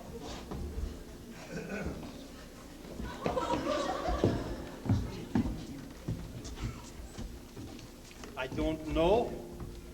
I'd rather tell about Mary's lamb. But we all know that you know the village blacksmith, and those people out there, they want to hear the village blacksmith. I know you know it. Henry, you come, I'm frightened up here.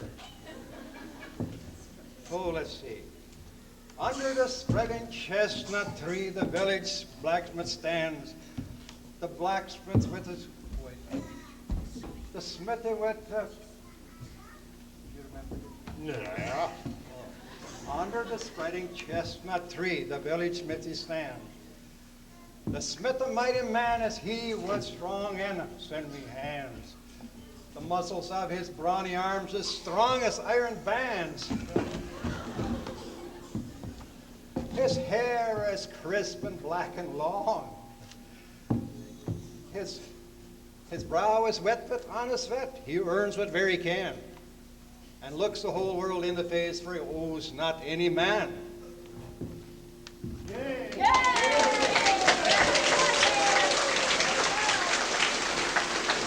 Thank you, Carl. Now, you all know that we voted a large sum of money to build a new school building, but we also need a new desk, new maps, new textbooks, and that's what this box social is all about tonight.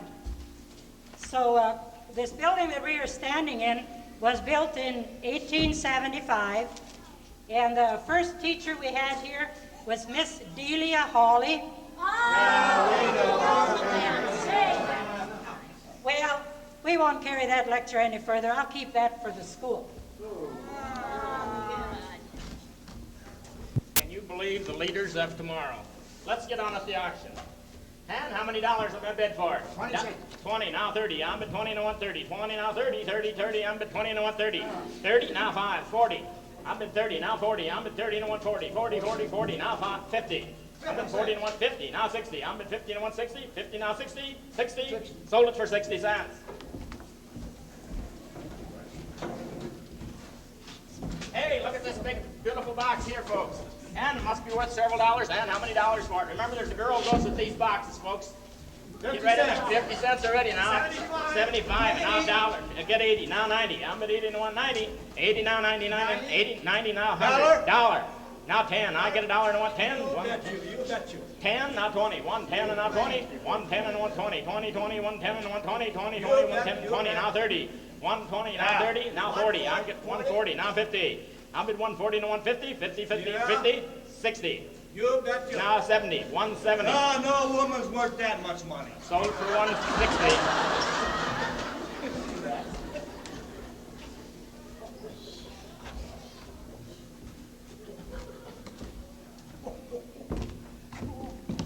You Spence to Porkin.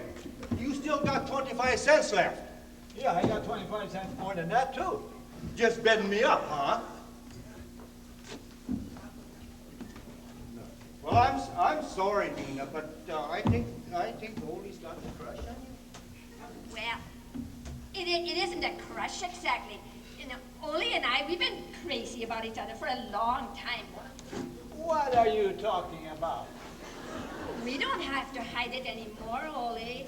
And Are you feeling all right? How do you feel? I feel just fine, and you're eating with me whether you like it or not, Willie dear. And how do you feel then? I'm feeling fine. Heck, just a minute. Come on, Mina. You couldn't like a doomstoot like him anyway.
They drained the lake.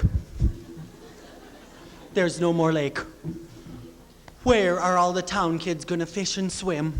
I suppose they'll go back out to Middle Cormant again. Oh, there's water in town. There's a new water tower. Why, those legs look like they'll probably stand 80, 90, 100 years. And then I hear some talking in the background. They got this new machine. You sort of talk through one end, and someone else hears you somewhere else. I don't understand it. And when you you turn this button, then you got to get this person, some operator, I don't know who the operator is, but the operator, she goes, operator. Okay, well, you got to ring this button, and this operator, she connects you somehow. And this operator, she rings the whistle at noon, and she rings the fire whistle. In fact, we just had a fire out at Walbridge Barn the other day. Some tramp set it in the hay. We got operator, she set the whistle anyway. But let's get back to that machine. For some people, it was easy to convince to get this telephone, but there are always some diehards who couldn't believe it.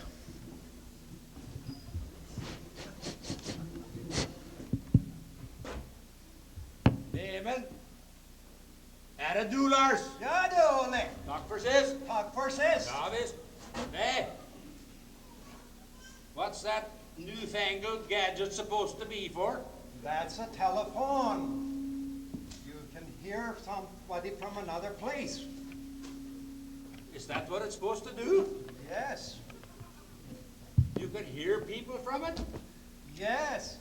You hear a ring and then you listen to somebody talking. Well, what did I want to do that for? I can hear you talking just as plain as him. No, you could listen through this and talk to Maybelle way across town. Maybelle? Yeah. Oh, what I want to do that for heaven's sake? She's just nothing but a blasted nuisance anyway.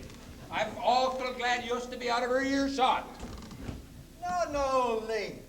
It's like this. You talk in there, it goes through the cord and some wires, and goes, well, way to Kingdom Come if you want. Oh, nay, oh, nay. It isn't possible. It isn't hollow. There isn't anything could go through there at all. Hello? Yeah, you betcha. Ole?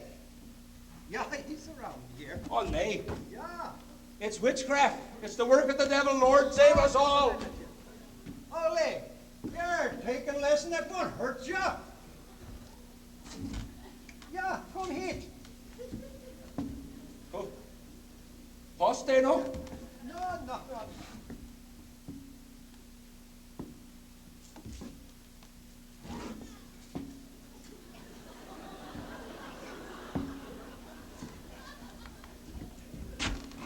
Well, what did they say? It was Evelyn Olsen. She was telling me about the meeting at the church on Wednesday night. Well, you don't think this is witchcraft? The devil wouldn't invite you to a prayer meeting, would he? I guess not. By jumping Jiminy.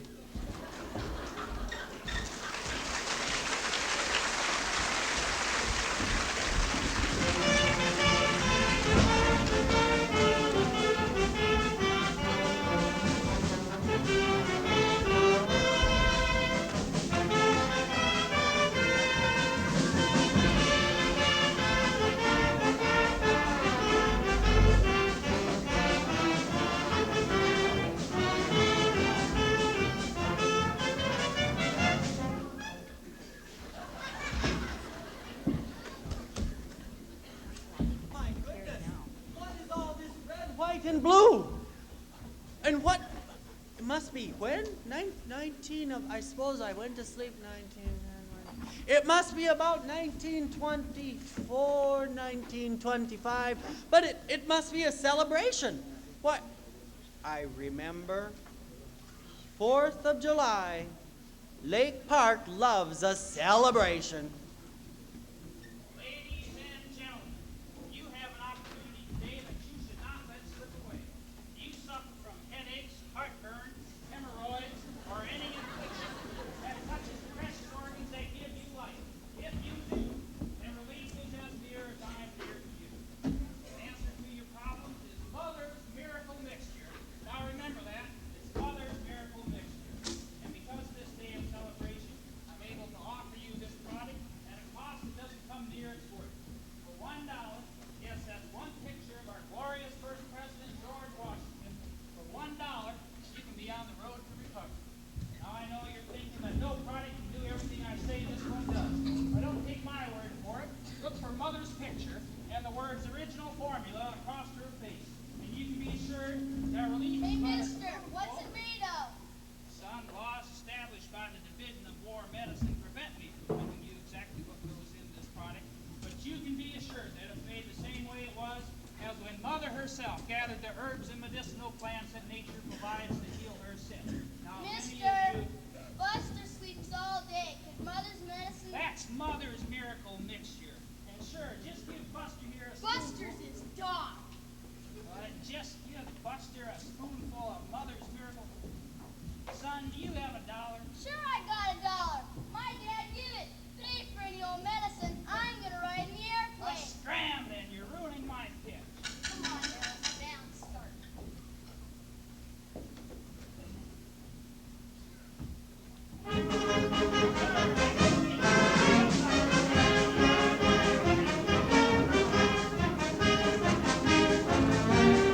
Stop the music! Stop the music! What do you mean, stop the music? It's one of our best songs. It's my favorite song! And how can we have my favorite song without people singing? We have words right over on the wall. We have a big band to play. Play it again, Sam. Okay, let's hit it again. 1, 2, 3, go. Here we go. You're a grand old flag, you're a high-flying flag, and forever in peace makes you wave. You're the emblem of the land I love, the home of the free and the brave. Every heart beats true under red, white, and blue, where there's never a post or break. But should old acquaintance be forgot, keep your eye on the grave. One more time, you're a grand old flag, you're a high-flying flag, and forever in peace makes you wave. You're the emblem of the land I love, the home of the free and the brave, and the brave. Every heart beats true, and heart beats true,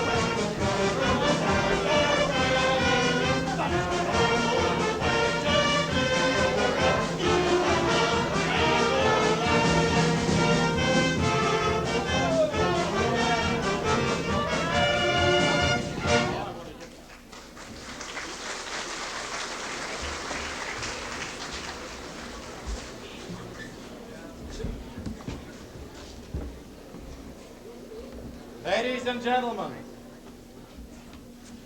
citizens of Lake Park and community, and Audubon and Holly.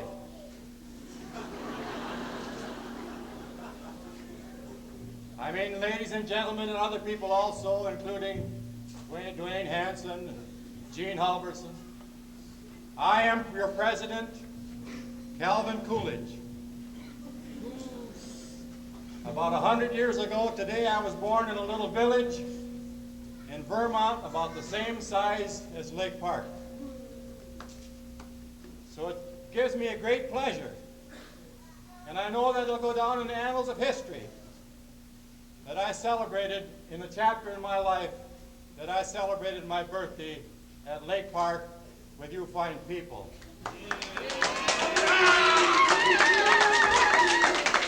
There's something going to happen in the United States this year. There's going to be an election, and I am a candidate. I hope you take the message, because it's needed right now. Keep cool with Coolidge.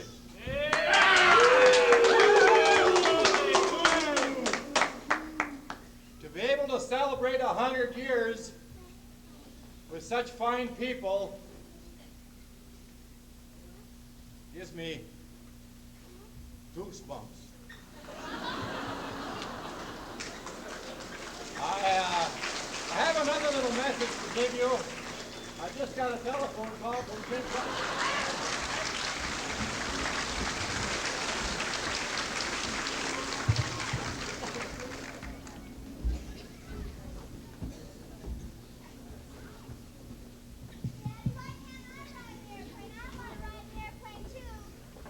Alice, we talked about this before. It's too expensive to ride in an airplane. With our business just getting started, we just can't afford it. Now, Alice, don't ask us again. $2 is too much for all of us to ride in the airplane. Nels is going to ride this year. Now, let's not talk about it. It's not fair, though. He always does the fun things. Alice, Nels is the oldest. He should experience some of these things first. Mom, Dad, Mom, it's starting to go up in the airplane now. Can I go, huh, before the line gets too long? Carl, I don't know. That airplane looks so small and shaky. Do you think you should go? Well, it's a pretty good machine. I think it's safe. They wouldn't build it if it wasn't safe. Besides, there's a fellow from Minnesota flying it. Little Falls, I think they said. Well, maybe we should go up and listen for a while first. Aw, Dad, why you complain? At least you get to ride in the airplane. Aw, you'd probably get scared anyway. Aw, God, who wants to ride in an airplane anyway? Children, let's go. And when the Democrats go to Wall Street to find a leader, I will go somewhere else. The great issue today of government, the government President Lincoln told us was created of the people, by the people, and for the people. But you and I no longer are members of our government. We have been replaced by big industry and big business. The government today is controlled by private monopolies who care little about the welfare of the small businessmen and the farmers who work day in and day out to scratch out a living. No longer will we work to support the few and ignore the anguished cries of the majority. It is time we put forth a candidate from the people, a man who will stand and speak for us in Washington, a son of the prairies. We have such a man, Bedling Bob LaFollette.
go line up for your ride.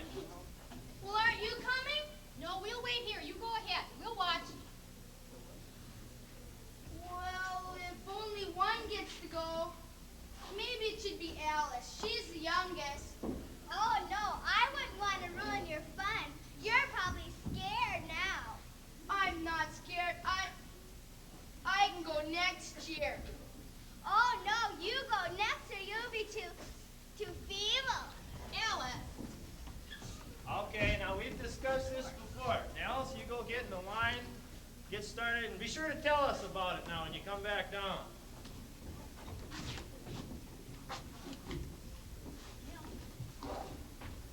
Carl, how are you doing? Ollie Jensen. Yes. See, I just got a strange feeling. I think I owe you some money. I think I owe you $12 for an old ice chest. Well, yes, sir. I believe I do. I believe I do. I really can't. Yeah, I believe I do. Here's 10, 11, $12. Now, if you're going to be in business, you know that you got to pay your bills. You got to pay your bills. Well, I got to go now. My wife's over there by the hotel with her picnic. So we'll see ya. Yeah. Thank you, Ollie. Thank you. Carl, what was that all about? Well, Ollie owed some money from last fall. And, what do you say we all take a plane ride? You mean me too? I mean everybody. Let's go. Hey, now, wait.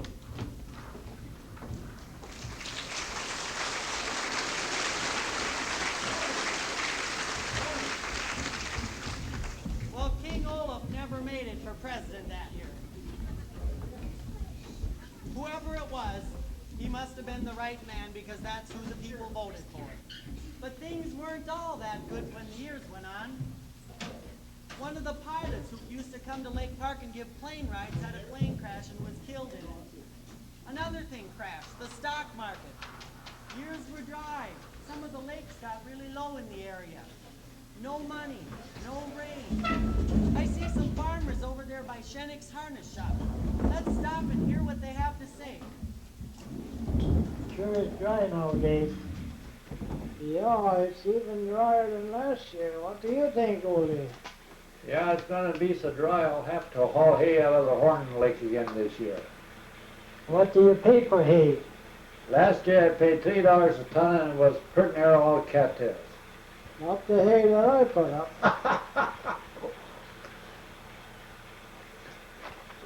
What's your oats worth there, pal? Oh, about 6 cents a bushel. Things are not so good. I hear the horses are getting sleeping sickness. I hear that Sven lost a horse. I hope I don't lose any of mine. I just sold a few of my cattle, a cow, heifer, and 2 calves, and got $42 for the whole works. The government will buy your cows for $15 to $20 apiece, but if you keep them, they'll give you the oats and feed them, and we can repay it by doing road work. Have you got enough sawdust for the ice you put up last winter, Hans? I got enough. Was planning on to sell some wood, for we're getting $3 a cord for poplar and 5 for maple. Look, I see my wife coming out of the Amdol store. We better get down to the old Model A. And I mustn't forget to get myself a couple sacks of Bull Durham. Hello, neighbors. Hello. Look, Betsy, what I got for 25 cents. A whole pound of coffee. The prices are sure going up. Yes, even eggs are getting expensive. I had to pay 8 cents a dozen last time. Look what I got for the dance. A cotton dress with these red and white polka dots on it for only 39 cents. What dance are you going to? Ole Swanson is having a dance in his barn. The last one I went to, Selmer carried the organ right on his back. Must have been a good half mile that he went. That was the same dance that they were feeding the dog moonshine. And Svenslar sat in the wash dish. Are you going to the chivalry for Emma and Knut? I remember the shiver when they chivaried us. They shot holes in the eave trough. They plugged the chimney for us and put salt in the sugar and water in the kerosene can. Well, what can we do to them? You men forget about your foolishness.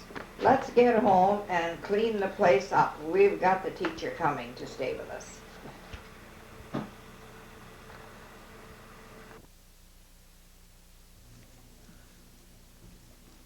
Many men from Lake Park fought in World War II, some over in Europe, some in the Pacific.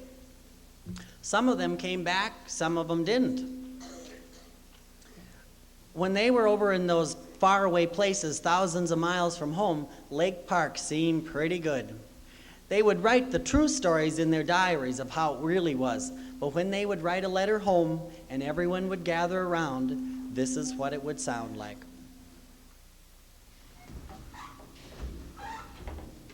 Let's see, what's the date today? October 17, 1944. We landed at Leyte in the Philippines a few days ago. We dug in right away. A half hour later, we thought we heard the tanks, but it was only American bulldozers already making a landing strip. The planes were landing by this afternoon. There are many divisions here, and there's been some pretty rugged fighting. Our company commander was killed a few days ago. It's terribly hot and humid. I saw my first suicide plane today. The pilot took a nosedive right into a troop carrier. October 29th, 1944. It's been raining here for the last 10 days. I've got ringworm, and the sand flies are so bad I can't sleep. I keep dreaming about my bed, dry and soft. November 25th, 1944. We're up at the front. We're on one side of the river, and they're on the other. If they break through, we haven't got any place to go. The artillery shells the enemy all the time. It's so loud we can't sleep. It's raining and the pillbox leaks like a sieve. I've still got a terrible cold. December 1st, 1944. The enemy has been throwing artillery at us day and night. Many of the boys are getting hit. We dig our foxholes deeper as each shell hits. Things don't look too good. We've been out of rations for several days and everybody's getting hungry and weak. December 13th, 1944. We've got some meat scraps from the Navy today, so we boiled them. Tasted wonderful. Most of us are eating garbage from the Navy as we're practically out of food. December 20th. Hugh and I stole some rations from the Navy today, but it was mostly onions. It's still raining. December 21st, 1944. We went on a dangerous patrol yesterday. We were too tired to dig holes when we got back, so we slept on the ground. Our feet are raw from walking. We haven't had any drinking water in 2 days, and not much food. December 25th, 1944. We finally got some rest last night. We slept on the ground, but it was dry, so it felt like a feather bed. We got some supplies, too. Somebody must know it's Christmas. I've shaved and I've washed for the first time in over a month. I sure hope I'm home for Christmas next year. I can picture everyone sitting around the table, eating lutefisk and lefse, all talking and laughing. The mailman just brought a letter. It's dated July 6, 1945, from the Southwest Pacific. Dear Mom, Dad, and Lenny, I'm still in the hospital, eating donuts. They're almost as good as yours, Mom. I remember the donuts you used to pack in the lunches we took out to the woods. I can still hear the axes chopping. I'd be chopping left and Dad would be chopping right. Down the trees would come, sometimes the wrong way. I can still see Dad dynamiting those stumps. Remember that Sunday we got the dynamite caps? We almost blew Lester and Gladys right off the map. And remember the last time we went to town in the Dodge? First we hit Ernie's horse, and then we blew out 2 tires. Then we jumped the curb and ended up right in front of Amdal's door. That car never did have any brakes. How's your garden, Dad? That spot on the east side of Arch should be a good place for potatoes. I hope you planted lots of cucumbers. I haven't had a good dill pickle since I left Lake Park. Thanks for sending a copy of the paper. I really enjoyed reading it. Are you still making airplanes, Lenny? If you go into the service, get into aviation. We think a lot of the Air Corps around here. Hope you are all well. I'm doing okay. Nothing to worry about. Write when you get a chance. Letters are better than any present. I hope to see you soon. March 17, 1945. I have malaria and 5 different kinds of parasites. At first, I was at a little makeshift hospital in a school on Luzon. But now I'm at the 116th Station Hospital back on Leyte. I haven't been able to eat much lately. I haven't received mail for several weeks. April 10, 1945. I'm down to 130 pounds. The other day, I had a blood transfusion that didn't agree with me. I'm dizzy, and they're giving me 16 pills a day, plus shots. Sure wish I'd get some mail. May 2nd, 1945. I had pie for dinner today. It's the first I've tasted in months. It wasn't like Ma's, but it tasted darn good. Cousin Gordy, who's a photographer with the Air Corps, was here the other day. I had him take a couple pictures for me to send home to Ma. He developed them himself. And of course it rained, so they got spotted in the drying process. Just thought I'd let the family know I'm still alive. No mail yet. I suppose it hasn't caught up with me. June 18, 1945. I got a letter today. It was full of news and even pictures. One was of Norris and Dad playing cards. I can just hear the jokes. We do a lot of card playing here too. We also listen to the radio a lot and go to movies. Last week we had movies on 3 nights. It was Heaven Can Wait all 3 times. If I ever make it out of this alive, I'm never leaving home ever again.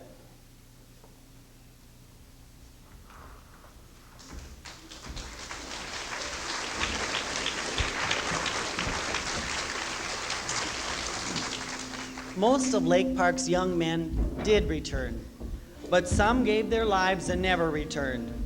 We remember them for the freedom and for the peace they helped give us. I got a list from the American Legion down the street, and they said these names are the ones who never returned. Burton Bergeson, Paul Berggren, Kenneth Bjorgo, Guy Hagen, Donald Sletton, Wayne Bowers, John Goldman, Lowell Nichols, Wallace Rowland, Paul Tweeden, and Earl and Douglas Zachariason.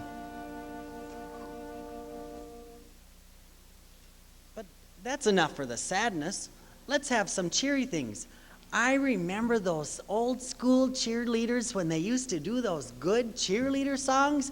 And I remember the basketball teams and those football teams and that old school song.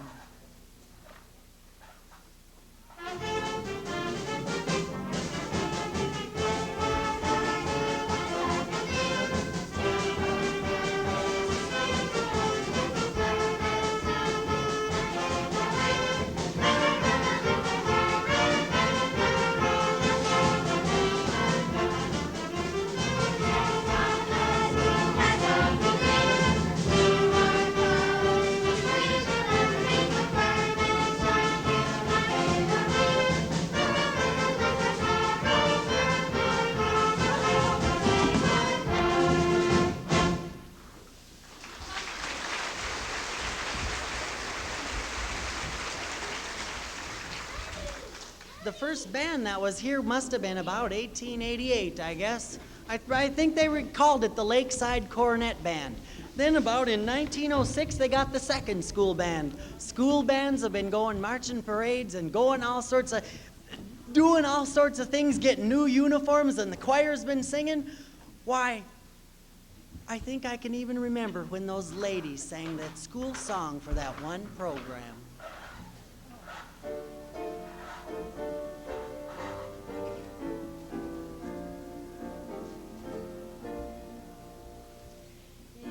Cheer for Lake Park High School, we're true to thee alone.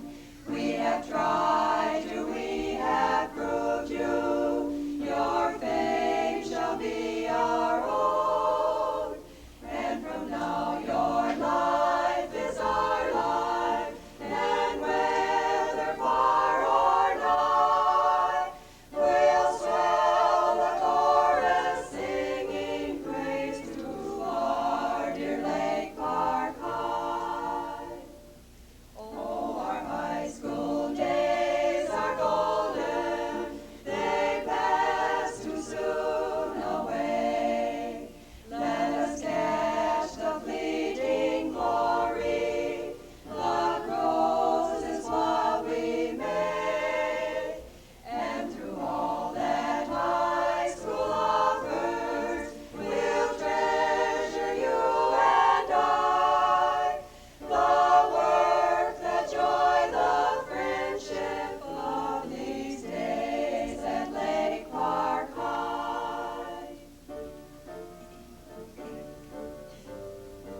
And now it's July 1981. The land's been here for thousands of years, but our town's only been a town for about 100. One of the favorite things in our town nowadays is our cheerleaders and our new school song.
I made a list the other day. I started thinking back. I'll call it my Remember When list. Remember when there were all Democrats in Cormorant Township except for one? And all of Lake Park was Republican? Do you remember when there was a livery barn and a harness shop and hitching posts in Lake Park? And that one Halloween when somebody paid $1 for every hitching post, the boys sawed off? Remember when those doors weren't locked and nothing was ever stolen? Remember when the main roads were gravel roads? When the water froze in the upstairs wash bowl? Do you remember when the teacher was sick and the whole school got canceled? When there were smallpox epidemics and you had to have guards by the door? Remember those whistles on those steam tractors? When you cranked your car and you had to start it? Remember when Art Carlson used to have all those big parades? Remember when the boys went to the service?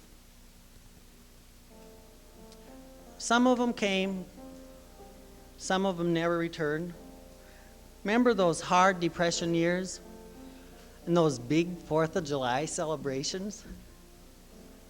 And do you remember when the phone came out in the country and there was electricity out in the country? Remember when the Indians lived here? Remember when people believed in crowns and when people believed in trolls? Remember when they packed those big chests and they came to America?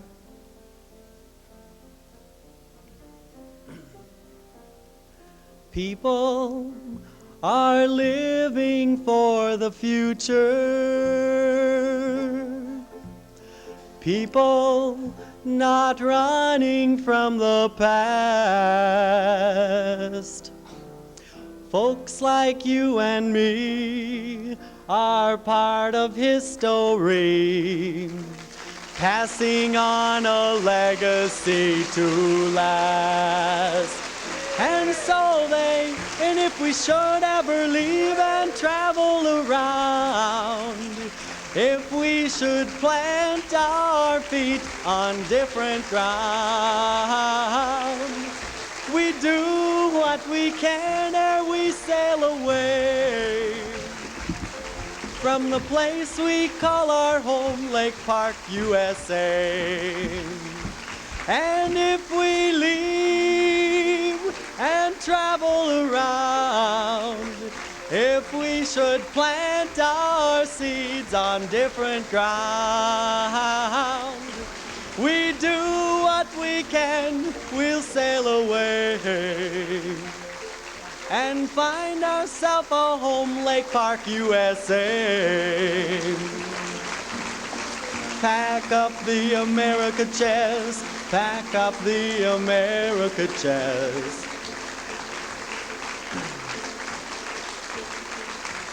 People are living for our future. People not running from the past. Folks like you and me are part of history, passing on this legacy to last. And though we leave and travel around, and we may plant our feet on different ground, we do what we can, we sail away. The place we call our home's Lake Park, USA.